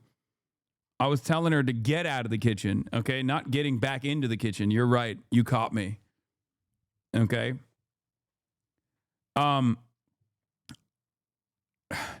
Yeah, don't be ableist. Not everyone has two eyes. I'm going to be honest with you. I am being ableist when I talk about Kirsty Noem because she is dumber than dirt, okay? She has nothing going on up there. It is so crazy to me how bad she is at her fucking job. Like, what a what an insane administration this is, man. Trump is just like, oh, are you like, do you have a serious intellectual disability? It's fine. As long as you demonstrate absolute fealty to me, we're good. As I like to say, she is a medically stupid person, okay? Needs constant medical supervision 24/7. Absolutely is the facts of what happened on the ground that day. They No, were there pushing out a vehicle earlier. They had helped each other. But that's not do what that. you said. That's not what you said. Yes, they were pushing out a absolutely vehicle. what I said. There's not one thing. We all seen the video. I don't need to relitigate it. We've all seen the video. She is blocking the street. They approach her. You haven't seen the video of the entire morning and the previous encounters with this individual. Oh, we have aired it. Yes, we have. On Thursday, we were airing and noting the fact that she was there for several minutes, for minutes and minutes and minutes. She was Obviously, if she was there for several minutes, then, you know, she deserves to be murdered, guys. I mean, case closed. I'm an apolitical guy who's no nonsense, and common sense is what I believe, okay? And common sense in this moment dictates that anyone that ever dare disobey an ICE agent, no matter how illegal that ICE agent is behaving in, is actually worthy of the death sentence. You know, thank God. True centrism. Protesting without question. And at previous locations that morning, that these vehicles had been previously down the block on video that you haven't seen. There's more information that this individual was impeding law enforcement operations throughout the previous moments and hours before this incident The question is, what was she doing when she was moving her car? The question That's the question. Is why are we arguing with a president who's working to keep people safe? Why are we arguing with law enforcement operations that have gone on in this country for years, and we're working to collect murderers and rapists and drug traffickers and fraudsters off the streets of Minnesota, and we don't have local law enforcement and local elected officials that are partnering with us to help do that work? Overwhelmingly, the people in this country said they wanted America to be safe again, that they didn't want dangerous criminals on our streets. I would encourage the elected leaders in that city and in that state to work with us so that we can do our operations without the kind of opposition and people that are conducting and perpetuating the kind of violent rhetoric that we're seeing today. DHS policy authorizes use of deadly force only, quote, when no reasonably effective, safe, and feasible alternatives appears to exist. Could he not have just gotten out of the way? That this individual... Once again, if you think that a random migrant, documented or undocumented, is actually a criminal and not a fucking member of ICE that is storming the fucking streets, violating the Constitution, breaking people's doors down, apprehending them with administrative warrants that give them no real legal opportunity to fucking engage in any sort of like search and seizure operation or extraction operation, or even killing people in the fucking streets, you're a goddamn dullard, okay? You are a fucking moron. You are a troglodyte. Who is the real criminal here? Random Guatemalan guy who's a landscaper? Or the fucking random Guatemalan American who's working at ICE who's shooting people in the fucking head?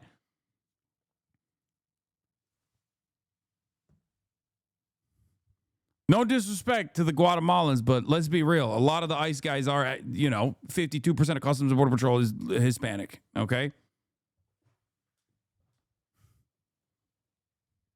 I think ICE are the real criminals, okay?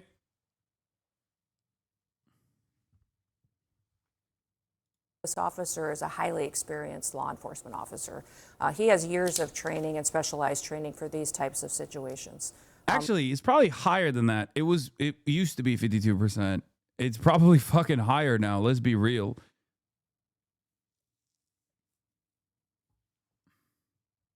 We're grateful that he's alive. It's a tragic situation, and we're going to continue to work on the investigation into the individual and find out what the motivation. My cousin was Border Patrol. He's darker than me. Yeah, I mean,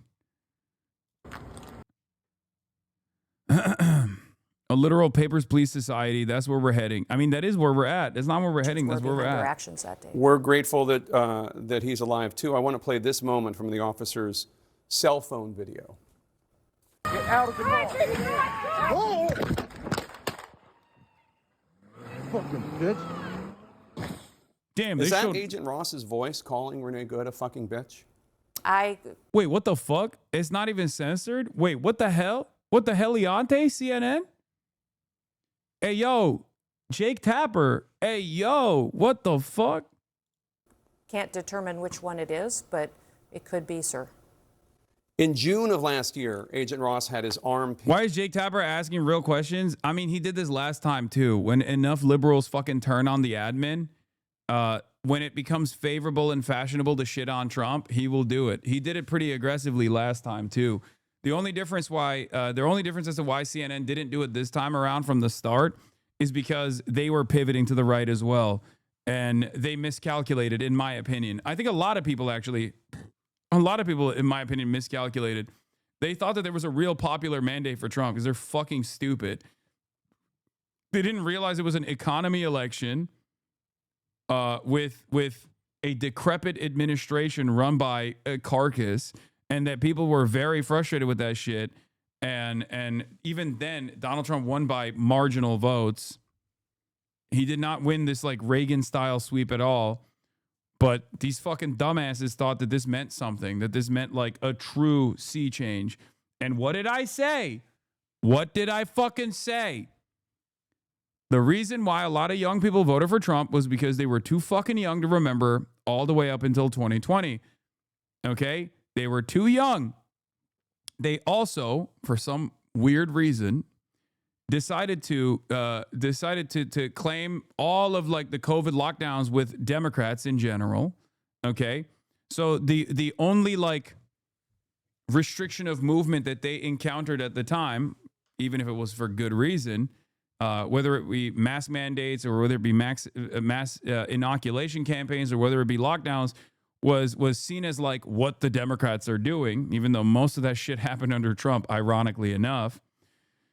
And they only knew Biden as the guy who fucked up the economy, who didn't actually make the necessary changes. And they were dumb enough, especially the youth, were dumb enough to take a shot in the dark with Donald Trump. That's why Donald Trump won the low propensity voters. Okay. But what did I say? The moment that they actually get into the Trump administration and realize none of these changes are coming, and it's only going to be dumb shit like, rooting out the 14 transgender high school athletes or something, and that's the only area of impact that they are going to see. And when that doesn't fucking translate to any real difference in their lives, any material changes that they can experience, they're going to fucking experience buyer's remorse. And that's precisely what has happened. Just like I said, people who think that they wanted mass deportations because they thought every single migrant was a criminal are going to realize that their neighbors are getting deported, and they don't like that. They're going to go, these guys are the good guys. What the fuck is happening? These are the good migrants. Why are they not making this distinction between the good migrants and the bad migrants? And once again, that is what's happening as well. There's buyer's remorse in that regard as well. I told you that this is what was going to happen. Here's you saying the exact same thing in October 24th. This is another glaringly obvious example where people think they want mass deportations and concentration camps, but if it happens, they're going to be like, oh my God, this is actually kind of fucked up. This happens very frequently. Okay? This happens very frequently. Now, that's one aspect of this. Okay? People do not understand the impact of the legislation that they're advocating for. When this is October 24th, 2024, Harris Town Hall, Rishi Torres, Ben Shapiro, Jubilee, Ethan Drama, LSF. Look at that. Faced with the actual impact of the legislation that they're advocating. The only difference is I was way more fucking tan. Look at how pasty I am now. Devastating. They go, oh, that's not what's going to happen. Come on. They fantasize about a completely alternative way that this is going to unfold in a way that actually is positive for them. Okay? I don't know if this was the one. Republicans don't know anything about their party. That's very bad for American democracy. Denying people health insurance because of pre-existing conditions is both unconscionably cruel and despised by voters. As a result, Republicans will routinely lie about their position on this issue. The most outrageous instance of this is when former Senator Cory Gardner cut an ad with his mom, a cancer survivor, saying he was fighting to protect those with pre-existing conditions. There are certainly efforts to fact check, but as this result suggests, the effects of these efforts may be limited.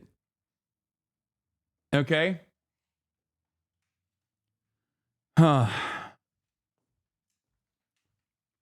If Republicans were full tilt, and if Republicans were, unimaginably anti-immigrant, then, like, if they were across the board or if they were across the board, like, for certain policies, they would not vote against those policies when it is presented to them in clear-cut, direct ballot measures that they vote for.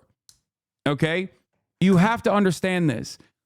Stealing YouTuber content again. Sometimes I genuinely should just like play my older videos and run it on repeat. Like if I just went full screen right now and talked about this is the exact same commentary that works. It's the exact same commentary. Like I should just do that every now and then. Just run fucking reruns. Why am I wasting my goddamn breath? I'm willing to bet that chat would be also bringing up the same dumbass talking points anyway.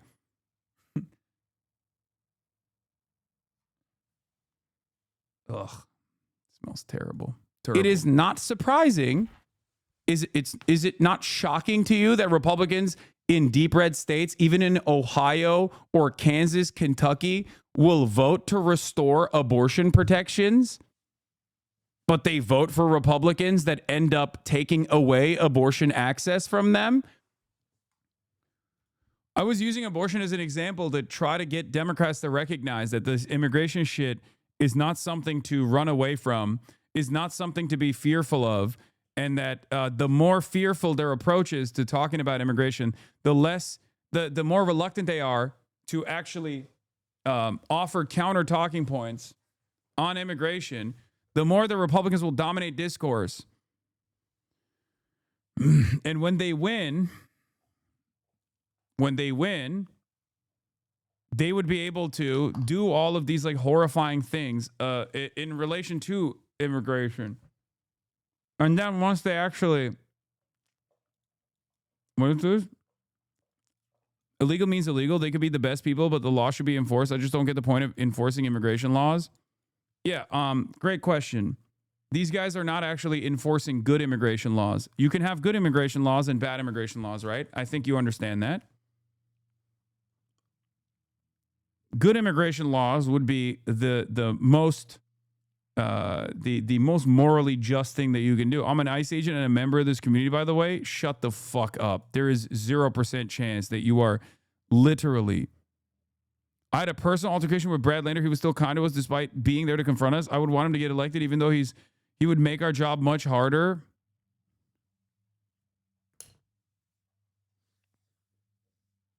Brother, what could you possibly be getting out of being a part of this community? I genuinely don't understand. Quit your job right now, okay? Quit your fucking job right now. Quit your fucking job right now. Dude, what the fuck? How do you get any satisfaction out of this? How can you get... I call you motherfuckers Gestapo every day. How is that possible? You're not enforcing immigration laws, dumbass. You're just basically harassing random people. The entire point of immigration, like if Donald Trump's presented argument was correct, that like these undocumented migrants were actually an ever-present danger to regular American citizens, then it would be justifiable to actually apprehend them as long as you follow due process. But that's not the fucking case.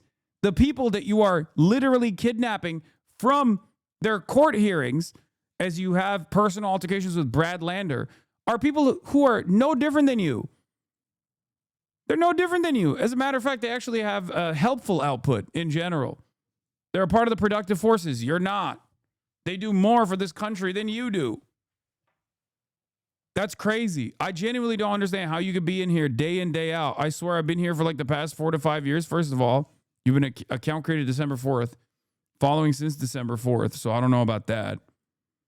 I need money. It's not an easy job, but I got pills to pay. I can't just quit. I don't brutalize them. I don't harass them. I don't get joy out of it. It's my job. Brother, quit your job and get something else. Quit your job and do something else. I promise you. Okay? It will be better for your morality and maybe even better down the line when there might be some legal repercussions for the actions that you engaged in. Because there is going to be a point. Right now, you think there is a point where you could just be like, oh yeah, I'm just following orders. I'm just doing my job. I'm just doing my job. You are already engaging in a bunch of fucking immoral behavior. Okay? How can you sit there and feel like what you're doing is good for the goddamn country when you're literally ripping away families in a court right after they leave the immigration court hearing? Like, how can you at any given point look at what you're doing there and go, well, a job is a job. You know, it is what it is. Like, your job is kidnapping random fucking people who could just as easily get their paperwork done. If they had more money, then they would not even be considered illegal. Let's be real.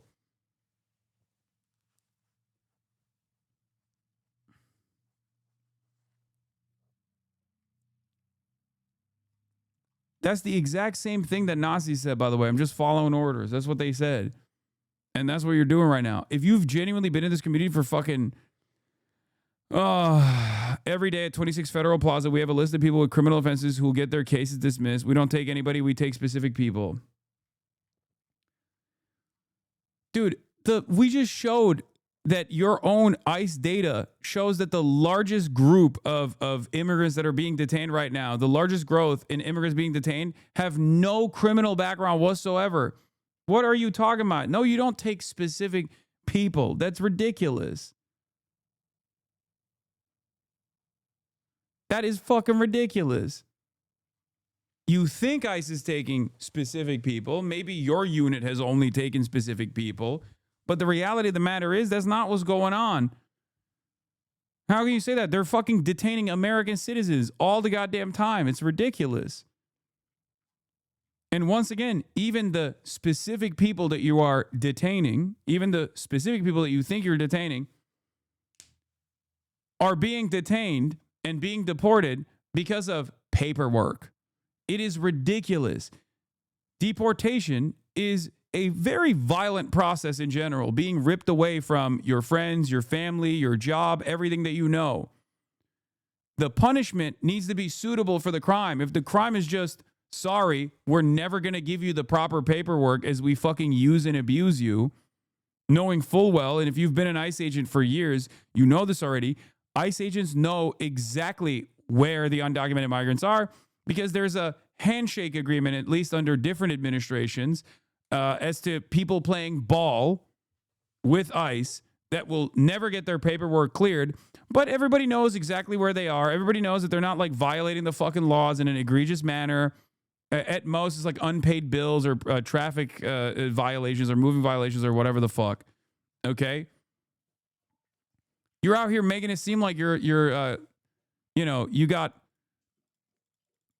got people with criminal offenses like fucking rapists and baby decapitators or some shit. You either are gaslighting yourself into believing that because the facts don't actually bear that out at all. The data doesn't include crimes like DUI. DUI is a big part of people we target right now. And trust me, we do take specific people. I can't talk for ERO New York. I can talk for ERO New York, but can't for the entire country, but yes.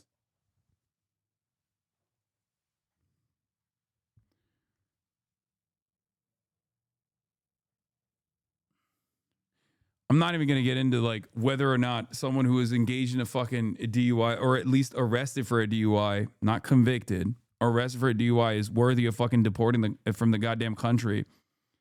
Defense attorney here, ICE is literally notorious in courts here for literally just sitting in courtrooms and seeing if anyone has an immigration issue and then just fucking taking them. It's not specific people. They would literally just go to court and listen for people to deport. Exactly.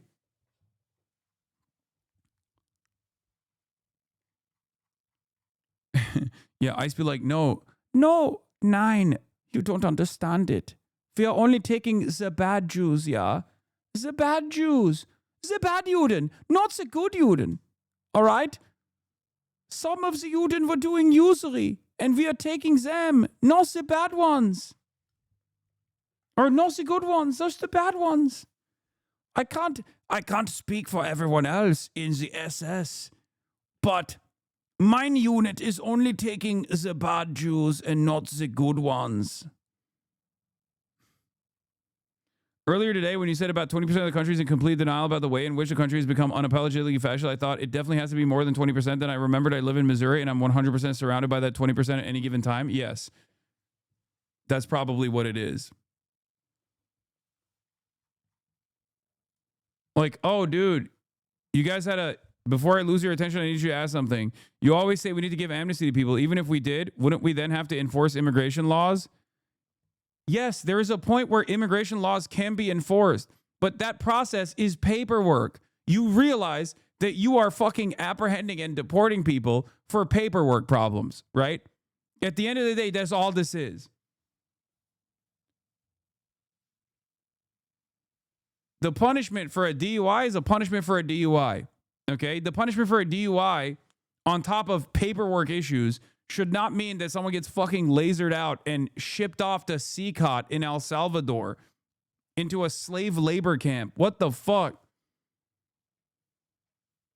It's a troll. I don't even think this is a troll because, I mean, either this is the most elaborate bit because he was in here talking about Brad Lander and he's talking about New York ERO. What I'm doing is enforcing laws that the Congress passed. How come Congress people don't get any smoke, but I get screamed at every day? Brother, because you're the one who's doing the enforcement. Fuck the Congress people. You think we like the Congress people? If you've been in here for 4 to 5 years, who the fuck do you think I like in Congress? What are you, crazy? Go deport them. I think the American government, the American people would celebrate you for doing that instead of deporting random fucking landscapers. What the fuck? That's the whole point. No one who's actually worthy of any sort of serious scrutiny, serious cruelty ever gets the fucking receiving end of said punishment. It's always random vulnerable people that haven't actually done anything. And it's all just people justifying why they have to do this all the way down. Ridiculous. Kaya, please. Ice Agent on Twitch? I don't believe it. I do believe it. He probably got banned in a previous account. That's why he's in here in a sock account. If he's been in here for 4 to 5 years, it does make sense. Not this community, but people recording raids yell Nazi, SS scum all the time, but no one gets to Congress and yells at them. Well, yes, they do. Also, Congresspersons are not as accessible as an ICE agent who is doing the fucking deportation in that moment. This doesn't mean that they're not criminal scumbags either. And in opportune moments, when they are in broad daylight in public, people do that same exact thing. They're just not in public as frequently as a fucking ICE agent is. Ask me specific questions if you don't believe me, but I have a different account, but I just didn't want to dox the account I always use. Oh my God, this is like...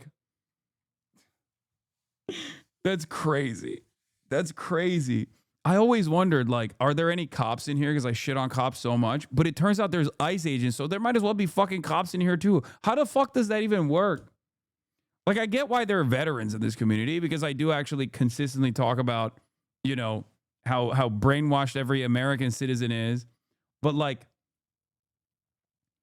maybe a former cop. Maybe a former cop or something. I was shocked when there was a British cop that actually approached me and told me he was a fucking fan. But I guess they're British, so they were just like thinking I'm only shitting on American cops or something. I don't know.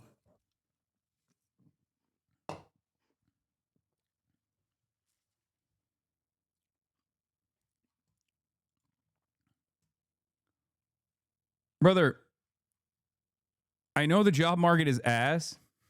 Okay, I get it. I understand it. But there is no honor in this, okay? If there was honor in this, you wouldn't be trying to fucking, you know, justify it with self-soothing statements over and over again, being like, listen, I don't know. It's just a job. It's all this shit. He put a digital mask on by creating a second account.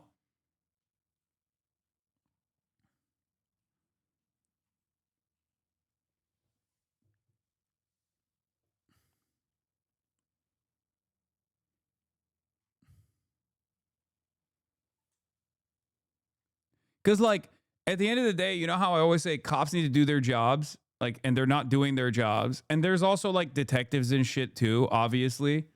Like there is a valid purpose for it. Okay. But there is no valid purpose for ICE. It's not defending the American borders. It's not defending anything at all. There's a valid for customs. There's a valid for border patrol. There's a valid reason for border patrol to exist. There's a valid reason for INS to exist. But the whole point of INS is supposed to literally conduct very rarely deportation initiatives.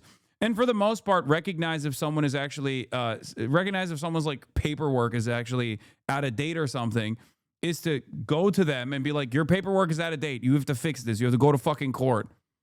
Like that's in a normal circumstance. That's how it's supposed to be. INS isn't a thing anymore. I know. I'm just saying that's what it used to be. It used to be INS.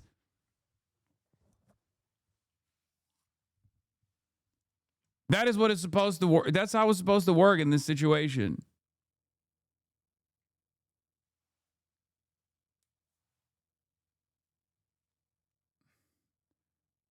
As a vet, I get where you're coming from, but most of the dudes I serve with kind of deserve to be on the streets with a single Hello Kitty sock and a drinking problem. Okay, that's crazy. That's... Anyway. I don't plan on doing this forever. I would like to move on to HSI or FBI or something, but yeah, right now this is what I have to deal with. Oh my God, brother. Well, good luck, because there's not any funding on that other side either. HSI or FBI, great. Bro, you are working in a call center. They don't fuck with you. Ask them what color of the day is. What? What the color of the day is? What do you mean?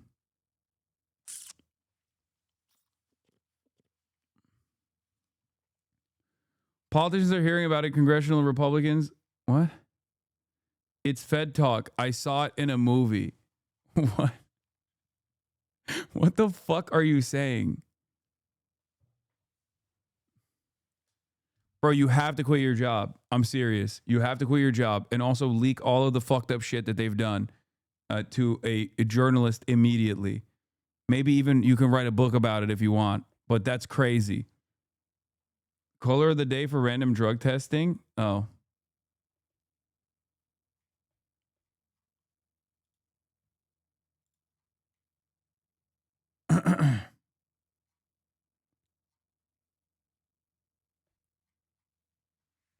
Like, I understand the job market not being shit, but that's crazy that you're like, well, job market's not shit, so I have to fucking apprehend random abuelas outside of a fucking courthouse because the current administration has decided that they ain't shit, that we're basically going to use them as a fucking talking point. You know what I mean? We're just basically going to use them.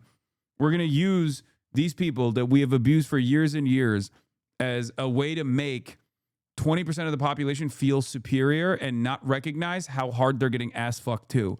Because everyone's getting fucked in this situation except for the 1%. And basically all these guys are doing is like throwing red meat in front of people, and that red meat happens to be the deportation and apprehension of some of the most vulnerable people in American society that have done nothing really.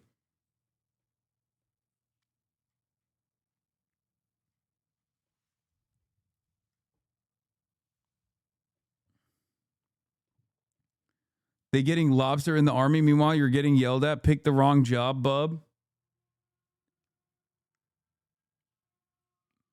Hey, Hasan. I'm a longtime fascist community member. I agree with most of the things you say, but I just believe in a culture, in-group, and strong corporate control over the economy. Ay,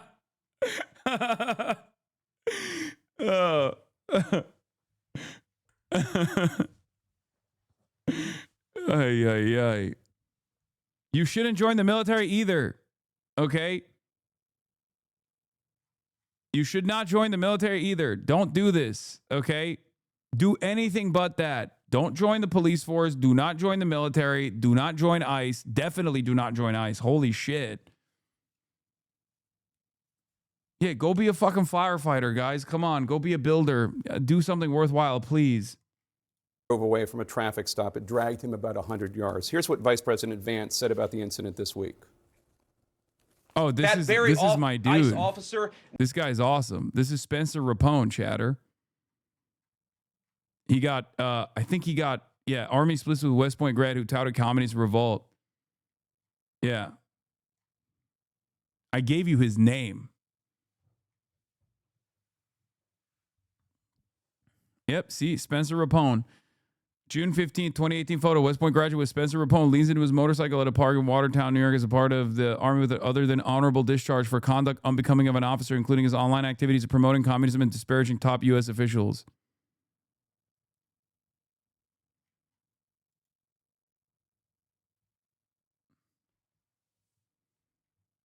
No, I never had Spencer on the broadcast, no. Golden, yeah, but Nazi symbols are okay. Yeah, obviously, because, you know, it's the number one, the primary enemy here is the communists, obviously.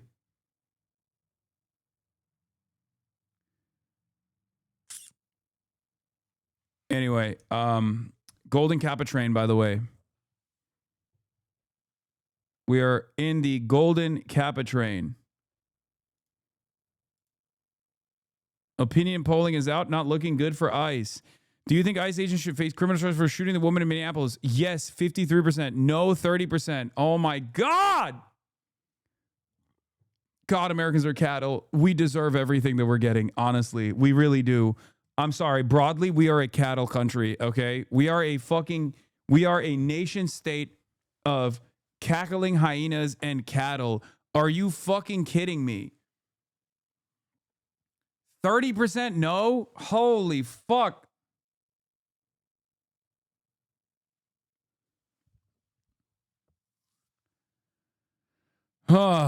Democrats, 90% say yes. Republicans, 63% say no. Independents, 54% say yes.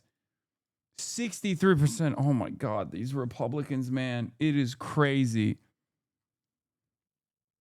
Do you think I should be allowed to enter K through 12 school campuses? Should not be allowed, 64%. Should be allowed, 20%. Not sure, 16%. Even Republicans are at 39%. Should not be allowed, by the way.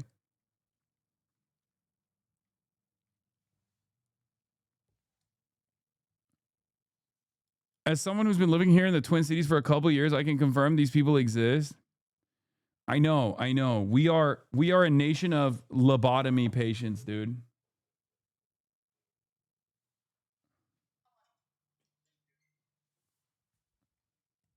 Straight up. Like a good chunk of the population is just absolutely lobotomized and don't even realize what they're advocating for, even when it's happening in front of them.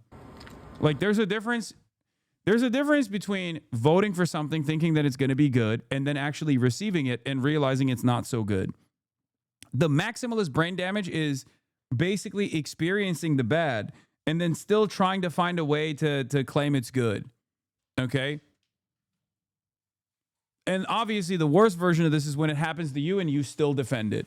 If it happens to you and you still thank you. If it happens to you and you still defend it, you are, I don't even know at that point. You're not even cattle at that point. You're just fucking, you don't even have the brain of an insect.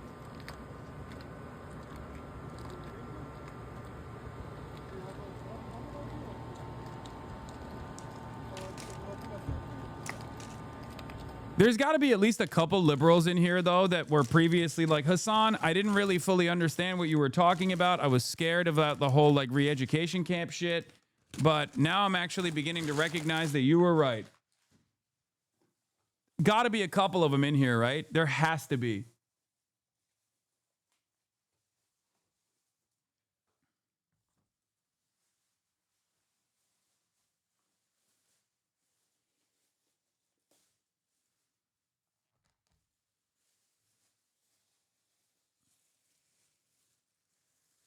For years and years, people yelled at me and said I was so fucking crazy.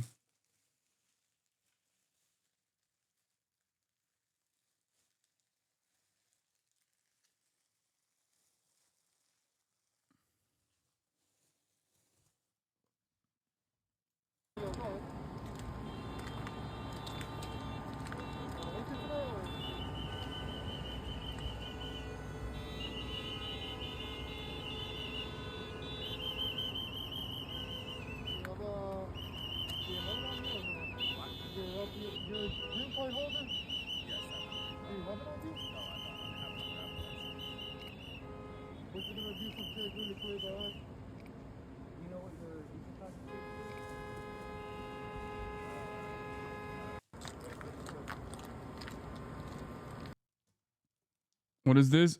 China's CR-450 is now the world's fastest high-speed rail. Oh, stop, dude. Stop showing me this. Nearly had his life ended, dragged by a car. We're watching the American fascist collapse unfold, and you're showing me fucking China flexing on us. It's what do you want me to kill myself, dude? What do you want me to do? Die? Do you want me to just be the first person that has died from heartache? 6 months ago, 33 stitches in his leg. So you think maybe he's a little bit sensitive about... Oh, he was sensitive. Maybe you should get off the fucking job then. The fuck do you mean he was sensitive? That was the dumbest argument. The infantilization of a fucking Gestapo officer is so crazy to me. Okay? Oh, he was sensy. Oh, shit, dude. He was sensitive. I guess he should fuck my mom and kill my family then. If he's sensitive. Oh, wow.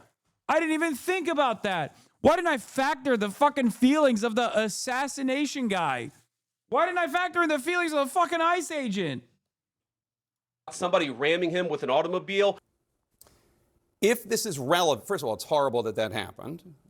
If it's relevant, which the vice president seems to think it is, do you think this understandably very traumatic event that this officer went through last June might have influenced, as the vice president is suggesting happened, how he responded?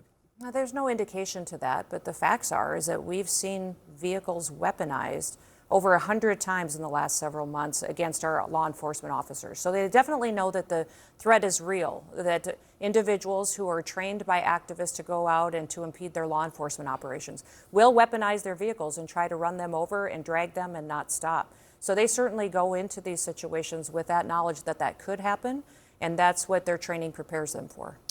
What evidence are you looking at that so many other...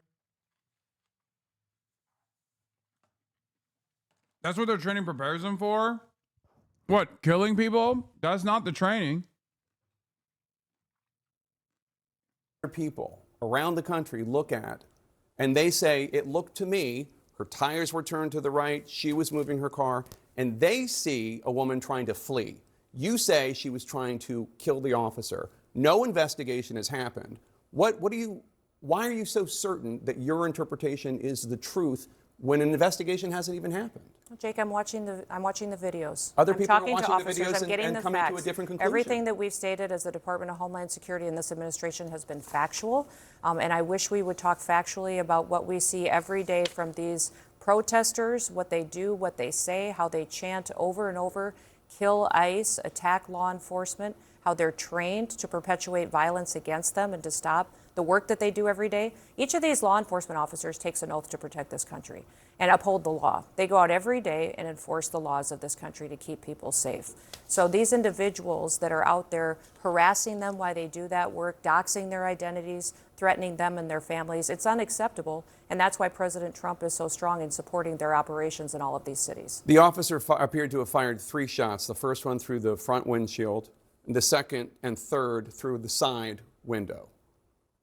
What is the justification for the second and third, given that the officer was out of harm's way? You're watching the same videos that I am, correct? Yeah. Yeah, you're watching the same ones. So you see how quickly the situation unfolded, how the officer was in front of the vehicle when she sped off, how she ran into him, and how he had to take quick action based on his training to defend himself and his colleagues around him. Once he's out of harm's way. That's very clear and factual from the videos that you can see. It's nobody's interpretation. We don't get to change it because we can see it with our eyes and we can build on the evidence that we have on the ground. This morning, a man is in custody after driving this U-Haul into... Fox still doing what? The villainize the white women tag villain news network? Oh yeah, I saw that. Organized gangs of wine moms. Do you even hear yourselves?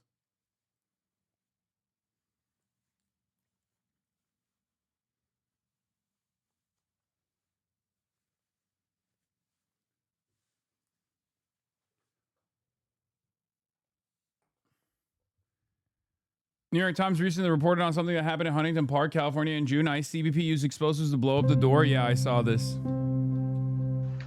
It's just after 6 a.m. on Flower Street. It's one of the most insane stories, dude. It is so fucking nutty. Amid the morning calm, a security camera captured... Wait, why don't you just send me the YouTube link, actually? Why the fuck are we watching it like this on TikTok?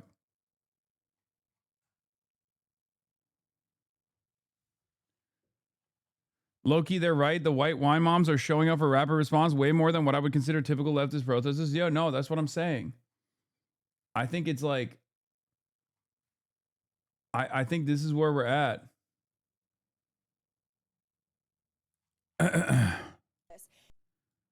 I think the white moms, the white wine moms are radicalized. About this case from the very beginning, and they have had to change their story and their narrative, because at first you heard Democrats, including the mayor of Minneapolis, saying that the car never struck the officer and the lethal force was unjustified. Now, of course, there is plentiful video evidence to show that the officer was struck by the car, that this deranged lunatic woman was trying to ram him over with her vehicle and was using that vehicle as a weapon, which justifies domestic terrorism. And unfortunately, we are seeing these instances play out in American communities across the country, where you have these organized, paid antagonists who are part of these groups that are actively, unlawfully impeding lawful law enforcement operations. They are harassing and targeting ICE agents, trying to make it impossible, again, for them to carry out their duties. That's what was happening in this case.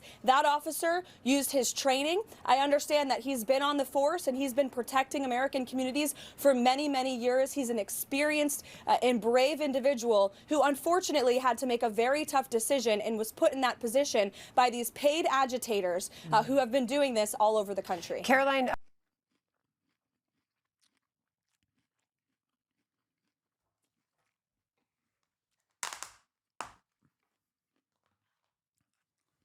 We have no nation, man. We don't have a country. Like, this is the American government talking about an American taxpaying citizen that was fucking assassinated.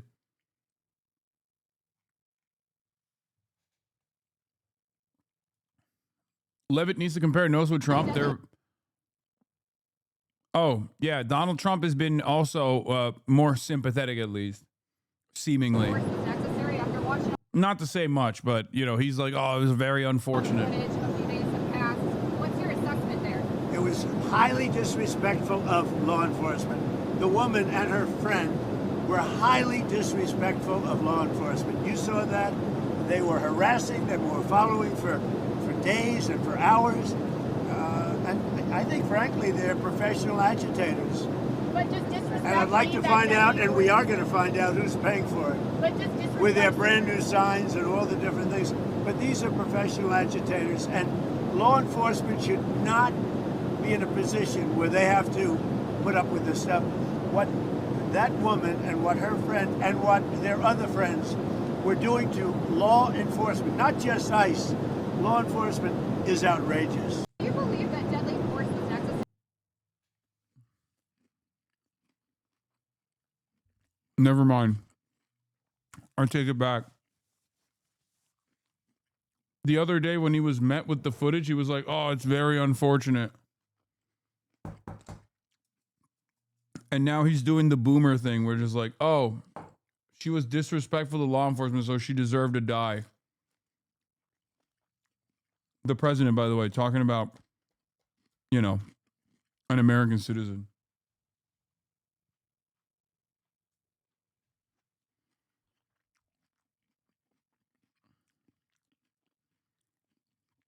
I was wrong to assume consistency.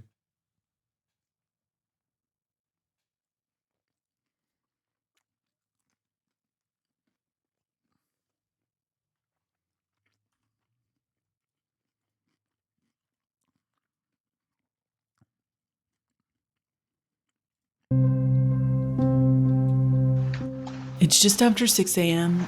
Actually, I want to watch bits and pieces of the Nick Shitley interview that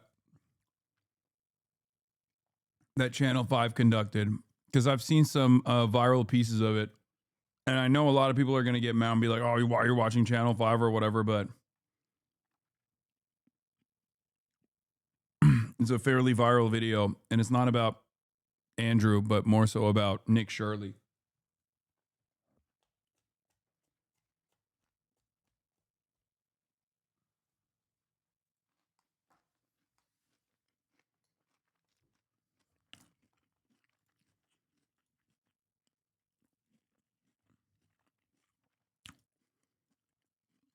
But before I get to that, here's the last thing I wanted to show you.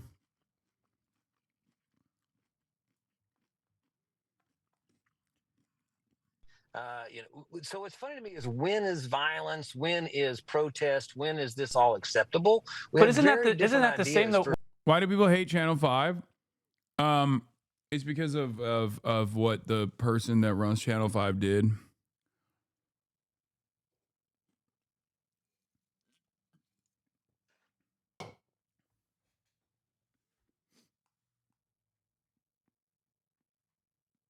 Andrew went through change now. I haven't kept up with him, so I don't know.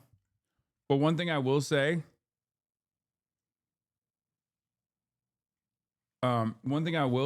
is that despite of the criminal acts, in my opinion, and even the initial response that came from him, he could have very easily pivoted to the right, and he weirdly enough did not. This isn't to like undermine victims or anything like that.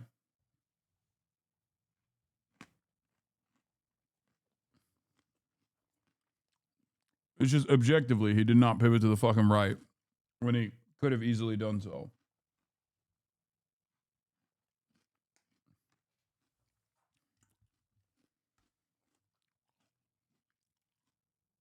He's deeply remorseful, apologized, and has made strides to learn and improve.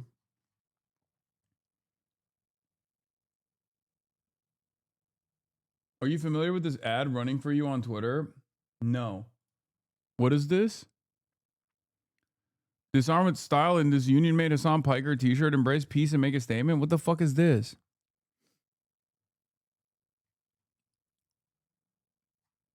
No, I don't know what the fuck this is. Is it like AI or something? Hold on. Let me click on it. No, it goes... Wait, what? Shop? Where does this go? Shop.app products? Is this actually my own? I got those too? The fuck is this? I've seen these on YouTube. Oh, it's the Shopify aggregator. I wonder if Shopify itself is posting this on Twitter or if my like Warren James is doing it. I don't know.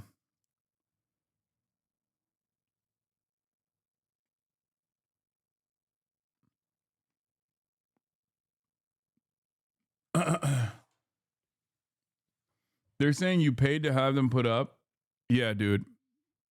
Famously, I love doing ads in general. I mean, I don't know, but I'll ask Warren James if they are doing it. Check the last message. I think it's a Twitter-owned account. They're trying to bring product recommendations in-house instead of from advertisers like Amazon, etc. Yeah, it might be a Shopify ad. Like, it might be something that Shopify is paying for. Because I am a my website is run by Shopify.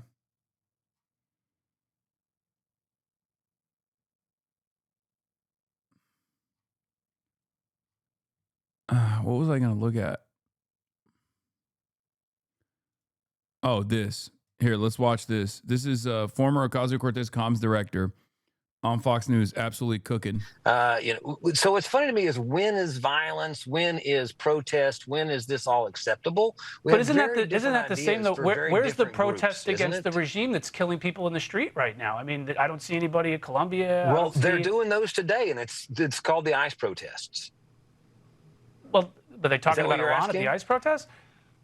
No, I think they're talking about the regime that's shooting people in the face. I mean, I think it's a very American idea to not want police forces to be able to shoot Americans indiscriminately. And the idea that J.D. Vance says is that they should have absolute immunity. You know, I thought this guy was a hillbilly. He had a book, Hillbilly Elegy. And I can tell you, hillbilly values, at least from where I'm from in Appalachia, are... Corbin's my former boss, and he's a complete fucking asshole. Well...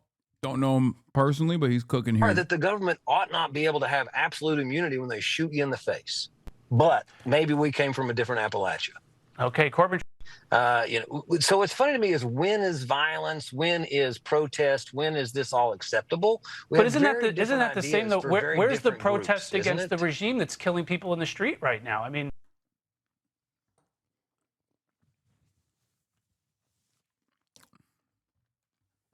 he absolutely fucking cooked him.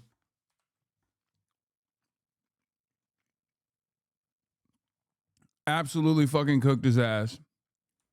He's 100% right. And I love that because it's like such a pro-American counter too. So you just have nothing on that shit. It is the most pro-American counter of all time. Like, what can you say to that? If you're Fox News, to be like, well, why don't you worry about Iran? Why don't we talk about Iran? And it's like, brother, what do you mean? Like, the current regime in the United States of America is fucking killing American citizens. I thought this was an American news station. Video on the expose of the fraud in Minnesota is the most viewed video ever by a creator, longer than 10 minutes, than anybody other than the name of Mr. Beast. Altogether, it did around 500 million views. Who do you think were the main people who signal boosted the video and brought it into that true viral orbit? Elon Musk, who shared the video. JD Vance, he shared the video. You had the Attorney General, well, she actually didn't share it. She reacted to the video a few days later. Literally, quite frankly, every account on X saw that video instantaneously. Health and Human Services, they froze all funding to childcare inside of Minnesota. The beauty about Nick Shirley is that he's too stupid to understand that this is coordinated. Like he's so dumb that he doesn't have the wherewithal to at least like try to make it seem like it's not coordinated, where he's just like, it's very clearly coordinated. And they're asking for businesses to prove that they are legit businesses before they give tax dollars to these businesses that are not really businesses. As far as that main center that you visited, Quality Learning, AKA Quality Learning Center. Yeah. Was there ever any kids there in the first place? No. So that daycare center, it's been operating fraudulently. It's actually had over 90 violations over the past few years. And the day that I went there at 11 a.m. Their operating hours are from 2 to 10 p.m., they're now saying. And that's actually not legal. So you said you went there at 11? What? Fuck you mean they're not that's not legal?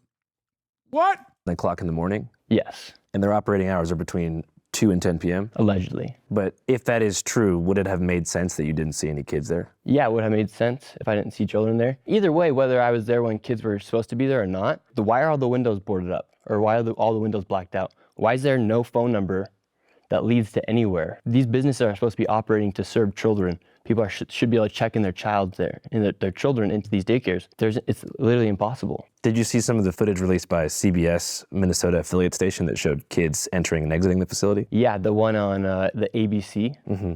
Yeah, so that one received over $1 million. It's licensed for 40 children. CBS, I believe, they go in there the day after I had posted my video. Obviously, they're gonna have children there when they're getting all this heat. I take my kids here, 2 o'clock to 10. Yeah, there's a lot of kids inside. And same thing at that daycare. Why are all of the windows blacked out? This is a daycare. Why can't a lady just give me a paper to enroll a child?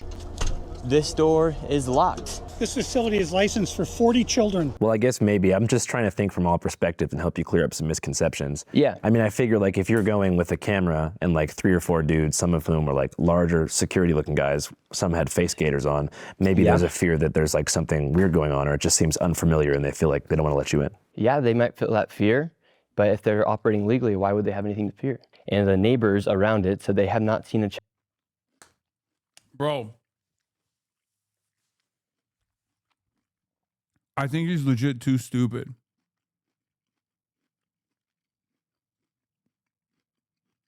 I think he's legit too stupid to understand. But what's even a more damning situation for broader society is that we are too stupid, broadly, to recognize how stupid he is. Because this guy is like a regular old idiot, right? He's slow. I mean, let's be real. He is a fucking slow person, right? so slow that it kind of comes across like I'm being ableist when I criticize him. But the problem is, like, he's very clearly responding to these questions like a stupid person would. Like, oh, why isn't there people? Why wouldn't they open the door for me? It's like, yeah, dude, because you're a fucking random stranger. Like, what? Of course. Quick question. No, hey, can you explain why he's stupid instead of saying he is? Yes, 2 minutes and 42 seconds in, he literally is asked, well, don't you think it's reasonable to not see children if you go to a fucking daycare facility outside of regular business hours? And he goes, yeah, that's, I guess, is kind of true. And then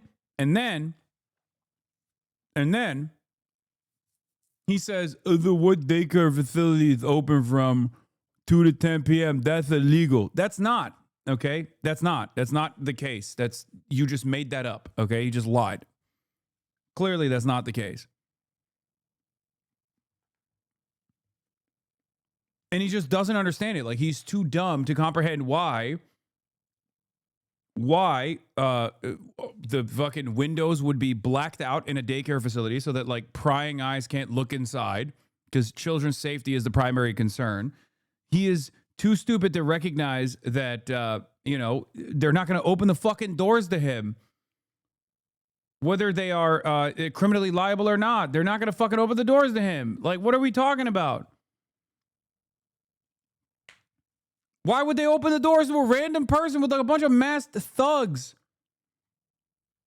Out there for 8 years. If you go on Google Maps right now, you can actually see the images of the daycare progress over the past few years.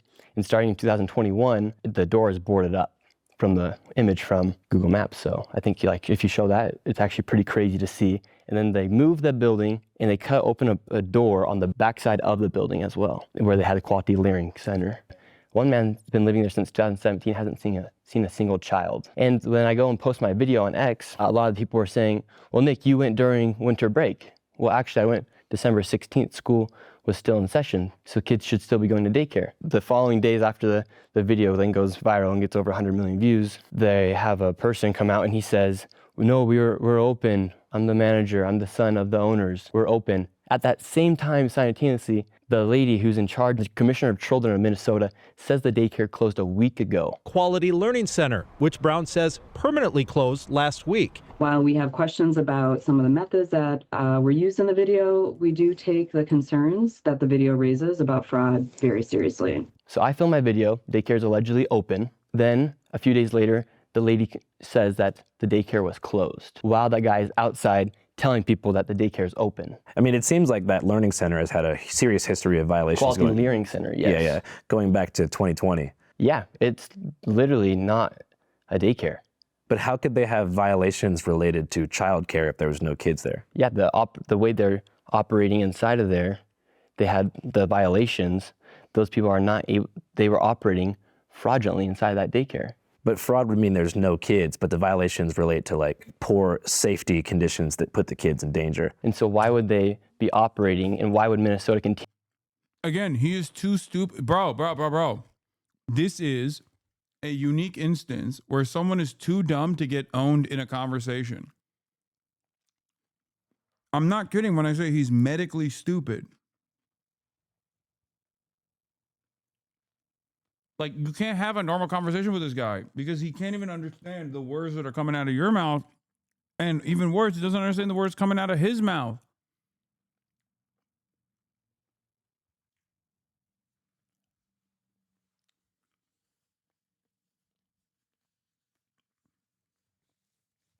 Like, the question is, it's funny because, like, the questions that Andrew's asking are all the same questions that I asked when I first watched the video, right?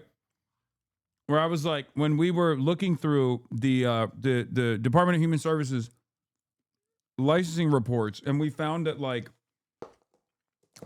every single one of these daycares had been audited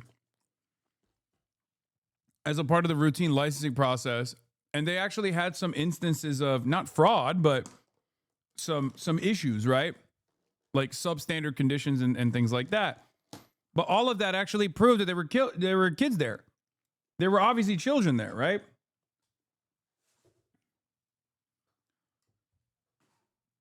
But I guess the very same people that looked at my commentary at the time,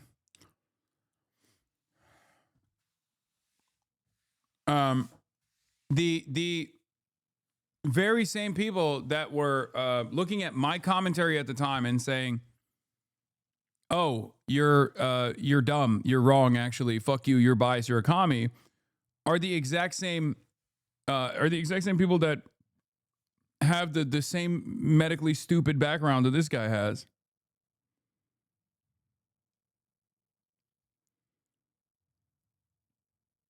Continue to be giving them millions of dollars if they're receiving all these violations? That seems like a really valid question. Yeah. Why do you think Minnesota would be giving a daycare center with so many violations so much money? Well, that same man at Quality Learning Center who was saying that they were open after the commissioner was on the live stream saying they were closed a week ago was also partying with the mayor of Minneapolis. Is the manager of the infamous Learning Center in Minneapolis also one of the guys that was dancing in the back of Mayor Jacob Frey's election victory video, the one that went super viral where he thanks his constituents in Somali for re-electing him last month?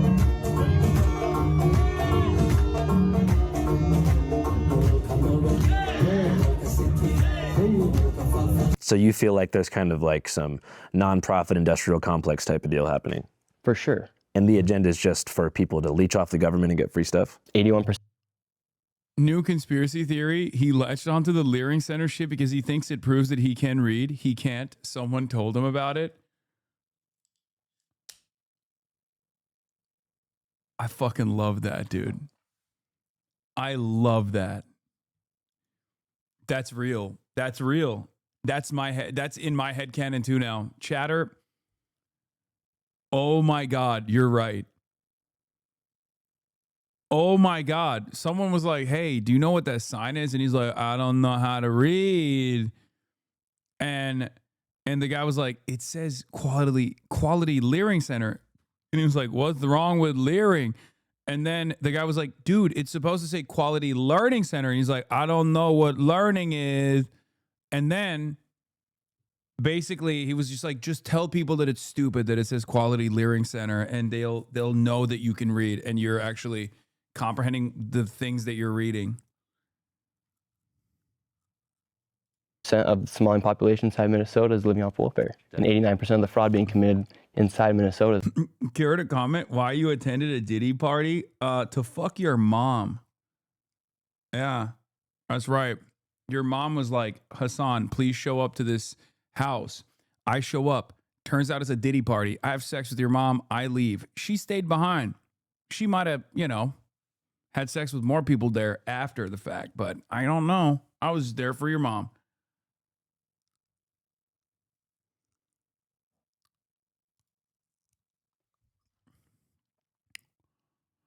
What happened to your hand? Is that from the ceiling fall?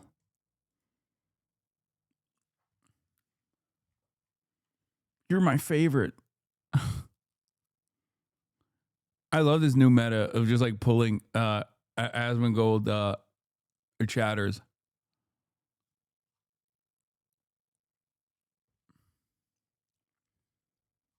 You're on the TV, man. Please calm down. Sorry. We'll continue. By the Somalian population. So what do you think the solution to something like that is? Go freeze the funding. Each business can then prove if they are legit. And if they can't, cut the funding. And so far, no business has sent any information to the HHS showing that they're legit as of today. They've had 3 days to do it. They haven't been able to prove it. They haven't even tried to make the effort to show that they're a legit business. First it was closed, then it was open, and now we've confirmed it's closed again. That's all after the owners recently rejected allegations of stealing taxpayer money. Do you trust America and the government specifically to handle our taxpayer funds correctly and properly if they have access to more of them? No, I don't think any of us should. I mean, just last year alone, over $120 billion were misplaced. So you have a general distrust in the government? No, I don't have a distrust necessarily in the government, but do I think we should trust the government 100%? No. It's kind of like having faith. Like, what? Bro, I'm telling you, this is fucked up. I can't believe that they're making this kid. I cannot believe that they're making this kid parade around as like a Republican pundit. You know what I mean? Like, you should just send him to the farm, big dog, so we can go and, like, I don't know, pet the goats. but not too hard, you know? Not too hard. You might actually pet him too hard and then accidentally kill him, but like, he should probably stay away from polite society. He should probably, you know, not harm people, all right? Or himself. Now I know why his mom drives him around everywhere, though, because there's no way. There is 0% fucking chance that this dude is safe behind the wheel. No one is safe. I do not think, I'm standing by this, I do not think he is legally allowed to drive a car. I do not think that he is legally allowed to be anywhere without constant adult supervision. I wouldn't let him boil water alone. Yeah, for sure.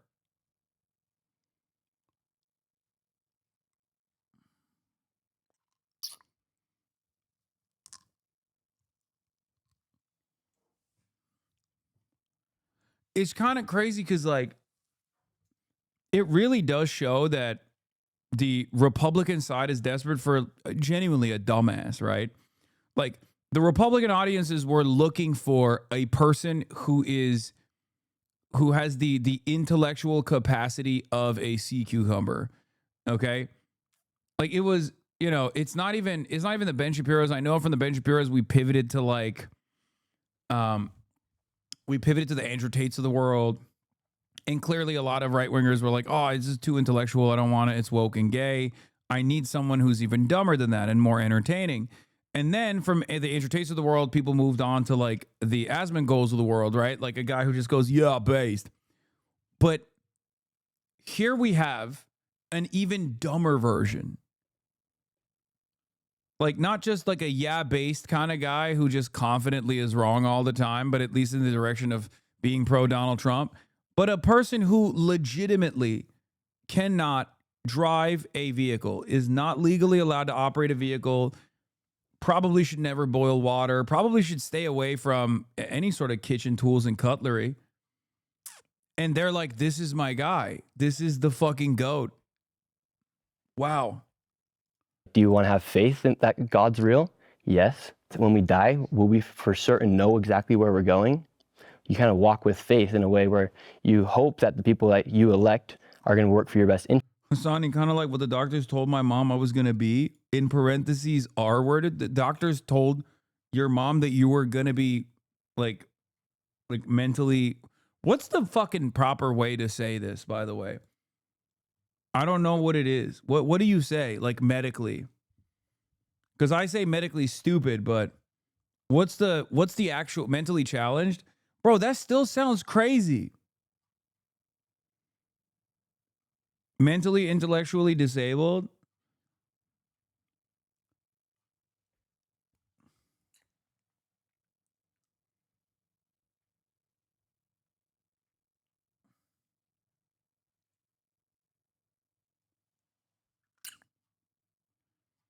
Cognitively impaired? Okay, that sounds more woke. Interest. Do you know for... I would just say Republican since birth, honestly. Like, if I was a doctor and I found out that there was like any sort of cognitive impairment, I'd be like, I'm sorry, ma'am. You're gonna have a wonderful son, but he's gonna be a lifelong Republican voter. Yeah. Yeah, it's a real bad case of RSB, Republican since birth syndrome. It's very fucked up. Many such cases. Kind of feels like you did not consume enough Tylenol during the pregnancy, and these are the results. This is why we kept telling you, you need more Tylenol in your system. But he will have a wonderful career as a YouTuber ahead of him when he becomes of age. You'll have to drive him everywhere. You'll have to keep him away from cutlery. But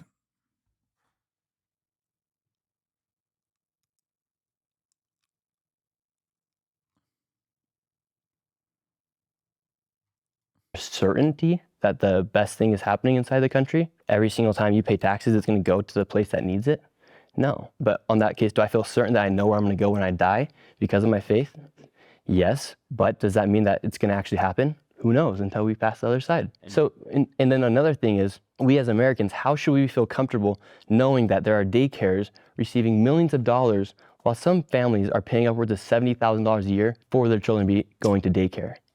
Yeah, he's got, I mean, it is pretty impressive that his mommy at least tied his shoes for him so he doesn't have to wear the zipper shoes, you know? He doesn't have to wear the Velcro shoes today. So that's pretty chill. You know, he's a big boy. He's meeting up with his idol. You ever hear about the Amy Bach case? The white lady? Yeah. Yeah. Amy Bach acknowledged the government has proven fraud among meal sites and vendors that she sponsored under Feeding Our Future, but that it was others, not her. If you look at the probe that began in 2023, as far as like COVID era, you know, scamming and different types of fraud, there's been over like 60 convictions and millions seized from the fraudsters who took the money away. Yeah. But you feel like the state hasn't done enough. Well, Tim Walz has said they've been stopping to fight fraud since 2019, 2020. Please abandon the ad hominem on his stupidity. Just call his worldview and argument stupid. It's not a good joke to attack this man directly. It's going to alienate people in the margins. I could be wrong. What? Honestly, best to drop the entire stupid joke is disparaging and unnecessary. Can we just attack this man for his arguments? No. It's pretty funny. I mean, I've already fucking done it over and over again. Also, I'm not even joking when I say he's medically stupid.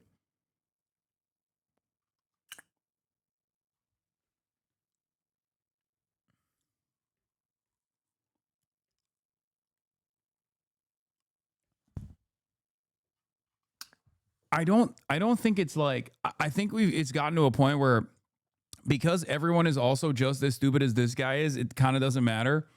Like, it's almost like a superpower.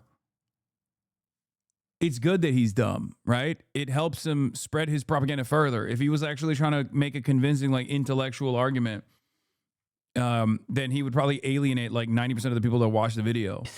And they're still having millions of dollars being stolen. Billions of dollars. Breaking political news out of Minnesota. Governor Tim Walz, who of course was the Democratic nominee for vice president in 2024, has ended his re-election bid for governor. This comes as pressure has been growing around this widening welfare fraud scandal. We've got conspiracy theorist right-wing YouTubers breaking into our daycares, demanding access to our children. So I've decided to step out of this race, and I'll let others worry about the election while I focus on the work that's in front of me for the next year. I have quite literally saved America millions of dollars. That's why you saw the mainstream media attack me instantaneously after I exposed $100 million in fraud. Why would they not go investigate the fraud? Why would they investigate the person who investigated the fraud? Where does that $100 million figure come from specifically? Yeah, so you had all the daycares. With the daycares alone, you had millions of dollars in fraud. And then inside of the home healthcare businesses, they were warehouse-style and industrialized buildings where you had 14 of the same healthcare companies all working within the building, and they could not even give you a rate. We know how expensive healthcare is, and they're giving these companies millions of dollars. And the man, David, who's in my video, he's the one who has the statistics and has the numbers on how much these businesses were operating. It is far worse than anybody can imagine. You heard it's 7 to 10 billion and maybe more, and now the numbers have been revised and put out there publicly that they think it's more like 8 billion. How did you come into contact with David? He just messaged me on Instagram, and he said, Nick, I have the information about the fraud taking place here inside Minnesota. I've been looking into it for years. I have somebody from inside the Capitol who has given me the numbers of CCAP funding. I've been trying for years to expose this fraud. Nobody will listen to me. Please give me a call. Has he shown you that data? Yeah, that's what's inside the video. When you see the video and the screenshots of the CCAP funding, that's all straight from the Capitol of Minnesota. So who is David's source? David's source, he has somebody inside the Capitol. And you don't know who it is? And that's public information as well. Who is it? Who is the person's name? Yeah. Wait, it's public information, so you don't even need an inside source. The lady's name, I did not work with her. However, the information that was provided, I can't tell you her name right now, but I could find it on X but she's also inside the government there inside Minnesota. But you like fact checked all that and you looked it all up. Yeah, David. Oh my God, it is that Republican. It is that Republican. It's the fucking Republican in the state government. So that lady was right. Remember when that lady was like, oh, I'm the one who fucking gave this information and told him which daycare facilities to go to. And he was like, nah, that's not the case. And then Lisa DeMuth, right? And then he fucking followed up and literally said, but you would be a wonderful governor one day. That's what he said. Yeah, Lisa DeMuth, breaking NPR News, reports that Minnesota House Republican Lisa DeMuth acknowledged the Republican Party's involvement in Nick Shirley's viral daycare video, saying, we work with Nick Shirley on this. Remember, this person has blood on her hands, for the record. Lisa DeMuth staffers asked David to DM him. He's too stupid to realize. Yeah, he said, this is completely false. I have no idea who this lady is. She's trying to make herself look good for her campaign. Shame on her. Either way, I'm sure this lady would make for a much better candidate than Tim Walz. Best of luck in the race, and the truth is the truth. Fraud is happening.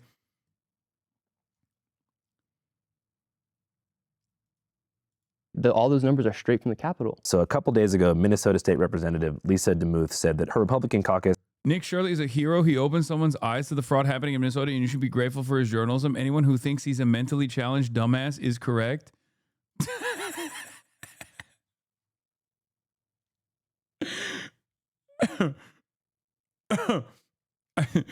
I'm confused by both these two statements. Are you saying that he's still a hero even though he's a mentally challenged dumbass hero who accidentally stepped on the greatest discovery of fraud taking place? No, he's a dumbass. I'm rage baiting. Oh. Had been, quote, working with you ahead of your coverage. How do you respond to that? Yeah, I had no idea who she was. Our caucus has been working to expose fraud for years, including working with Nick Shirley. Minnesota House GOP leaders say they provided the YouTuber with information in the now viral video. So you feel like she's just clout chasing? Yeah, that's what I literally put in the reply in the tweet. Her campaign freaked out when I tweeted that. That's the lady who I was referring to earlier in this interview. So her. Oh, so she did help. Okay. But you're too stupid. Dude. So what's funny about it is that, so yes, the lady was actually not even clout chasing. She actually did literally direct you to go to these places. But because you're so fucking stupid and confused, you didn't realize. This is what I mean, bro. This guy would be the best spy. This is like Mr. Bean shit, okay? Like you can't put this guy on a lie detector test because he's too stupid to know the truth. You could ask him what he had for breakfast, and you know full well what he had for breakfast, and he could straight up lie to you because he forgot what it was, and it would not read on the detector test. This is hilarious. This is awesome. Just a guy who's stumbling in to all this stuff. I'm telling you, dunking on. I know. I've been saying this.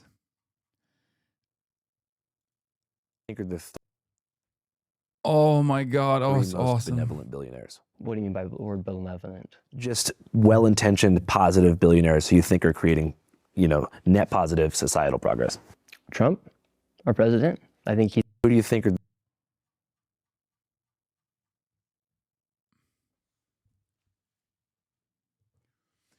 I've never been so fucking vindicated. But also, it's not even vindication. It's like, I cannot, dude, the first 48-hour media cycle of people receiving Nick Shirley's slopaganda was a mind-breaking moment for me. I was like, what am I looking at here? Like, this is a genuinely intellectually stunted individual who's not even making a fucking convincing case, and you got motherfuckers who went to college like Atriok being like, oh, there's really good journalism here. I could not believe it, dude. I know we're going back to Atriok. I don't want you to hate on him. I don't even hate him. I don't hate him at all. I actually like Atriok. But I could not understand it. I was like, what am I seeing right now? Like, what has happened to society? Fuck! I could not believe it. I could not believe it. The fucking vice president was like, give this man a Pulitzer. What is going on? I felt like I was in fucking Idiocracy, dude. It just, like, how? How is this possible? How did so many, it's not even how stupid he is personally, because that is hilarious to watch, hilarious to unfold. I mean, he literally went into a medical plaza, is like, looked at. When I watched the video, the second half of it was like, that's when I was like, we're not surviving as a society.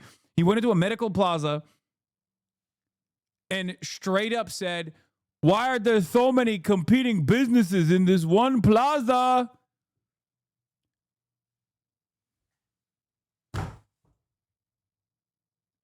Like a guy who doesn't understand the concept of a mall.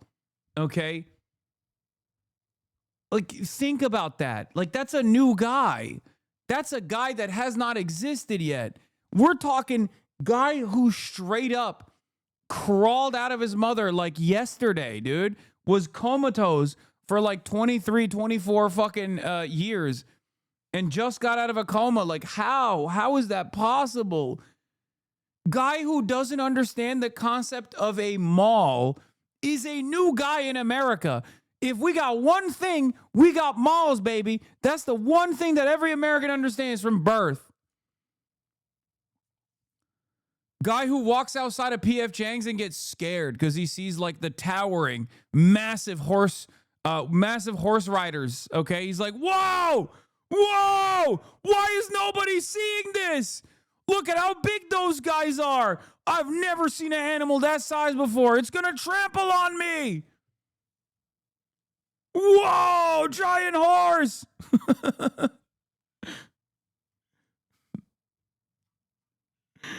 Oh.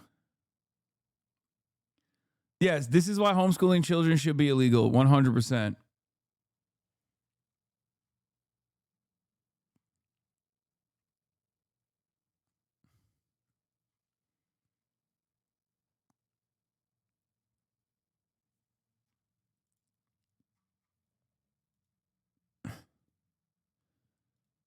Her staff was the people that David had received the information from because David. Brother, people saying don't do the accent. He literally said, "What does benevolent?" Okay, what do you want me to do? I don't know how to do his voice. Like, what do you mean by the word benevolent? Like, that's just his voice, dude. Look. Benevolent. Just. What do you mean by the word benevolent?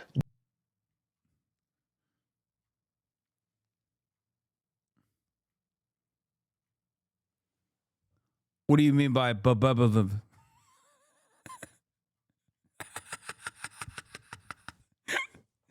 a book! Fuck! Ah!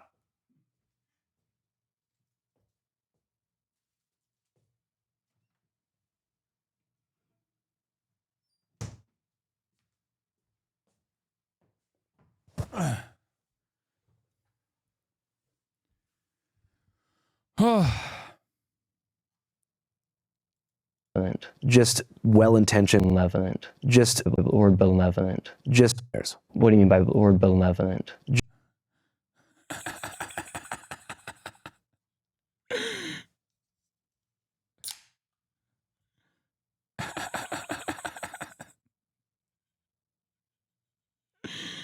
Oh, Jesus Christ. The stupid in here is uncomprehendable. What do you mean by uncomprehendable?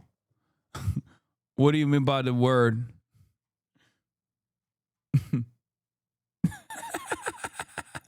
Reached out and she works inside the government, so she did actually a good job by doing what she's supposed to do by serving the people and giving that information. Yeah, it says that Harry Niska, a Republican representative who's a staffer for her, was the one who gave the intel to David. Yeah, that probably sounds about right, but good on her. What a comment saying. I have a deep-rooted fear that this is how I come across when I talk to people. This felt like interviewing a COD player. Straight up did not realize Shirley is borderline illiterate. Tracks, though. He's everyone's savior. He's my savior. He's your savior. Thank you, Lamau. You should have said something about Charlie Kirk. I did. No, you didn't. I did. It's in this video. Well, I didn't watch it. You should. I don't want to. Feels like a pretty succinct summation of how this guy sources info.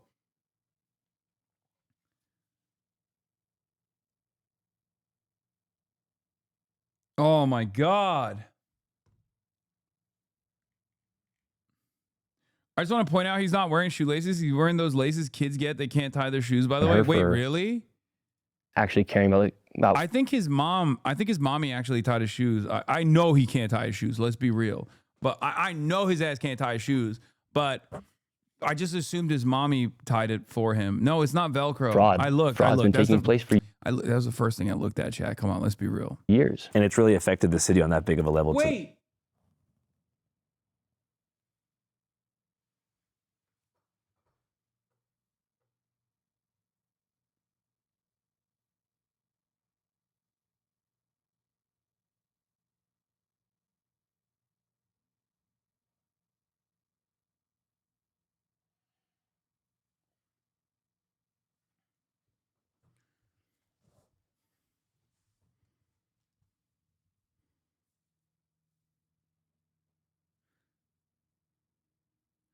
I think if this guy was criminally charged for the slopaganda that he put out that incited like the incident that ended up taking the life of Renee Good, he would not be found criminally liable in a court of law because of his genuine intellectual disability. I think a jury of his peers, well, not his peers, but you know what I mean, would not be able to find him criminally liable, okay? There is no way they would be like, no, he does not know what he's doing.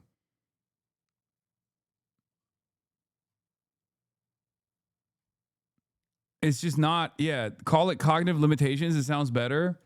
No, they would just straight up say he's mentally incompetent. He doesn't know what he's doing. So it wasn't his fault. If anything, the handlers around him are probably more liable for sending his ass around. The point where people like David are feeling it.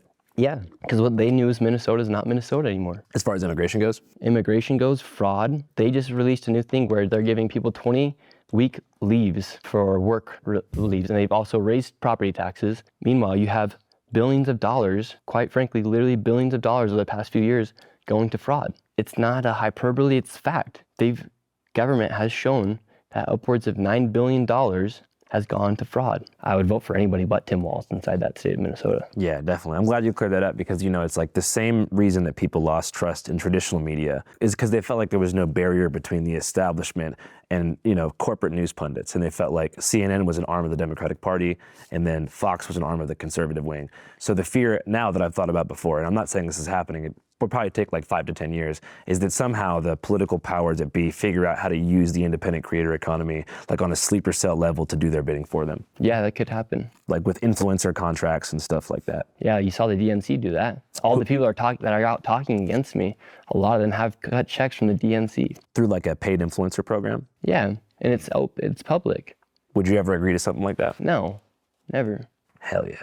Like, why? I don't need it. I make enough money doing my videos off YouTube, and the people that support me, like, why would I ever turn against their best interest? And you mentioned that the mainstream media has kind of been attacking you since this video did its rounds. What are some of the things they've said? Like, what's their main point of attack? Yeah, if you listen every single time they bring up Nick Shirley on these news sites or the internet or on their TV, they'll say right-wing YouTuber, MAGA YouTuber, conservative. It's never journalist Nick Shirley. It's right-wing journalist.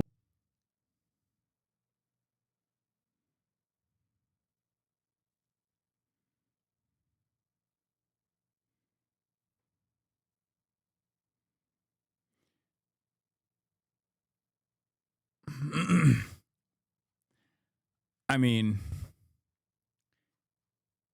yeah, I wonder why, dude.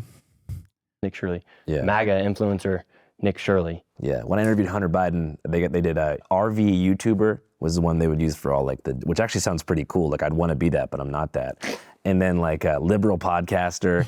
Why is it never astronaut Hasan? Yeah, exactly. They always say progressive mind and MAGA body, never astronaut. Firefighter. I want to be known as firefighter. Why no astronaut? And that in the Atlantic said Gen Z influencer. So yeah, it's just like they're so mad that we have the opportunity, people like me and you, to upload a video and to get more views than them. Essentially, we're a threat to their entire industry. That's why they hate us. That's why they will never give us credit. And so when they see me doing what I'm doing, when they see me get more views, then they will get onto their website for the whole entire year on one single video yeah, it's going to make a lot of people mad. So-called evidence comes from a man who has posted anti-Muslim and anti-immigrant content in the past. CNN's Whitney Wild speaks to the man behind that video and takes a look at his claims. We're from CNN. Can we talk to you? This is MAGA YouTuber Nick Shirley. Yeah, so going back to the first time we met, so what do you remember about that first interaction? I had just started making YouTube videos again, and I was all by myself. You were going to AmFest, so was I. I was going to interview people about what's happening here inside the country, and I thought I had no idea exactly what I was walking into. I just knew there was going to be a lot of people to interview about what was happening inside the country. I thought it was like called America Fest, so I had no idea what Turning Point was. I had no idea who Charlie Kirk was at that time. It was funny because I'd watched you before on All Gas No Brakes, and you're always in that beige suit, just moving around and doing your videos, and so I was like stoked to see you. It was great meeting you the first time. I remember I first saw you, and you were setting up a tripod, and I was like, yo, what should I do? And you told me, you were like, you should go cover the border. And I told you, I was like, I want to go to Nogales to cover it. And you were like, no, you should go to Lukeville. Yeah. So you were the one who actually sent me in the right direction to do that. Yeah, you actually said, hey, can I get that information? I'd love to do something with you. I sent you the information, and ghosted me right after. Well, now the whole world's going to know that there wouldn't have been a border video without my guy Nick right here. It's the truth. It's the truth. Was that, so you said you had just started making videos in 2023, but had you done interviews before that? Yeah, so I had actually I've been doing YouTube since 2017 when I was a sophomore in high school. I started just wanting to have fun with my friends, and I started watching YouTubers, and I saw kind of like the lifestyle they lived, and I was like, oh, I'm fun. I like to have fun. I'm creative. I can be entertaining. I could do YouTube. Like a lot of us think when we're in high school, like how many discussions have you had with your friends where you're just like, bro, that could be us. You know, most YouTubers wouldn't come in here and capture this because of political stuff. You know what? I don't care. We're out here, baby. Like and subscribe. Let's go back to the young Nick Shirley. Where'd you grow up? Yeah, so I was born here in Utah, spending a lot of time with my family, friends, playing football, basketball, soccer, track, you name it. Sports was my entire life when I was younger. True American life. Yeah, true American life, going to church. Ban Tylenol? Bro, he didn't eat enough Tylenol, brother. Come on. This is the opposite. He didn't get enough Tylenol. Decent grades, having fun, hanging out with friends. Jesus Christ, such a dickhead sometimes. He's still trying to figure out adjectives. Dude, you're right. I'm sorry.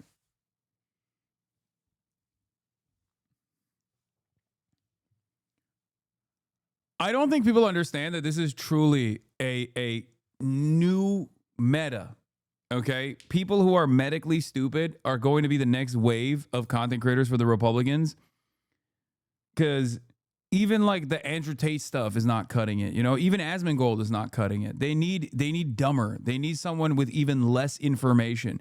They need someone who can't even speak one language. You know, you had the monolinguists, the monolingual cucks, okay, who were cucked by one language.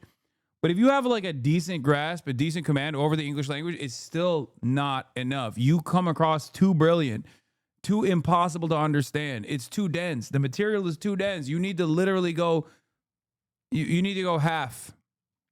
You need to go 0.5 language. Okay? Yeah, semi-lingual. That's where we're at now. Because like this guy's stupidity is not all that relevant to me. What's a lot more relevant to me is that his stupidity has basically caused him to be incredibly successful in that one propaganda video. So when you get someone who's not even trying to present an argument, but simply just like doing the dumbest shit possible, get elevated by Elon Musk, you can actually change American legislation to a certain degree. Like the government took action after this video. Okay, right place at the right time. Certainly, people wanted to distract away from the Epstein files, but it is kind of remarkable. I can't get over it. I just cannot get over the fact that this guy who does not have two fucking brain cells, like demonstrably stupid, medically stupid, was capable of commanding an impressive audience who watched that video and did not think, what the fuck am I doing getting information from this guy who can't even tie his own fucking shoes? It's over.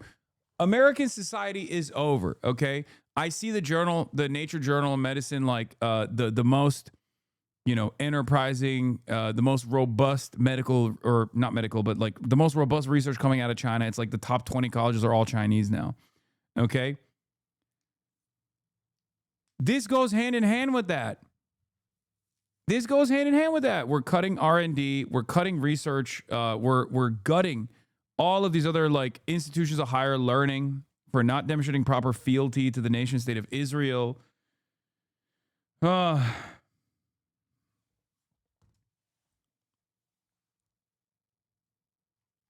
It's over. America is committing suicide, a national suicide.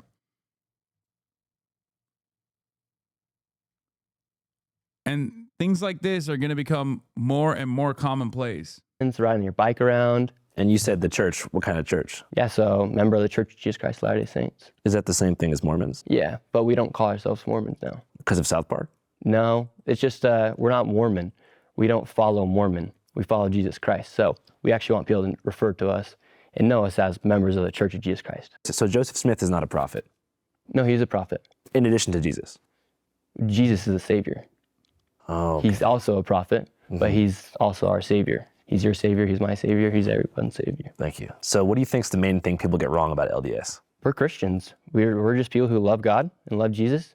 And yeah, we do follow higher standards. No drinking, no smoking, no sex before marriage. Go to church on Sunday, follow the 10 Commandments. Follow the Bible. We follow the Bible. One of your earliest videos that you now deleted was about some of those loopholes. Oh yes, about soaking. Have you ever thought about soaking here at BYU? No. Because there's a lot of misconceptions on that, and that's not right. Soaking's not right. Is it real though? I interviewed people at BYU, and they might have said it was. So you think it counts? Yeah, 100%. 100%. Wow, the rumors are true. Kids here at BYU actually do soak. They soak and they hump. Definitely. I think that's like my biggest advantage, that I don't really have many vices, whether it be pornography, whether it be alcohol, whether it be cigarettes, whether it be vapes, whether it be nicotine. That stuff doesn't tempt me. And you feel like living a clean life that way gives you like a journalistic superpower that allows laser focus so you can just become a content machine? No. It's kind of what you're doing. Well, that's just who I am. But I mean, I feel like if you drank and partied and stuff, you might not be able to make as many videos. Well, if I drank and partied, I wouldn't be able to show up to my job at McDonald's. You'd probably be able to hold down a McDonald's job if you had some years. But if you're referring to being on time and all that stuff, and I'm talking about the sheer volume of content you've been able to produce over the past year. I'm a highly functioning person. Yeah, congratulations. Thank you. Aside from the recent stuff, what pieces have you been most proud of since I last saw you at Turning Point USA? I'd say my Brazil videos, those were very awesome. Going to the favelas, that was an experience that I can't even believe favelas are real after going there. Because I came this close to dying in the bottom of a destroyed house on the top of Rio's biggest favela. When you say close to dying, like there was a gun in your face? Yes, and if I didn't pay the man, I would have died. You think so? 100%. Você dá-lhe uma olhada que você vai ver que aqui não tem trégua. Oh, wow, this is heavy. É, aqui, entendeu? Não há paz. Sim. Paz para a polícia, fogo. That guy, after I interviewed him, he got beat up by the gang leader and kicked out of the favela for letting me interview him. Some other unknown, or perhaps known by some, Nick Shirley lores that you've met deceased rapper YBC Duel. Yes, I did meet him. It was Brandon Buckingham. Yeah. I had no idea who he was. A special guest right here. Oh, we got a special guest too. Talk to him. This is Nick Shirley from Salt Lake City, Utah. The Latter-day Saints, the Mormons. You ever heard of the Mormons? This is the first Mormon, the first Church of Latter-day Saint member ever to be out here in Philly like this. Just like that. Just like that. Feet on land. Look at his sneaks though. Yeah, so that was an equally, I would say, or similarly dangerous scenario. Yeah, no, I'd say the America hoods are about just as dangerous as the. Like, this dude makes Brandon Buckingham look like Albert Einstein, okay? I can't believe I'm saying this. But there's levels to this, man. There is levels to this shit. It's crazy. Yeah, end times are upon us, dude. National suicide, straight up. Favelas. For instance, Chicago, you have armed militias walking around Chicago as well. Same within Philly. Think about how many young people are dying because of gang violence. Like, I loved your video you did in Baltimore about them kind of combating that and showing that like community really can make a difference and people really need to be looking out for one another because it's not worth dying for. So going back to high school, right? So you said that after high school you went on a mission trip, right? Yeah. Where to? Chile, Santiago. Is that where you developed fluent Spanish? Yeah, I actually was fluent in Spanish when I was younger. When I was here in Utah, when I was growing up, I was in a Spanish immersion program from kindergarten to 4th grade. Spoke Spanish fluently, moved to Washington. Similar to you, moved up to Seattle area. I didn't practice my Spanish anymore, I lost it. Decided to go on this mission thing for our church, and they sent me to Chile, Santiago, and I learned Spanish again. What's the purpose of a mission trip? Yeah, you're there to go share the gospel, the restored gospel of Jesus Christ, and to teach people about Jesus and give them the opportunity to come into Christ, and if they want to follow, or if you just want to teach them about Jesus, that's all you're supposed to do. At what point did you start to really take political interviewing seriously, and why did you dive into that realm? Well, I think when I started seeing people get trafficked into the United States from the border and started seeing mass corruption within inside the government. You can speak 2 languages, breaking boundaries here. Yeah, he did a mission, Chad.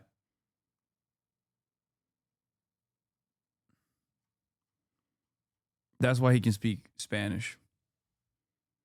Which, judging by his English, I doubt his Spanish is that good.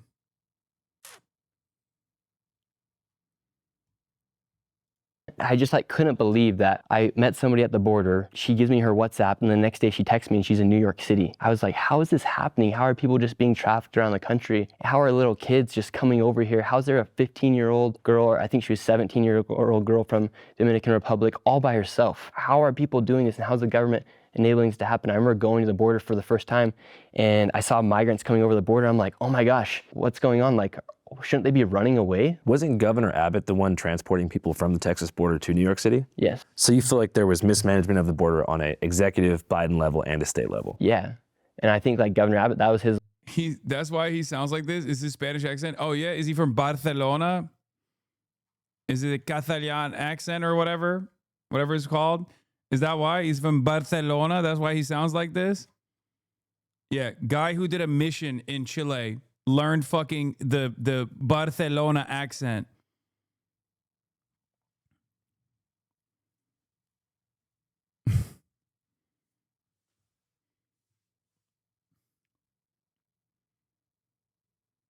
Not lying when I say this guy speaks Spanish better than he speaks English. Way of saying F you to the to the sanctuary cities, and for the Democrats for just accepting and letting this happen, saying, okay, well, we're not going to deal with it. You guys go ahead and deal with it. And we'll give him bus ticket to get out of our state or city. So you feel like migrants kind of became political pawns for the two parties in America? Yeah, well, we all know, obviously it was because they wanted to vote. Fill the swing states, fill the big cities. We would have seen what was going to happen, but thankfully Trump won. How do you think Trump's doing so far this term? I think Trump's delivering, especially on crises like the border. I think that's been the major win of this election. Right now, you're not seeing illegal migrants come into the country. Me and you both did videos at the Loopfield border. We spoke with migrants. That was the most inhumane thing that I think America's seen. Yeah, which is why we should kill them and deport them. Yeah, it's so inhumane how these migrants come into the country, which is why we need to send them to El Salvador, to a fucking slave labor colony. I mean, I guess that's just how... That's low-key how Republicans operate, honestly. Years, as far as letting people be trafficked into the United States and then bringing them into the system, making them rely on the government, not giving them working visas, putting them inside of shelters, busing them all around the country. Families were separated. Thousands of children went missing. The government was literally trafficking children into the United States, trafficking people, incentivizing them to leave their houses in Colombia, leave their house in Ecuador, and then to come to the United States, and you're living in a shelter in New York City. So is it I got scared when I saw him do the gun noises. I thought he was shooting a gun. What if, when my mommy had to pull me aside and say, Nick, that's just a gun noise. He's not really shooting a gun.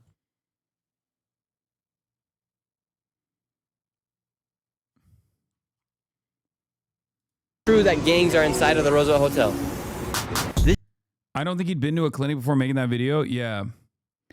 I did not realize that Nick Shirley walked to a healthcare provider waiting room, saw patients there, asked the receptionist what their healthcare rates are, posted that video as a part of their evidence of fraud, and was celebrated for his journalism. This is Ollie G level. Yeah.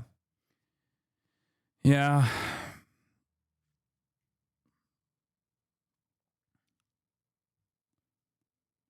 All right, I'm kind of bored. I can't watch this fucking idiot even any longer than I already have.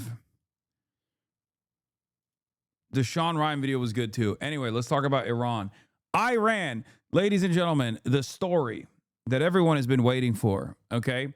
Obviously, this is something that took place in Los Angeles where a U-Haul driver, possibly an MEK supporter, drove his van, his U-Haul van, into a crowd of Shah supporters. So the diaspora is fighting amongst itself. You know, blood is in the water. But this, of course, comes after days of a fuck ton of protests exploding all over Iran, and the government shutting off access to the internet as they usually do in times like this, only to stamp out these protests in the most violent and repressive ways possible. The protests have been going on for 11 days at this point. And they have been incredibly bloody. Both the government security forces killing a bunch of protesters, including like random innocent civilians, as far as we understand.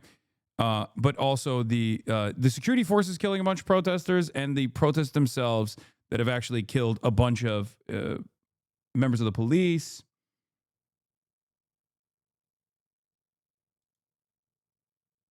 What? Typo? Sorry. What's the typo? Why did you link me my own tweet? This dude is wearing a quality Leering Center hoodie that he made and can't even tie his own shoelace. Can't even tie his own shoelaces? Oh, shit. Oh, shit.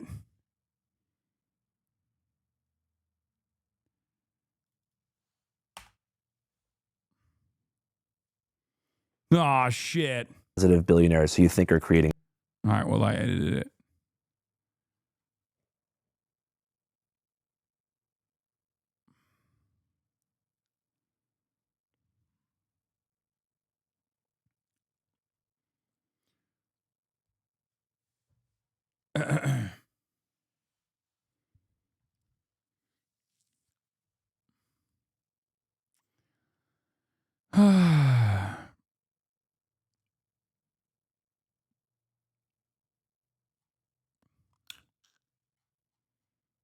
As I was saying, where was I? I was talking about Iran. So, as I was saying, there were security forces that killed a bunch of Iranian protesters, and there were a bunch of protesters that killed Iranian security forces, the police. There was reports of even a firefighter being lit on fire, mosques being attacked, and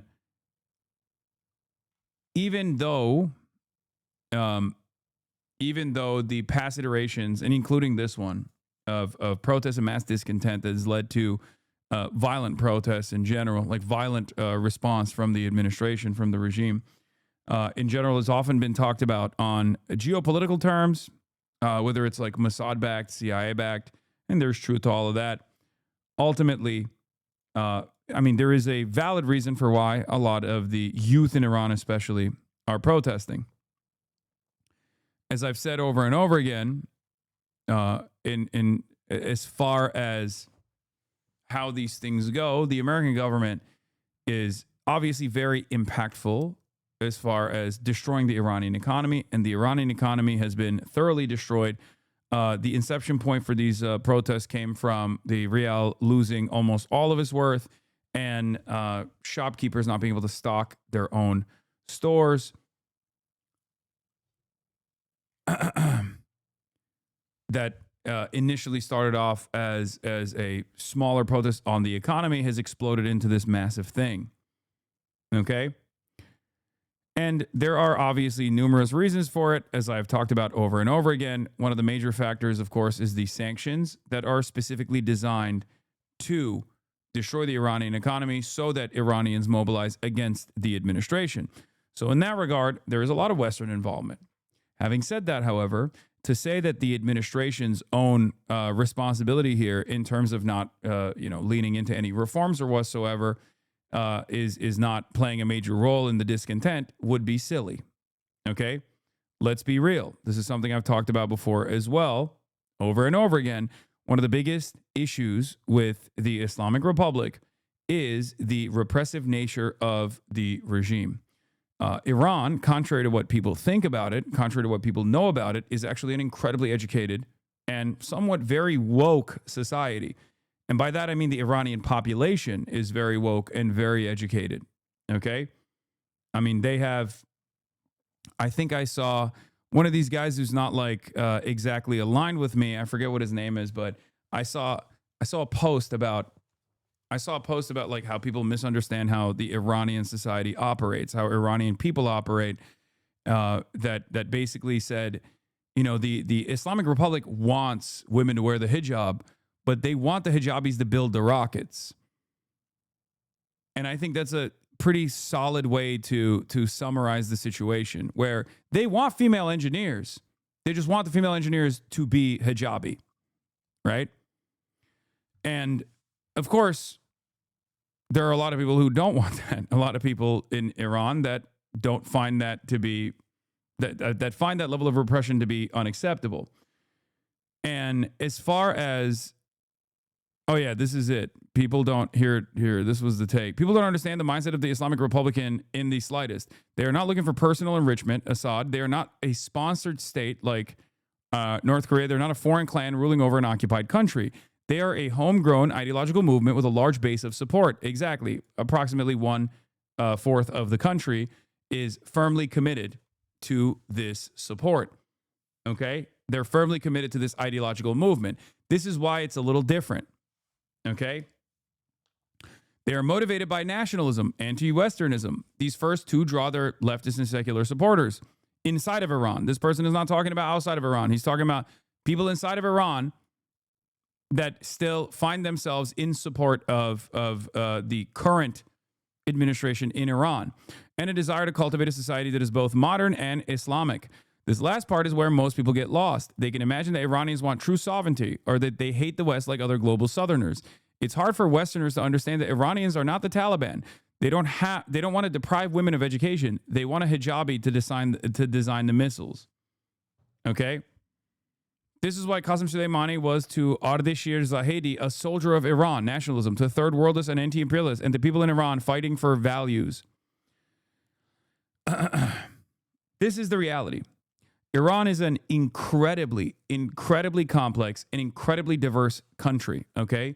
Many different sects, different religions, and many different ethnic groups exist under one nation's boundaries. A nation that is built around thousands and thousands of years of shared history. Okay? Perish? What?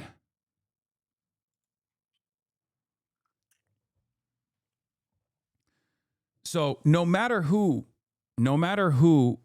quote unquote, runs Iran, there is always going to be a tremendous amount of difficulties, especially considering that there is the Balochistan independence movement. You got the Kurds, you got the Turks, you got the Azeri Turks, you got the Persians, right?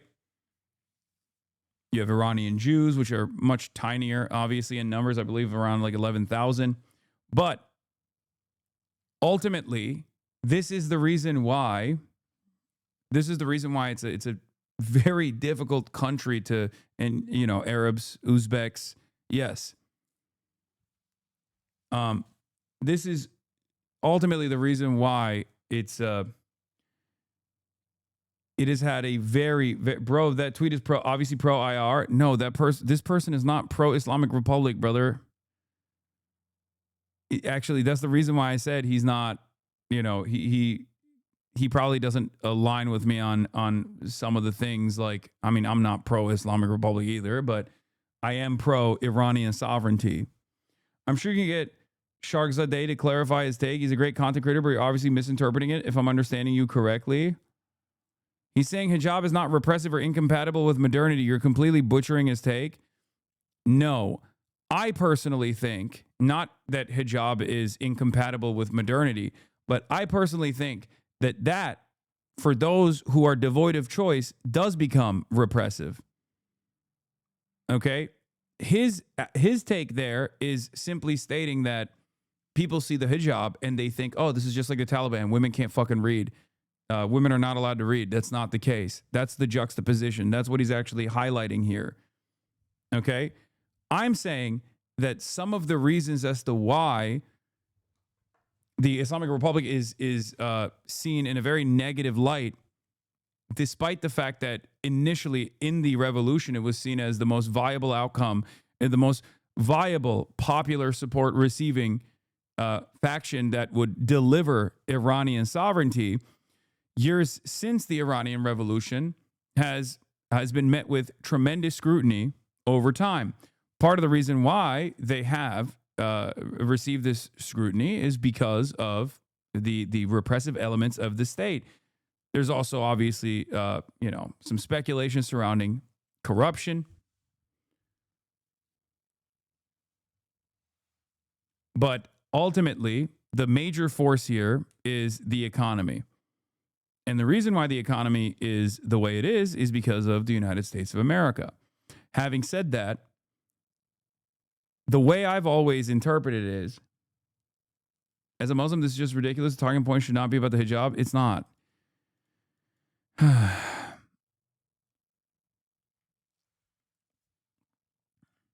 For the youth that experience economic shocks and feel like and recognize a sense of crisis, that then on top of that experience repression from a very powerful regional actor that is consistently at battle with America's vassal state, Israel, in the region, that is desperately trying to maintain sovereignty. They both derive their power, they both derive their legitimacy from being anti-Western, and they also need to maintain their legitimacy within their base.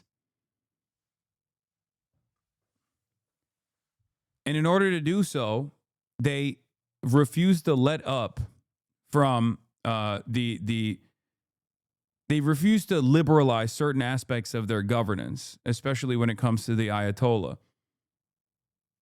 Okay? Especially when it comes to the Islamic form of governance. Although Iran is much more woke, technically, than Saudi Arabia or many of the Gulf counterparts, there is still a level of repression that, paired up with economic instability, causes these kinds of this kind of resentment brewing in the country.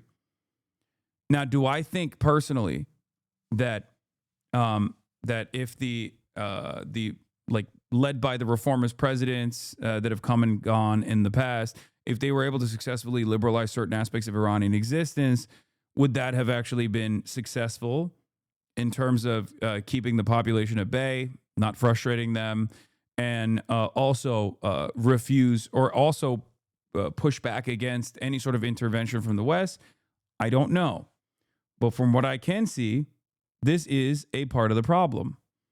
Beyond the economic instability, there is a real element within Iranian society, specifically the Iranian youth, that don't like the Islamic Republic for a multitude of different reasons.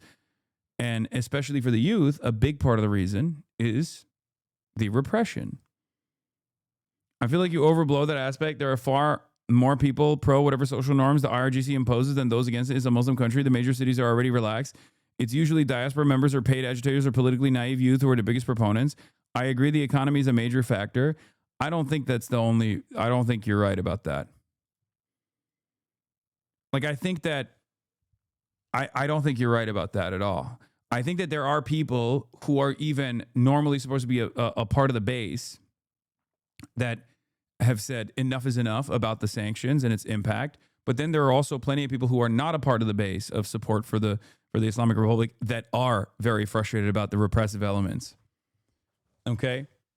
And then also add on to the pile the obvious paid agitation, Western intervention, both from the diaspora communities, but certainly from the CIA and also Israel, and you create a powder keg.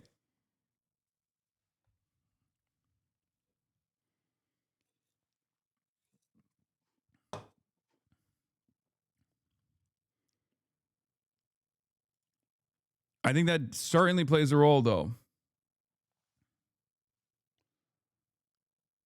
From my understanding, the way these protests are different is because the base of the Islamic Republic is on the side of the protest, ethnically Persian business owners. It feels like you're attributing your education and Islamic initiative to yielding more pro-liberal takes. It makes no sense to me. They, women, technically have more freedom than American women to be educated debt-free. Even if they liberalized, you'd have the same problems of instability down the line. No, I don't think so. I think part of the reason, at least from my assessment, and I do have my own personal biases growing up in Turkey, obviously, which is a secular country, right? And a secular country that actually saw a fairly conservative movement take hold and develop a regime of its own, the Erdogan government, using protection of Islamic liberties, Islamic practices as a rallying cry.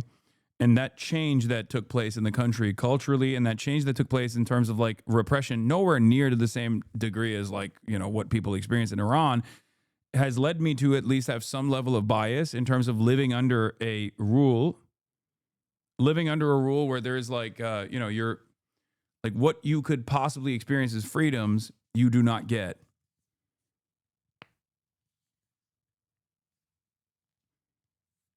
I think you're not recognizing how much that plays a role for especially a lot of young people, and simply discarding that as, or casting that aside as the silliness of youth is not correct. Okay. But to what end? Do you want them to become like France? No, that's not what I said at all. What I said simply was giving people the it's already happened in bigger cities. Like the liberalization has already happened in bigger cities. Just do it across the board. It's that simple. That's it. And not only after like massive fucking discontent and massive protests, but do it as a mechanism of survival. That's it.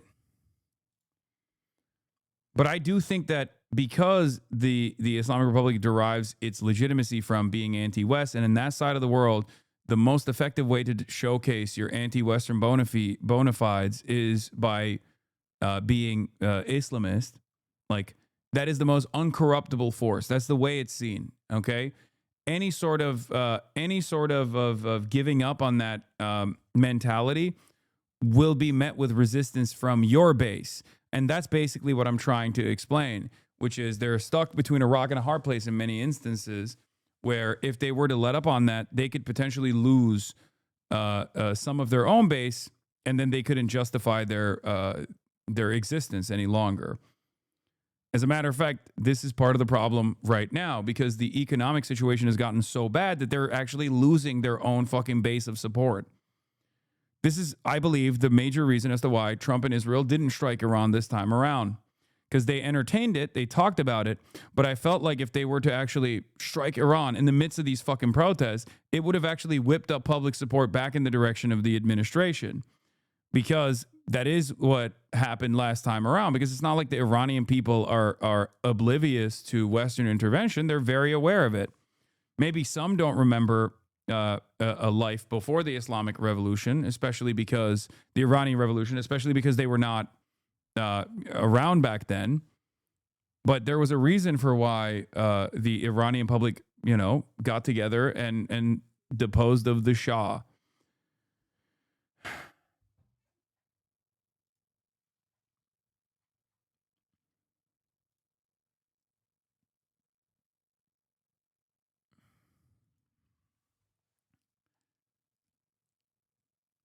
Yeah, also, for the record, another fact about Iran that a lot of people don't understand is that the Iranian nation has some of the highest density, highest share of college-educated populations. And on top of that, the female-to-male ratio at university is the highest in the world. That's why I always laugh when people are like, oh, the Iranian women are like, they're being kept behind. Like, these, you just don't know anything. That's not the case at all. Okay?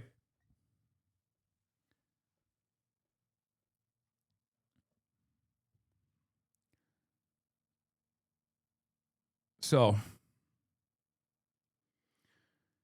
that is where we're at as far as this iteration of the Iranian protests. For me, if I was the Ayatollah, I would, number one, develop nukes instantly, and number two, work on, I mean, obviously this is stupid, and everyone's going to say that's not going to happen, obviously, but like, I would work on removing the parallel state that I have designed around reasserting my power and make way for more socially conscious, more socially liberal forms of reform. You know, have a more laissez-faire attitude about certain things. Don't siege Leningrad, take it immediately. Yeah, I know. Well, develop nukes instantly, first and foremost.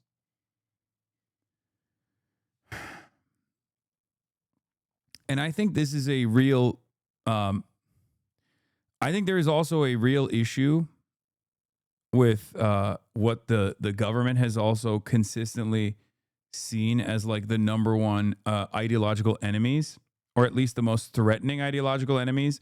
And some might say, oh, it's because it's the socialists, but the socialists were, aligning with Iraq, and that's the reason, or MEK. But that's not the reason. There are plenty of very progressive, leftist, socialist, communist Iranian writers, academics, organizers, and people that have existed throughout time. As a matter of fact, they played a formative role in the Iranian Revolution alongside the Ayatollah. And yet, they were cast aside, persecuted, subjugated.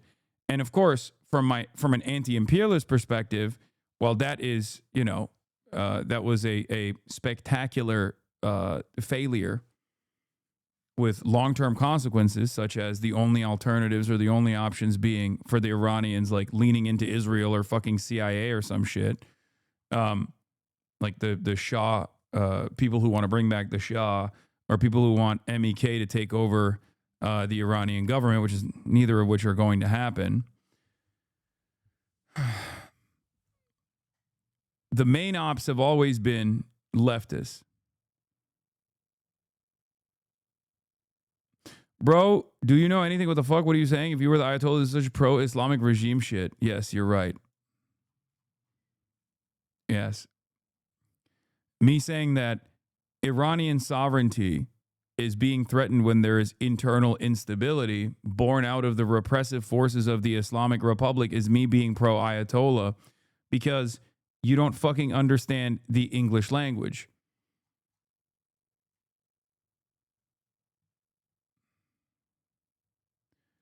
Yeah, I mean, there's this analysis as well from Ali Terra Noir. Iran's crisis produced a dangerous fantasy that the Islamic Republic can be swept away and instantly replaced by a Pahlavi restoration. Names, constitutions, policies are debated as if politics were a fantasy draft. This misunderstands the nature of politics and of the state.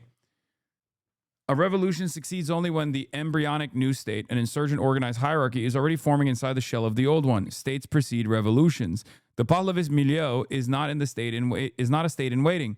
It's a loose milieu centered on symbolism and leadership fantasies, not an organized hierarchy capable of resolving the coordination of problems of 90 million people. 90 million people that are endlessly diverse, okay? Only 60% of the country is Persian, okay? When people go, oh, this is Persian, this is Iran, I am not Iranian, I am Persian, you have to understand, like, it is an incredibly diverse country. It would, as far as things goes, while there is very real interest in changing things inside of Iran, the reality of the matter is, especially if it was born out of any sort of significant Western intervention, the state, I presume, would collapse into a balkanized unit, or maybe like warring factions and numerous different smaller failed states. Now, of course, that might not be a fucking problem for America, or certainly for Israel, but that is a very reality if someone is not holding everything together. Okay?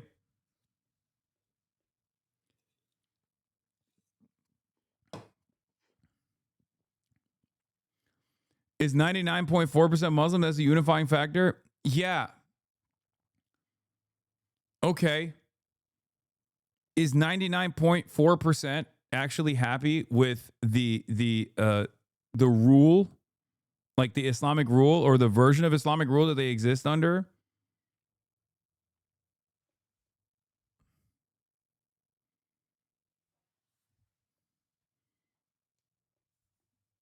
Come on, dude. Clearly, Islam or Islamic rule has been the connective tissue that has held it together for as long as it has, in spite of all the fucking Western intervention. But obviously, with Western intervention, the economic instability born out of sanctions and the rule that is perceived as repressive, especially for younger generations in Iran, it's not working. You can't keep having revolts over and over again and then, you know, putting down hundreds of people, if not thousands of people at a time. It's just not going to work. Eventually, something's got to fucking give. This is not a lib take, because the reality of the matter, as I also correctly pointed out, is that I don't know what the actual best path forward for Iranian sovereignty is anyway. You understand? A lib take would be to say, free Iran, free Iran. We need the Pahlavi. We need the Pahlavi family. We need the Shah. We need the Shah to fucking come back, and I'm going to go and dance in Israel, and then I'm going to first dance in Tel Aviv, and I'm going to dance in fucking Tehran, and Iranians are going to be happy ever after, and we're going to eat kubideh, okay? And I love the CIA, and I love the Mossad, and you know, death to the Islamist rule or whatever the fuck. That's not what I'm saying. China still has Hong Kong protests, and they're more woke than anyone at this point. They're under imperialist siege. I know that. But I'm not going to discount the people's real fucking discontent. And even with the Hong Kong protests, I talked about it as well. You're saying balkanization is a bad thing? Looks like someone is jealous of balkanization and the goodwill it will bring is true.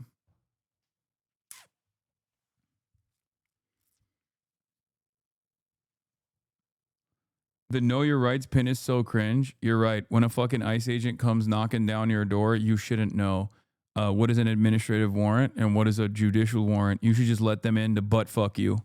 Okay? Don't worry. You can open up your asshole and brace for impact when they come in. But I do think people should know their rights.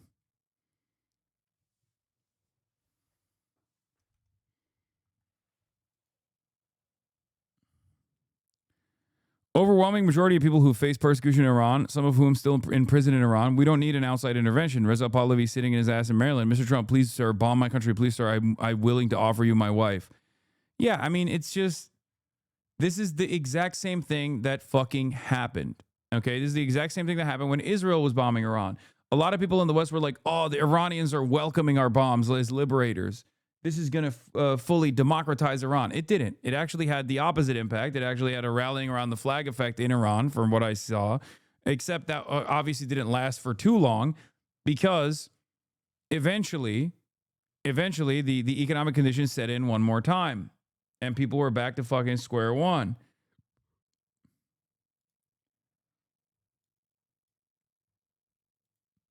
I don't think I am genuinely confused as to why they would bomb Iran. America would, because I feel like it would still have a similar impact. President Trump currently leans towards authorizing fresh military strikes on Iran, U.S. officials say, as the White House is weighing a last-ditch Iranian offer to engage in diplomacy over curbing its nuclear program. Because, like, the Iranians are very resilient people. They're very stubborn people. They're very proud people. They want their country to have sovereignty. And no, I'm not talking about the fucking diasporoids that are like, no, we should bring back the monarch, okay? At most, even if there is any call for the Shah to return, it's because they foolishly think that this will actually bring about some kind of liberal revolution or something internally in the country. It's not going to happen. It's not going to work. But then again, Trump is so fucking stupid that maybe he will bomb Iran anyway, in any case, you know, because he's a fucking freak. Some senior administration aides, led by Vice President J.D. Vance, are urging Trump to try diplomacy before retaliating against Iran for killing protesters. Like, dude, we're so fucking fraudulent. We're so morally bankrupt. We're so fucking fraudulent that we think the best possible way to help the people that are like, I don't know, that have had enough of the economic hardships in Iran is by eating lead. Okay? Oh, the Ayatollah's killing people. Well, guess what? I'll show them how to kill people. I'll show them how to kill people dead with Tomahawk missiles. Like, how the fuck does that work? Like, think about it from an American perspective, okay?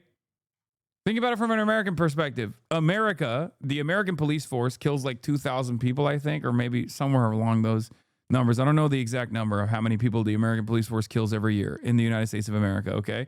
But like, imagine there's like mass ICE protests. They fucking, or no, 1,100, sorry, 1,000. 10,000 dogs a year, 1,100, around 1,100 people a year, not 2,000. Apologies, I doubled the number. And basically, like, can you imagine if Iran was like, sorry, we're gonna lob Shahed drones in fucking, you know, in New York City because you keep killing your own citizens. Like, that's ridiculous. Yes, 10,000 dogs a year is real. Who the fuck would be like, oh, sick, thank you? Like, that's not, you don't solve anything when you do that. You do the exact opposite. It's not a solution to anyone's problems. Some in the U.S. doubt that Iran is genuine about its ending its nuclear program, telling Trump that Tehran may be finding a way to buy more time and avoiding American airstrikes. Aides have briefed Trump on the benefits and pitfalls of renewed nuclear negotiations with Iran. Trump currently favors attacking Iran, but could change his mind depending on unfolding developments. Some officials said Trump may strike first and then seek serious talks with Tehran. We may have to act because of what is happening before the meeting, he said Sunday.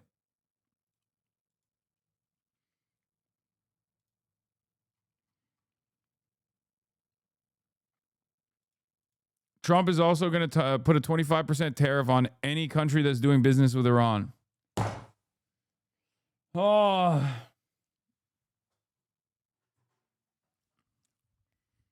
This is why everything that you hear from Americans is inconsistent and fucked up.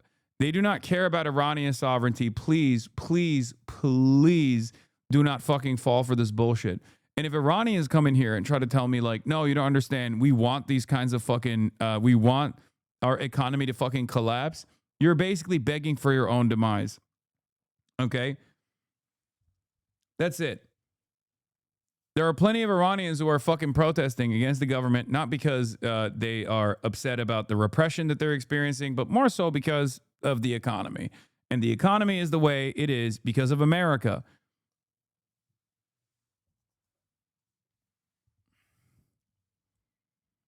We are helping Iran by killing Iranians, either through direct military intervention in the form of bombings or through indirect intervention in the form of starving them, by starving out the Iranian economy.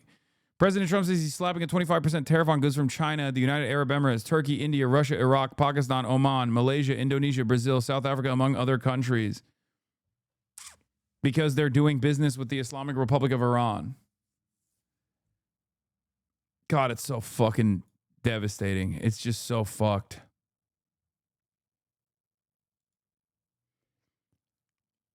Iran is using it. Just the other day, an innocent young woman in the United States, an American citizen and mother of three, was executed by ICE at point blank range. The U.S. administration labeled her a domestic terrorist, while President Trump called it a matter of self-defense. The Department of Homeland Security threatened Americans that if you lay a finger on a federal officer or agent, you will face the full extent of the law. Here in Iran, police officers are being executed by actual terrorists overseen by what Mr. Pompeo has openly called Mossad agents. And we have the receipts. Does this look like a protest for freedom or the exact kind of scenes that the U.S. administration would never tolerate within its own borders? I'm not going to show you the video, but yes, that is, you know, they light it on fire.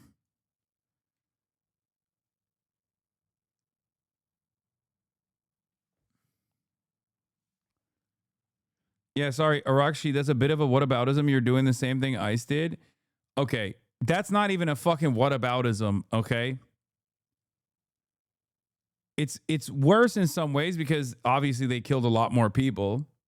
Okay, but if a similar situation occurred in America, we would be nuking half of the fucking nation. Okay, there is no world where like American protesters take up arms and start fucking burning like churches and shit, and then the American government doesn't assassinate like tens of thousands of people. Okay, I mean, let's be real. Like, sure, the security forces and the police are an extension of the regime in the eyes of a lot of people. And it's understandable that they are frustrated, and it's understandable that their protest goes beyond and does turn violent. Okay.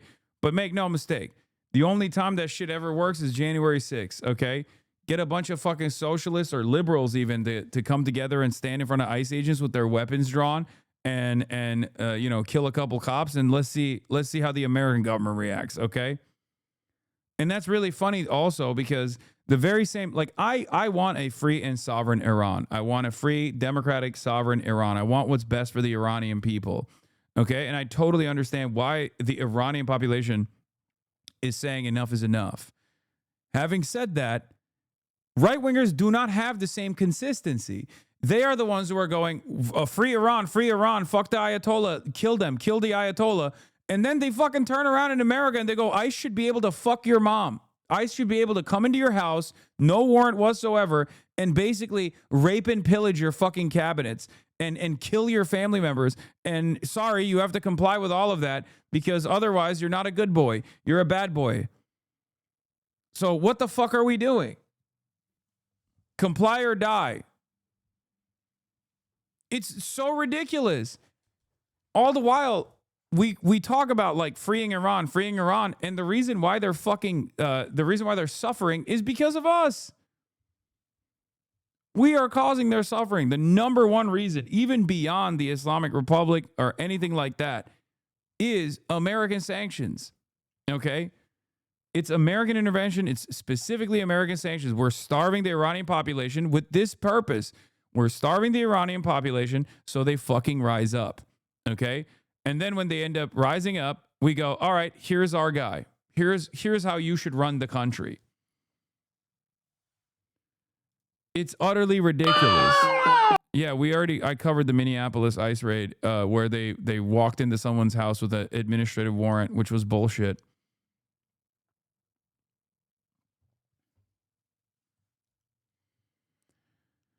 Yeah, and obviously the fucking Europeans are disgusting as well. EU's callous threatens tougher sanctions on Iran over brutal crackdown. I mean, they're disgusting. And I'm sorry, but Europe kind of deserves Donald Trump as their leader, okay? They do. We've already seen this inconsistency in the way that they talked about Venezuela versus the way they talked about Greenland. And they kind of deserve being vassalized in this way and being routinely fucking disrespected by our absolutely moronic administration in the most overt ways possible, where it's just like the ways in which Trump communicates with European leaders is kind of like insult to injury all the fucking time. Yeah, they're worse because they still have decent education, no excuse for the evil. Yeah, no, they're doing it for the love of the game. At least we have incompetent morons running our country. These people are not incompetent morons. So it only leads me to believe that they're fucking openly evil. But yeah, as far as the Iranian protest goes, I know that it's like, it's very black and white for a lot of people, especially because like Mossad is openly, in my opinion, greatly overemphasized their level of involvement, even though they are obviously involved, as is usually the case here. And America has done so as well, both in a tongue-in-cheek manner in the way that like Mike Pompeo talked about it. Ultimately, there is a valid reason for why people are protesting, okay? It's just the case. And recognizing that is a necessity if you want to understand how to solve the problem.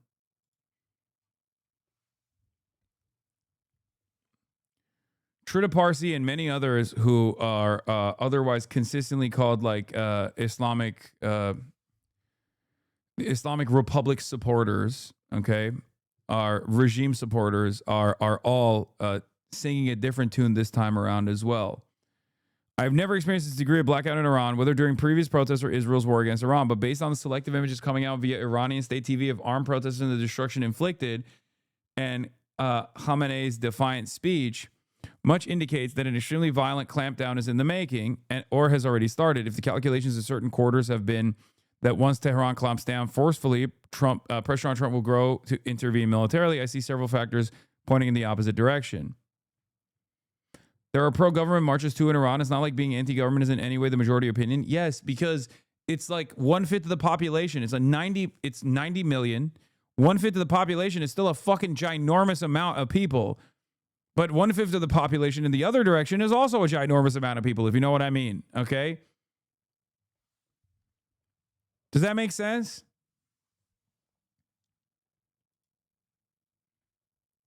The images of body bags leave no doubt about the brutality of Iran's repression, and communication blackout is indefensible. Across the country, Iranians are protesting real economic hardship. Much of it is deepened by U.S. sanctions. From the UK, genuine solidarity means opposing these sanctions and the imperial strategies and aspirations behind them. At the same time, this unrest is being cynically exploited by Netanyahu's genocidal government as a pretext for military intervention and regime change, a path that must be firmly rejected. It must be clear. Only the Iranian people have the right to decide their own future. No outside power should dictate or interfere. Any serious politics require holding all these truths together.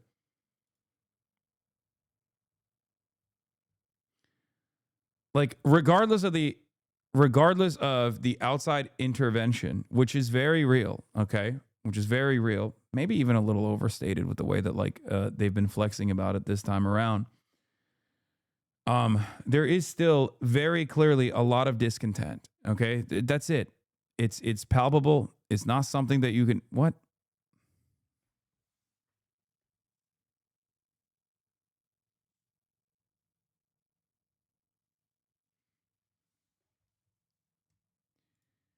Guy who thinks it's base to kill liberal protesters demands the government kill liberal protesters, talking about times running up when it comes to the Islamic Republic. Okay?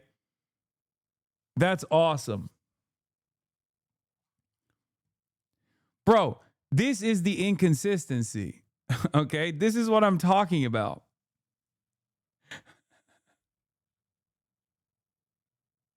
This man was literally demanding that the American government kill people in the exact same way that he's criticizing the Iranian government. Like literally 1-to-1. How does nobody see this? He was demanding for the past month that the American government put a bunch of libtards in body bags in an effort to get them to understand that you must never oppose the Trump regime. Okay? I don't understand what his Zach's beef with Iran when his friend is Iranian. You don't understand a lot of things, Taz Kid Noah. Let's be real, okay? Sorry. Taz Kid Noah, I don't think you've encountered like American diaspora of any country, it seems.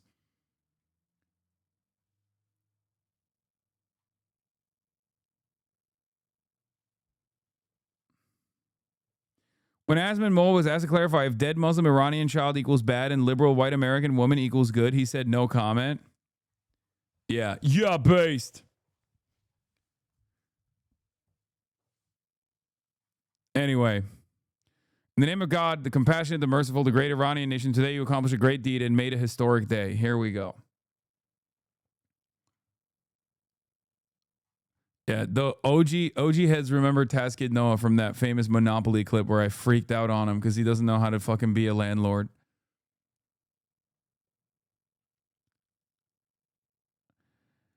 Violence in Iran creates messy imagery, and Trump is more inclined to intervene militarily when he sees an easy, smooth, and quick path to victory. When things are messy and challenging, he keeps a distance. In Yemen, against better advice, he went after the Houthis, but quickly changed his mind after the quick victory he was promised never materialized. And the Houthis took down 2 U.S. fighter jets. Even if the protesters look like they're winning, Trump will likely wait till the last and safest moment before he intervenes so he can secure credit at minimum cost. The violent clampdown might also leave Trump with the impression that once the regime has his back completely against the wall, it is more likely to fight back than to capitulate. Its clampdown up until last night was, by its standards, very restrained. But then it dramatically turned more deadly once the regime believed it fought for its survival. Tehran is likely signaling the same message to Trump. Yes, it has only struck back symbolically against U.S. attacks since 2020, but now it will be different since it sees no exit if the U.S. attacks. Also, a lot of people are not understanding that internally you have the government, you have the Ayatollah, okay, and then you have the IRGC. So there's numerous different factions within the government, and the IRGC works in line with the Ayatollah, even if they might have differences in opinion every now and then. Sometimes they might be even more militant, as a matter of fact. But the IRGC is where the Ayatollah derives his power from, both with its interventions in the region, but also internally as well. So there is that separate reality as well. So even if you were to do like a Maduro, first of all, you can't do a Maduro style thing to the fucking Ayatollah. That would literally cause Iran to lose its fucking mind. And then you would see what a more muscular or more militant IRGC would look like, and not the much more restrained version of that directed by the Ayatollah. But ultimately, it's not like you can't do a decapitation, right? You just can't do a decapitation of the head of state in Iran and then it's over. You know what I mean? And then you install your puppet. You can't really do that anywhere. You need to have like certain aspects of the military on your side, and I don't think that they have that in Iran anyway, like for Western intervention. So at most, a lot of the conflict is led on the sectarian infighting side. You know, you got the Kurds, you got the Turks. The Azeris are actually kind of on board, and so many of the Turks are as well, on top of the Persians. But then you also have, you have people with different interests inside of the country that are not very fond of, you have the Balochis as well. And yes, current Ayatollah is Azeri Turk. He might not be Turk, but I like to say that he is. The reformists perform well electorally among the Kurdish and Azeri areas. Yes, but the problem is the reformists don't actually end up bringing about reform. Also, Azeris are Turkic too, for the record, just so you know. You're uneducated on this, so just wanted to point that out. They are Turk. They are Turkic.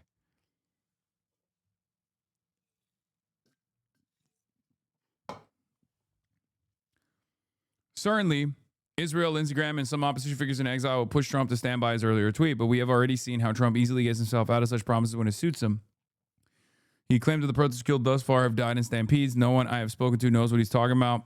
And the main reason he was convinced to go as far as he has gone with issuing threats, etc., is that he was sold the idea the regime is extremely weak, has no fight left in it, and as a result, his military intervention would be easy, smooth, and quick. Trump is, in my assessment at this point, more likely to explore a deal with Tehran or with elements within the existing regime to seek advantage of Tehran's dire situation without risking the instability that a complete collapse of the regime and the state would bring about. See his choices in Venezuela. As I understand, the channels do exist and are activated. Systemic pressure on the Supreme Leader to set aside certain previous non-nuclear red lines is also growing. Except, here's the tricky part of this conversation.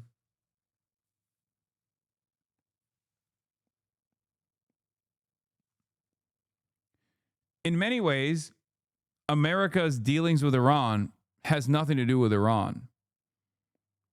It has even less to do with, obviously, like Iran not being a liberal democracy or whatever. America's dealings with Iran have everything to do with Israel and China. But more importantly, Israel. Okay? Israel even more importantly than China. Because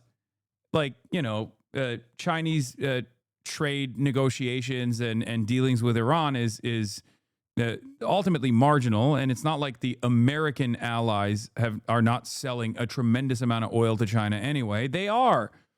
Everyone else is selling oil to China. Iraq, after the American intervention and invasion, still kept selling oil to China at fucking bottom of the barrel prices. And Saudi Arabia still sells oil to China. Like, sure, it's a good lever to have control over if you ever want to pull it, but let's be fucking real. There's no indication that, like, whoever runs Iran is going to stop selling oil to China, and Venezuela is not going to stop selling oil to China either. And one might even wonder why China wants Venezuelan oil. It's more so probably to help the Venezuelan government rather than, increase China's stockpile of heavy crude. So it's more so about Israel. And even though Israel's dominance in the region is aligned with America's interest in the region, America's dominance in the region, Israel is the one country that definitely wants Iran to be a failed state. Okay? That's it.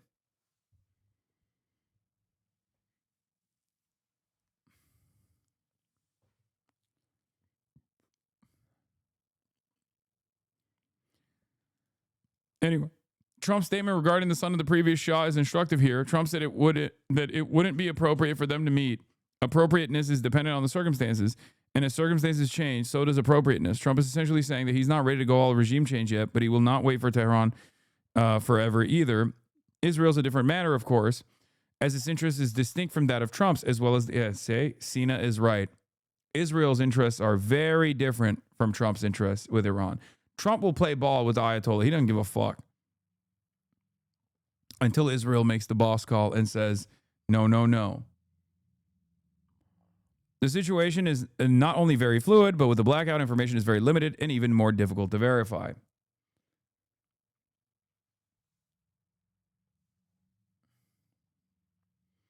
This is not true in the 80s and 90s when Israel had less influence, yet Americans were extremely interventionist. Americans preferred Islamic Revolution to MEK taking power, but turned on them due to risks that the Shia in Saudi and elsewhere would weaken Saudi Arabia. The Gulf Arab states also are trying to play off America against Iran. True.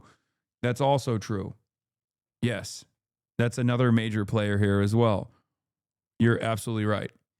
Saudi Arabia in particular.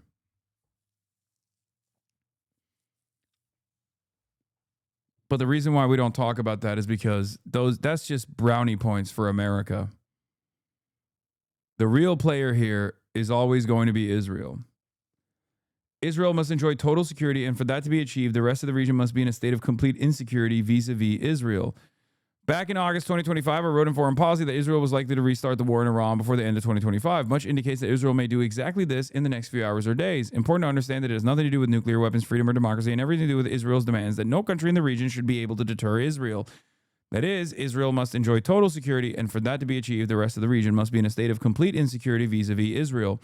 Israel cannot achieve or sustain this on its own. It needs the U.S. There is no universe in which signing up to indefinitely sustain and pay for Israel's dream of a greater Israel is America first. True. So I think that ultimately we'll see what Big Daddy Israel wants here, considering that we have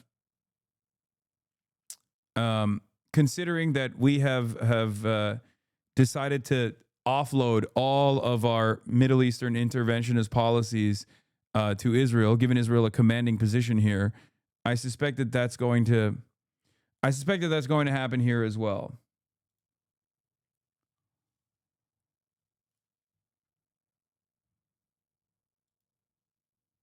Question.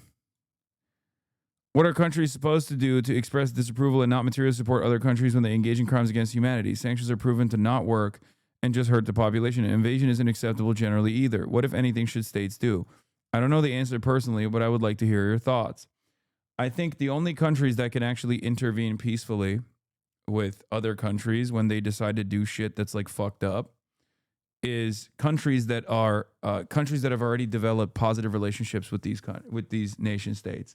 So if there was any sort of like liberal interventionist attitude, if like the American theory of American world policing was actually a real thing and it wasn't just like a mask that's put on for American imperialism, then America would need to have much better relations with every single country around the world in an effort to make itself irreplaceable, Chinese style. Okay. And then they would be able to intervene. This is the reason why the United States of America has a much easier time telling Israel what to do if it ever chose to do so than Russia, because Israel does not exist without American support. Okay? Israel does not exist at all without American support. Russia, on the other hand, as we have seen over and over again, does very much exist without American or with direct American intervention. Okay? So if America truly was interested in being the fucking world police, they would have done a Chinese-style, soft power initiative all around the globe. And I don't even mean US aid. I mean, like, literally develop positive relations with every country, including Iran. And then, as a peaceful force, they would be able to intervene by saying, you shouldn't do this to your population. Now, of course, it's a totally hypothetical situation. We don't live in that world, and that's never going to happen. So, that's neither here nor there.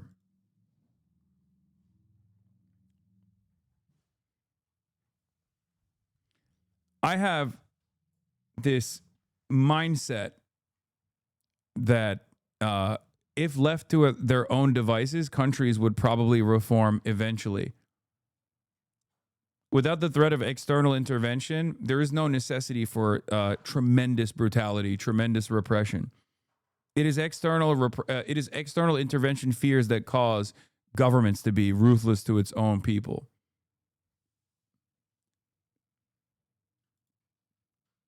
What? Asman doesn't want to do politics. What is your take? Size in millionaire? I don't know. I mean, he probably got heat for the first time ever, a fraction of the heat that I receive on a daily basis, and he doesn't like it. Also, his positions that he kept promoting are becoming less and less popular. So much so that I've noticed on my timeline that I'm noticing on my timeline even like people fucking calling into question his past actions, some girl that he was with or something. Like people, there's like super fucking viral posts about shit like that. Like they're finally offering like a fraction of the scrutiny that I have received for forever, basically.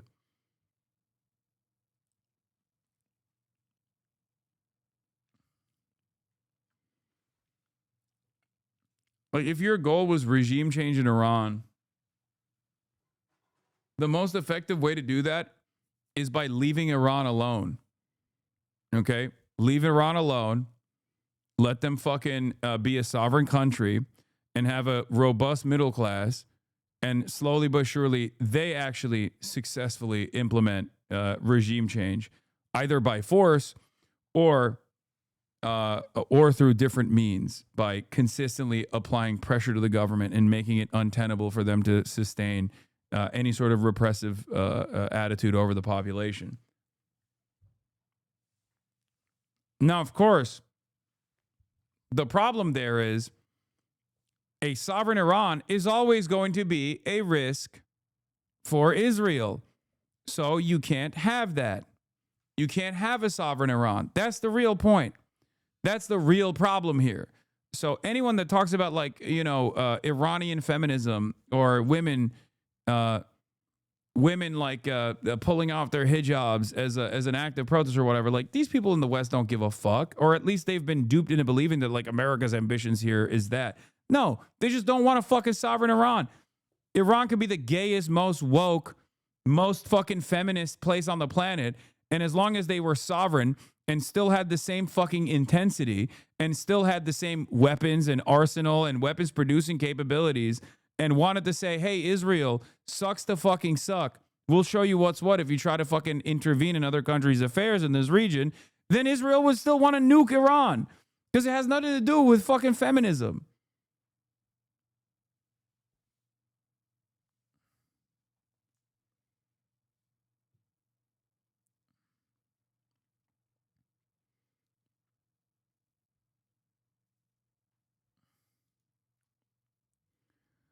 Yeah, on Israeli media, they speak openly about bombing Iran after the regime falls. Do you remember that what happened 20 minutes after Assad fled to Russia? Israel turned Syria into one big shooting range. This is the state the monarchists are pinning Iran's future to. Arrow Bashan in Syria. Do you remember what happened 20 minutes after he took off the plane to Russia? The state of Israel turned Iran, Syria into one big shooting range. True, but it's not some beautiful Freudian mistake. Why is Trainwreck so hot on Iran all of a sudden? He's literally fucking Iranian, man. What are you talking about? He's Persian. He probably has family there, I assume. You need to understand something, okay?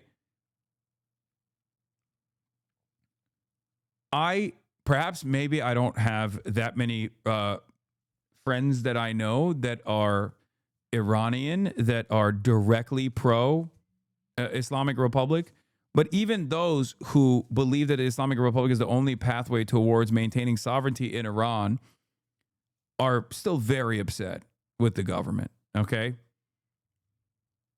That's it. The only people that I've seen that are just like unconditionally offering support in this instance are or saying that everyone is a fucking Mossad agent or everyone's a fucking CIA agent are they're not Iranian.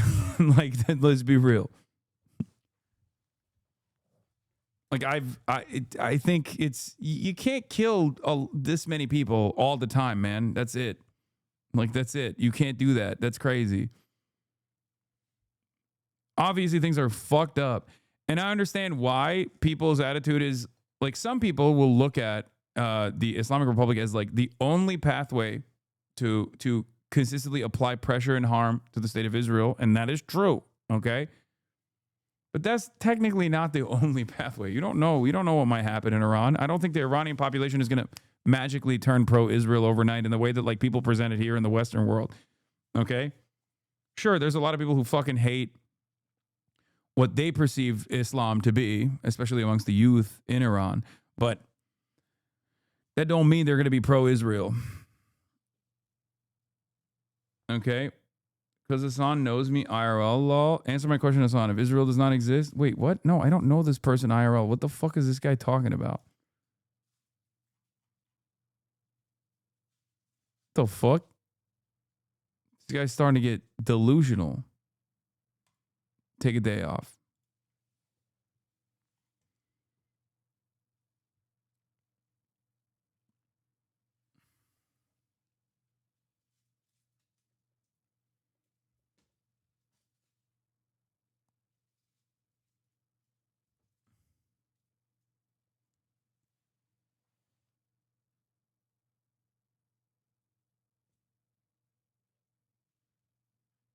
She's so cute.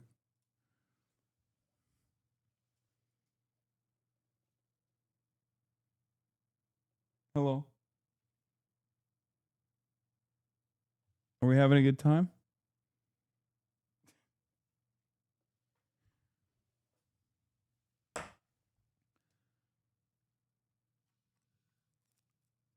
Anyway.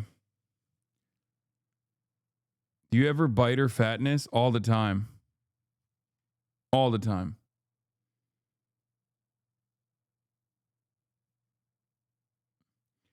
But in any case, there is nothing more ridiculous than seeing all these people that have, like, advocated to starve the Iranian people over and over again, advocated for Israel to bomb Iran, okay, got Israel to successfully bomb Iran, celebrated it, got America to bomb Iran, celebrated that, turning around and being like, oh, free Iran, oh my God. It's like, bitch, you don't give a fuck about the Iranian people. Suck my dick. Shut the fuck up. Shut the fuck up. If you are pro-Israel, you are not pro-Iran, okay? Everybody knows the game is up. We know you are Israel first. You're not America first. You're Israel first, okay? If you're pro-Israel and you're Israel first, you don't give a fuck about the Iranian population. Get the fuck out of here. If you're America first, once again, you end up still being Israel first, let's be real, and you definitely still don't give a shit about the Iranian population. It's so crazy. And it's funny because, like, as I showed you with the Asmongold situation, the motherfucker's not even America first. He's like, oh, let's free the people of Iran. It's like, bitch, you advocated to kill Americans. You advocated for this regime to kill American protesters. Fuck you mean? Like, what are you talking about? What the fuck do you mean? Free Iran. Bitch, free America from Donald Trump. And free America from you. Fuck. Anyway, It's crazy. It's crazy. It's madness. It blows my mind that people don't even like question this when they don't go, wait a minute. I'm not so sure if you actually care about the Iranian people or not. For the last couple of weeks, you've been talking about how the American regime should kill American protesters. Interesting.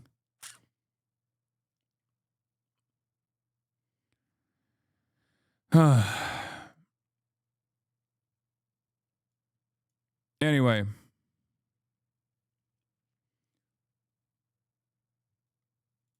We got Lindsey Graham and we got Matthew Petty. Matthew Petty says the point of the U.S.-Israeli investment in Pahlavi satellite channels, etc., is not to make the Iranian opposition more effective, but to make them more dependent and therefore useful bargaining chips. It's similar to U.S. policy in Syria, where they backed rebel groups at first because they assumed Assad was going to fall no matter what, then later because they assumed the country would be stalemated and wanted leverage over the outcome either way. Yeah, it's the same reason why they, quote-unquote, back Kurds, both in Iran now as well, for the record, but also all around.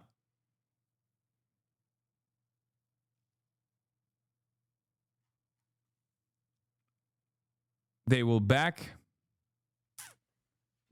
these groups specifically to get leverage over the Iranian government and try to get them to do their bidding.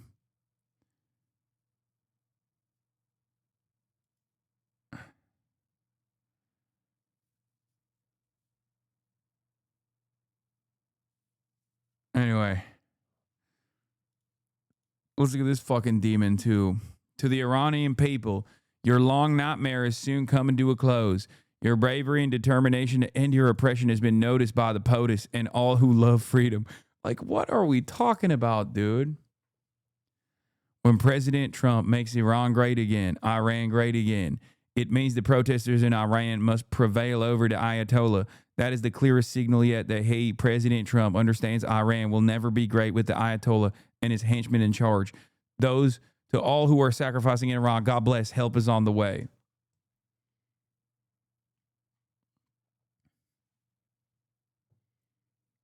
Incredible stuff. Thank you, Lindsey Graham.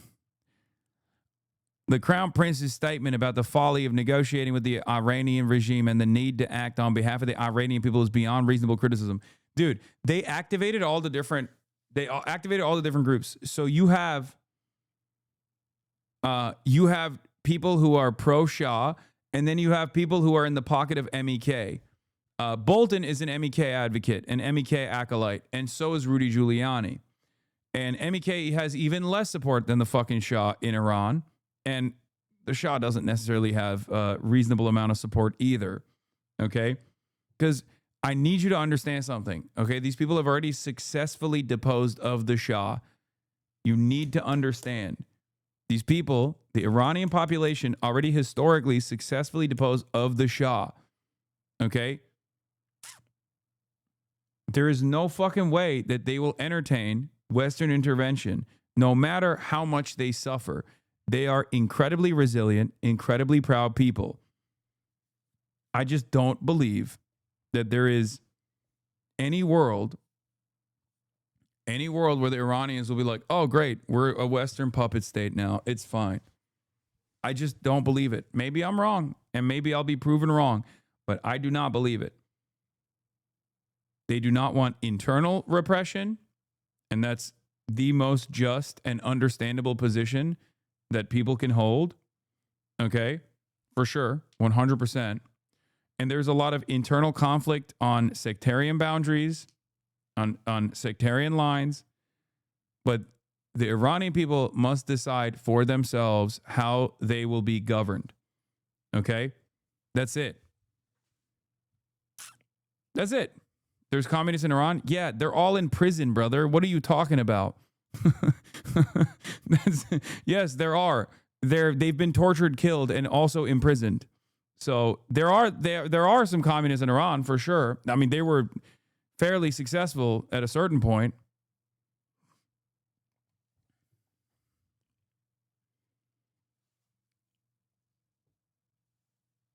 But, you know, they were the number one ops.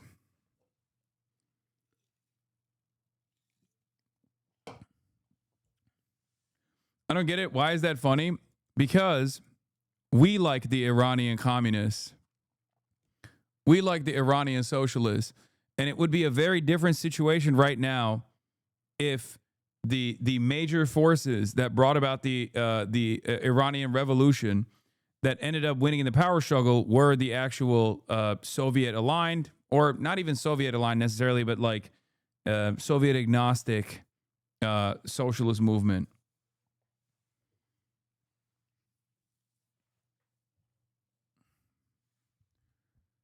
Which played a major role alongside everybody else in the Iranian Revolution.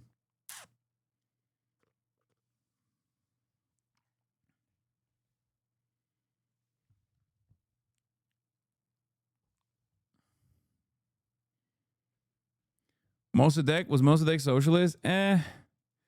He was more of a social democrat, but even the modest amount of changes that he wanted to implement in terms of taking a new look at the oil contracts that were endlessly exploitative by British Petroleum was enough for the American government to come in and do a coup and get him out. And then put in charge the puppet, the Shah, which of course had no real legitimacy in the eyes of the Iranian population and therefore engaged in unlimited fucking cruelty. Okay?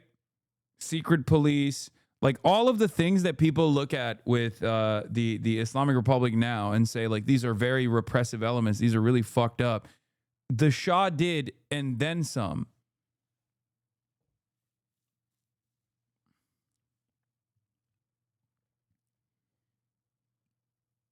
No, Mossadegh was a nationalist Democrat. That's why I say he was a social democrat. I didn't say he's a socialist.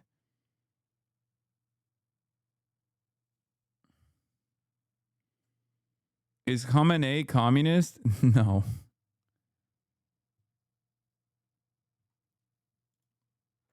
What is this? Is the translation accurate? Turkish locals confronted Pahlavi monarchists attempting to attack the Iranian consulate in Istanbul. Turks were shouting, "The Shah is Zionist. You are dogs of America, and you are Mossad's dogs."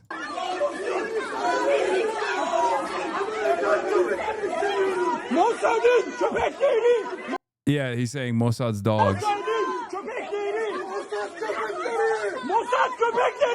They're calling him the dogs of Mossad.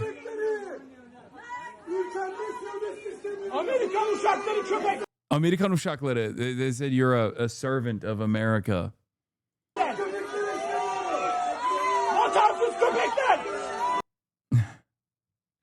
It's such a funny predicament in Turkey because like it's not like Turkey loves Iran either. Turkey fucking does not like Iran at all. Long-standing beef that spans across empires, if we're being real. So what's Iran's relationship with Turkey like? Not good. Not good at all. I mean, not great. Also, Turkey's a NATO country. Obviously, it's not going to be good.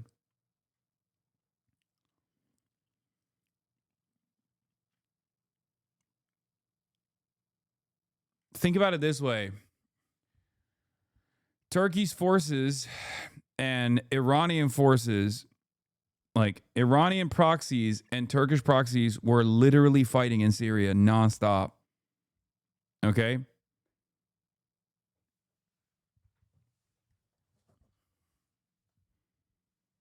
Yaşasın devrim ve sosyalizm, yaşasın halkların kardeşliği, kahrolsun Amerikan emperyalizmi ve işbirlikçileri. Ucube, ucube. He said, long live the revolution and socialism. Long live the brotherly bonds of all nations. Damn goddamn damn American imperialism and its collaborators in Turkish.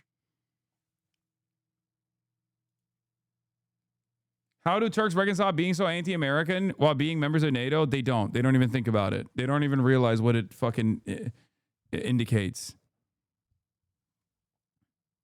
Because the pro-American, pro-NATO force in the country are the nationalists. So it's not even like called into question. Everybody says they fucking hate America. Meanwhile, we're we're a NATO vassal. We're a NATO country. But Turks fucking hate.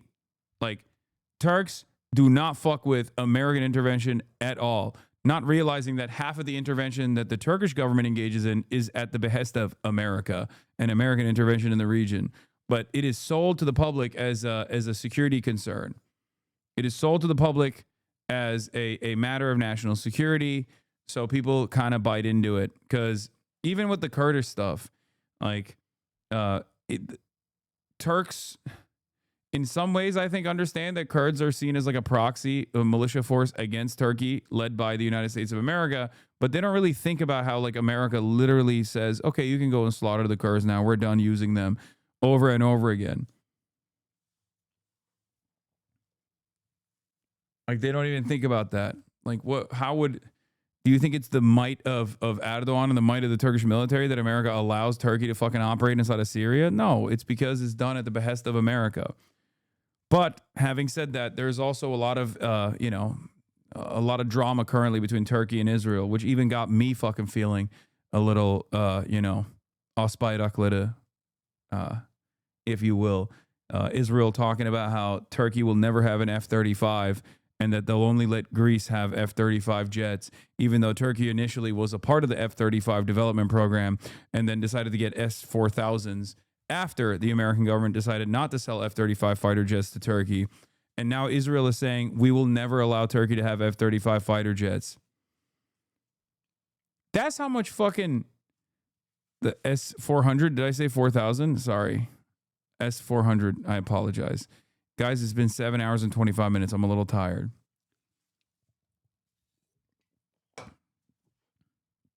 It's real.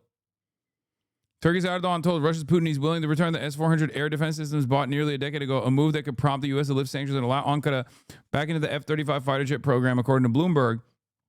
And then, literally, the Israeli government intercepted this and said no. Khomeini in the 80s was the only actually existing non-aligned third worldist out there. Guy was killing thousands of Soviet-aligned communists, but at the same time blowing up hundreds of U.S. Marines in Beirut. He was the only one who really was against both the East and West. That's why both the U.S. and USSR were arming Iraq against Iran. That is true. He was the actual real non-aligned third worldist. It's an interesting perspective. He did hate.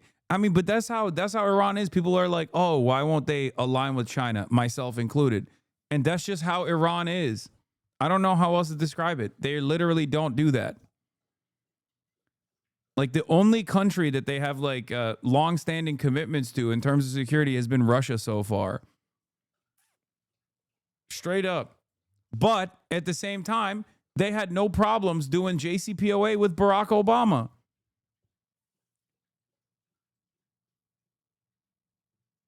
So, like, if given the option, they would play ball. They would love to play ball with America.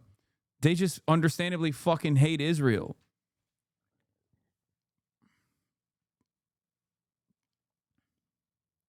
America respects Erdogan's intelligent monetary policy and wants to keep him as great inspiration for the American century of prosperity.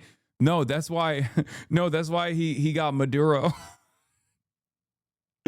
That's why he loves Erdogan, and also he arrested Maduro so that he could learn from Maduro's operations and how the central bank should be controlled by the executive. This is the brilliant mind of the this is the brilliant mind of the United States of America leaning into the nation, the glorious century of prosperity for America. Unironically, my parents say shit like that.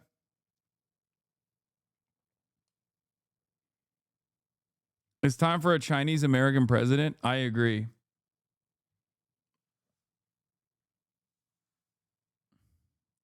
Iran is kind of like DPRK, trade with China, partnership with Russia, attempt to deal with the U.S., hates South Korea.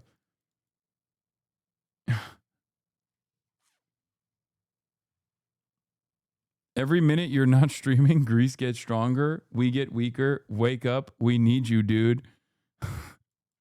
This is why I'm doing 7 hours and 30 minutes today. I cannot let Greece get F-35 jets and Turkey not have a piece of that action. Okay? That's right. I will not allow Greece to become stronger. Yesterday, Asmongold mistook a massive pro-Iranian government rally for an anti-government protest. There are so many people, he says with amazement. This is absolutely insane. Iran is cooked. Then he moves on until a viewer tells him to go back and read the description. Right after, Asmongold marvels at an AI video of a fake protest. He's the perfect representation of how Americans mindlessly consume propaganda. Today, millions of Iranians protest against American intervention following threats from Trump. Like the rest of Western media, Asmongold will surely dismiss them like he did for the protests in Venezuela. But you can see there are just so many people around here. This is absolutely fucking insane. Wait. This is Iran today. Absolutely massive crowds rising up against violence, U.S. Israeli-backed rioters and foreign interference. And not a peep from Western mainstream media, of course. And so, yeah, exactly. Damn, exactly. So you're seeing a tremendous, like, as I said, guys, it's circling the drain. It's the beginning of the end. I mean, whenever you get confused between the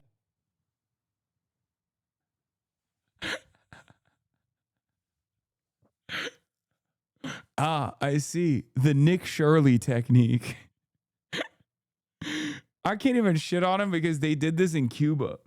And it was Fox News that did this in Cuba, if you remember, because this is like technique that foreign adversaries apply all the time, where they'll fucking bring out the masses to the streets to protest against like American intervention.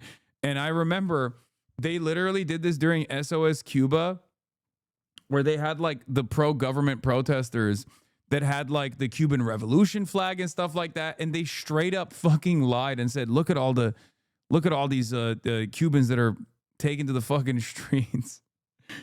At least the Cuba opposition and government have the same flag. Wouldn't the giant Islamic Republic flag tip you off?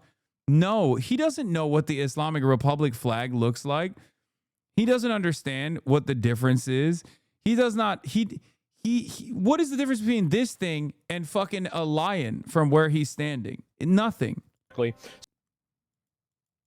So that's really it. And wasn't that post-pro regime? I don't know if it was or not. Let me see what it says. Violent U.S. Israeli-backed actors. Oh, these are people. Oh, wait a minute. I see it. I didn't read it. I just assumed that it was one of the positive protests. But no, these are actually people that are supporting Iran. Well, these are all people. Look at this. Wow. And they're all in the, the robes and all of that. And they're all happy about it. So I did get it wrong. Okay. And so, yeah, it looks like there are a lot of people that do still support the regime, sincerely follow our leader. Yeah, well, we'll see what happens. Look at this. This is crazy. Oh, my God. I don't know if this looks like it's an AI generated video. It does.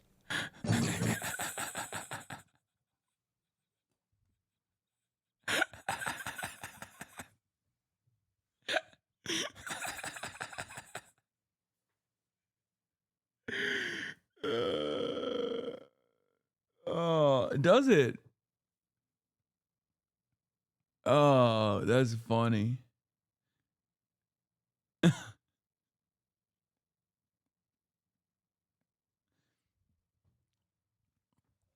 Oh.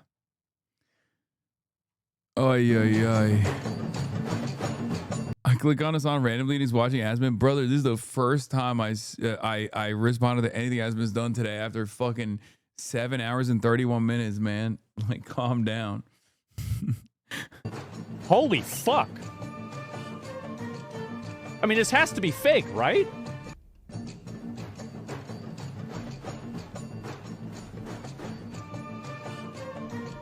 It is? Yeah, I mean, there's no way. I mean, this is incredible. And also, like, everything's all lit up. I thought they turned out the power. So, what? No, they turned off the internet, man.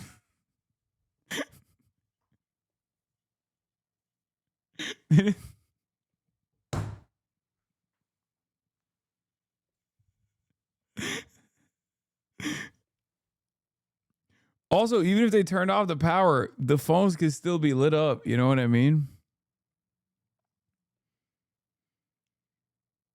The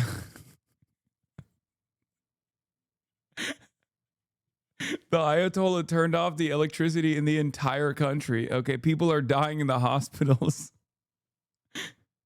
They turned off the electricity. They were like, enough. You've had enough.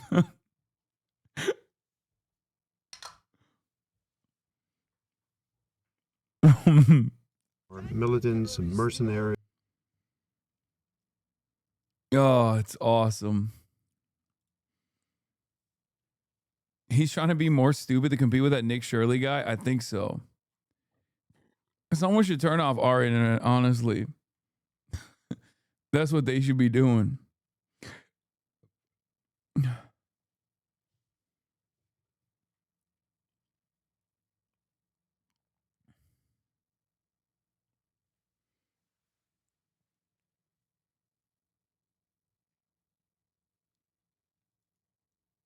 Is woke back?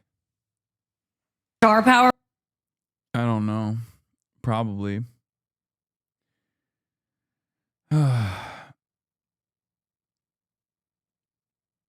If there was a coordinated threat to like ICE, they'd 1000% shut off our internet. I mean, look. Once again, Asmagov would be basting his fucking face off if the American government behaved like the Iranian government, okay? We know that. It's not even a hypothetical. He has literally demanded it. He has demanded it. I don't get why the admin isn't going with the ICE agent got reasonably scared in a situation where he had to make a split-second decision. It's a tragedy, but good shouldn't have been there in the first place trying to obstruct law enforcement. It would have been so much easier to sell because they're fucking stupid. And they're not thinking. Oh, there was also a fundraiser for the Minneapolis ICE shooter that already raised $178,000. And what's really interesting about the campaign that was fundraising, but this didn't happen in a vacuum. It's a direct result of anti-American traitors like Minneapolis Mayor Jacob Fry, who is Jewish.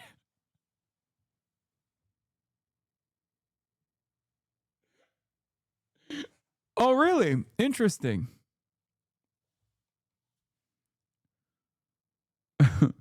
Interesting. I'm glad that they put this in the parentheses. Fanning the flames of resistance, Fry blasted ICE after the incident, telling them to get the F out of his city, signing executive orders banning federal agents from using city property for deportations, and even warning that ICE agents get killed if they keep removing invaders from his sanctuary cesspool.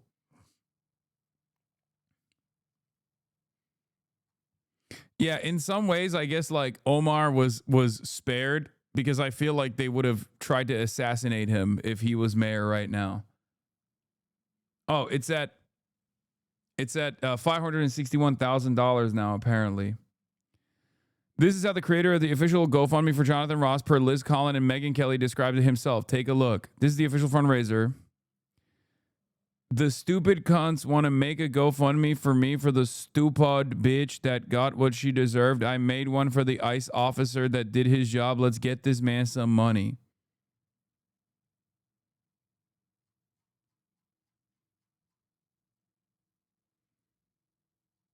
Cool.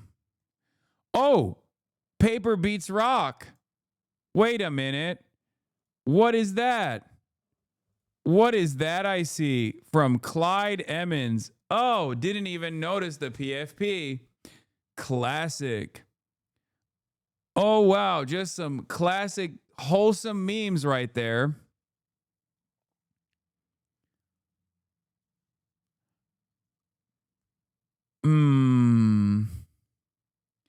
Glad that anti-Semitism destroyer Bill A. Packman donated $10,000 to this fucking dickhead's GoFundMe. Much love. The GoFundMe, which states Jacob Fry is Jewish, by the way.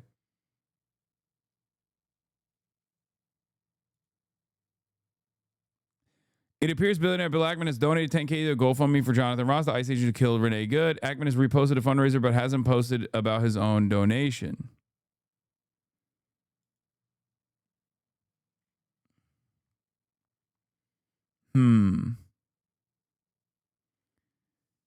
Yeah, Bill Smokes Crackman. Ken got a leak, by the way. Leaked documents about ICE deployment in Minneapolis suggest they're more worried about the backlash to Renee Good's death than they're letting on. That's cool. And instead of doing anything about de-escalation, they've decided to just double down and triple down and quadruple down, it seems. So that's wonderful. Be mindful of OPSEC and officer safety. Do not wear your uniform or any piece of your uniform when entering and exiting your hotel. No BP tux. Do not display any border patrol or law enforcement insignia on your belongings. Do not divulge meeting, staging, or operation location. Do not divulge anything related to operations. Be mindful of what you post on social media. Turn off your location settings and set page to private. Always employ situational awareness.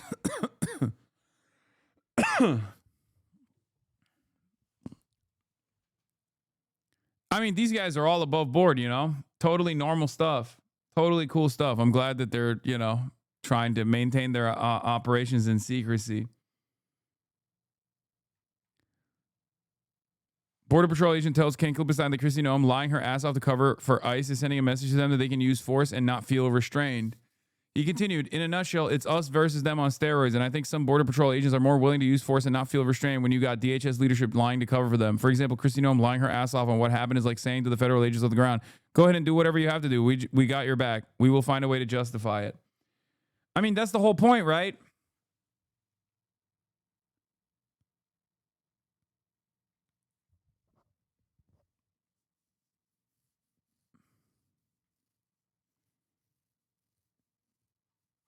That's kind of the whole point. That's the reason why they did it. That's the reason why they defended it. So that they wouldn't feel restrained. Fantastic. Fantastic stuff. Anyway, that'll be all for today. I'm tired. 7 hours and 40 minutes. You already know what it is. Hey. Love you all. And that's all I got for today. Stunning lo-fi introduction. I'll see you tomorrow, everybody. You already know what it is. Peace. All Half day, even after a 2-day break. Yeah, half day Hossie is back. There you go. Just kidding. Peace. Love you guys. Bye-bye. California, says Hasan. The stun lock to the stun lock to the topic that's just begun. There he is again. Hasan is streaming. Hasan is streaming. There he is again. Hasan is streaming. Hasan is streaming. Reviewing the P.O. box, Uncle Euger's face. Sudden discord agitprop, gray names take on race. Tiny Bernie Sanders, LGBTQ Air Force. The whole left at your fingertips, and Anye out your door. The H3 Crowder debate, the Young Turks online show. 3 full fucking years of this, and plenty more to go. 90-day fiance talks of champagne bourgeoisie. A Trump rally live reaction, a mass riot in D.C. There he is again. Hasan is streaming. Hasan is streaming. There he is again. Hasan is streaming. Hasan is streaming. Reading live stream fail comments, Austin show chat advice. In all the ways the right-wing pipeline can suck you in online. JCS react Lord frame gets broken, cover blown. A full-blown mass pandemic, months of streaming in your home. Total radicalization coming out to find. The system you were taught to trust in was broken the whole time. All these daily streams, whether big or whether small, have helped me in so many find some meaning through it all.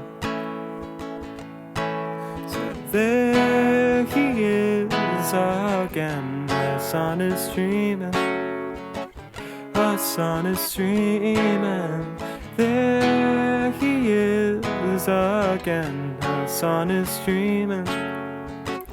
Hasan is streaming.